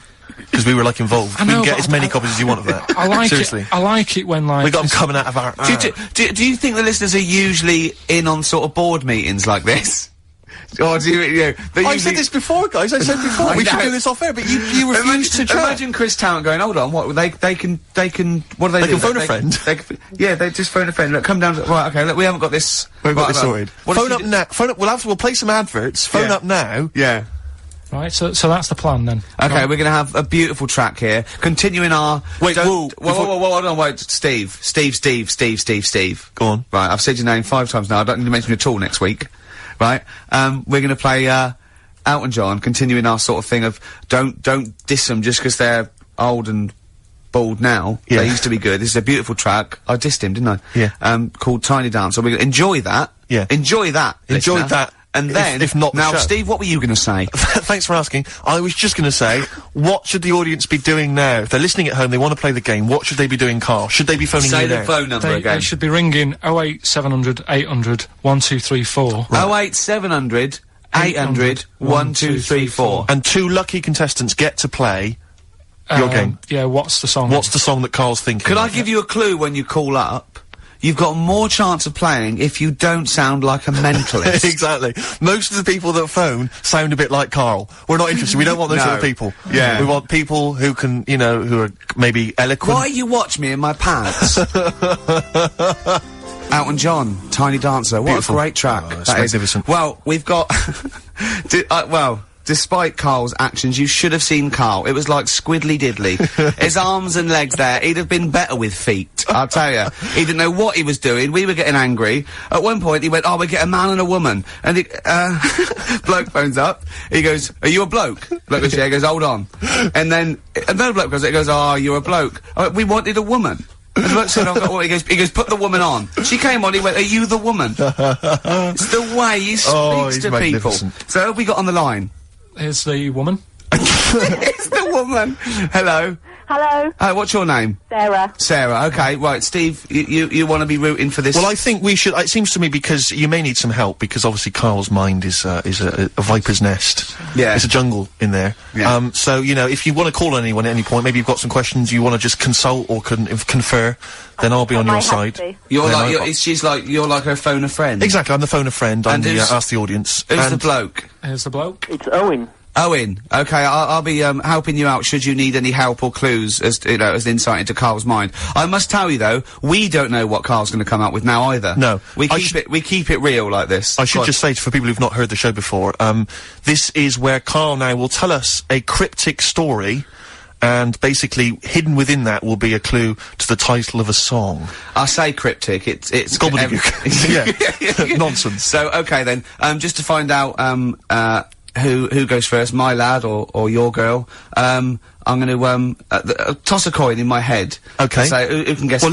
ladies first. Okay, what was your name again, sorry? Sarah. Sarah, okay, so... heads or tails? Heads or tails? Tails. No. Right, my lad will go first. Okay, so, then. so what this means is, when he's finished the cryptic clue, you, Owen, will get to guess first, but if you get it wrong, it goes over to Sarah, and then back and forth until hopefully one of you gets it right. Okay. We could be here for some time. Yeah. Right, and what are we playing for here?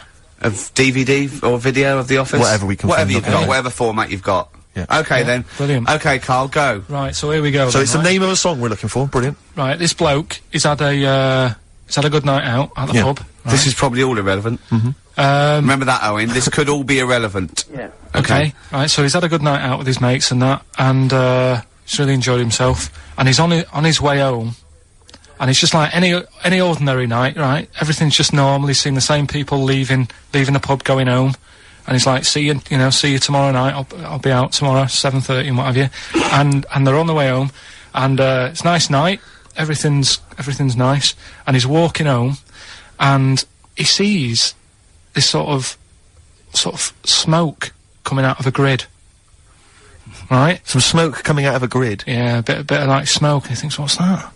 Right? And this is what's weird, because it's like any other normal night, but this time the smoke coming out of the grid, and he goes over to it, and he can hear some moaning. Right? It's like, ooh. So he thinks this isn't right. So he stands over the grid, and he's looking down it, and he can't see anything.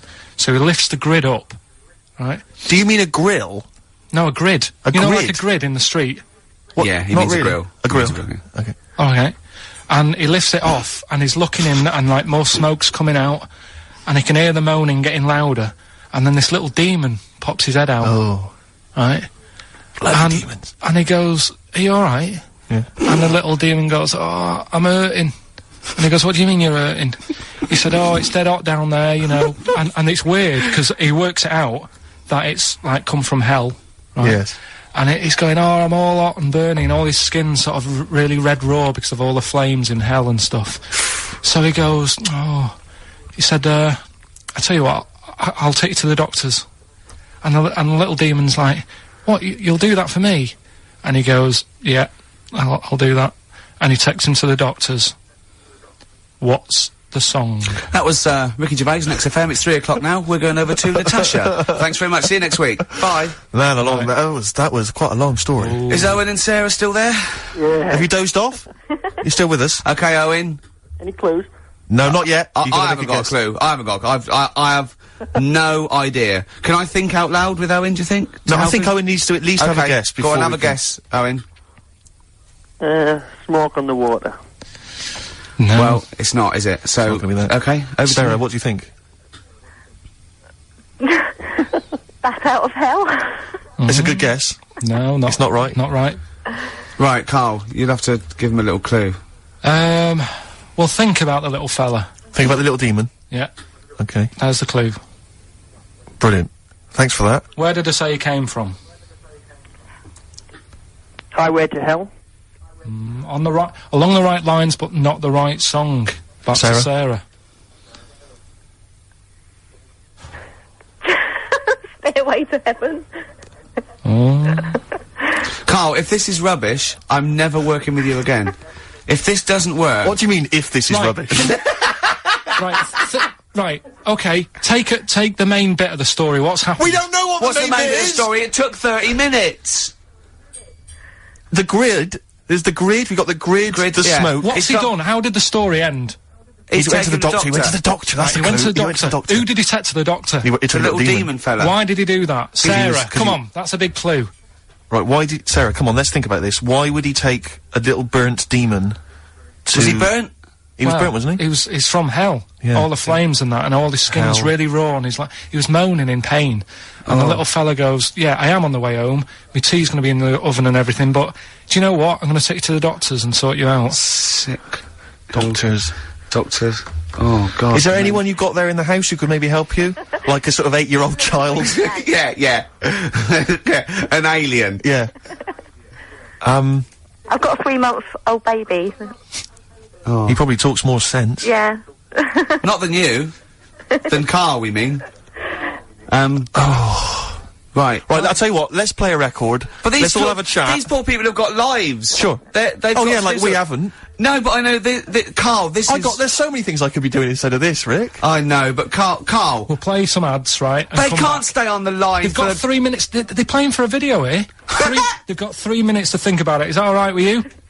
Okay. Yeah, and is that all right, Owen? Yep. Sorted. Right. Please try and guess this, because Carl's threatening to roll it over to next week. Oh? I know. I don't want to live a week trying to think of a little burnt devil in a grid, as he calls it. Burnt devil in a grid. Devil in a grid by excess. Smoky devil. Oh, God. Oh, burnt devil grid. Sarah, any... Grid? What's a grid? Any He means idea? a grill. He means the little thing in the smoke. Burn. Smoke on the water. Barbecue to doctor. Burnt. Doctor. Owen, any ideas? Devil Without a Cause by Kid Rock. No. What we're gonna do is the word devil right? Yeah. So devil's a key word here. And you're thinking about what's the bloke done? He's took him to Devil, the doctors. isn't he? They can't Why really did he do that? Why didn't he just say, oh yeah, it looks terrible, but I've got to get off home?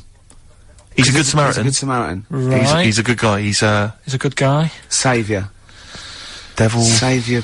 Devil for later. We're really running out of I've got it. Have you really? Sarah, Yeah? I tell you this, love, you have got something to entertain yourself with in about 3 weeks' time when we get the DVDs and videos through.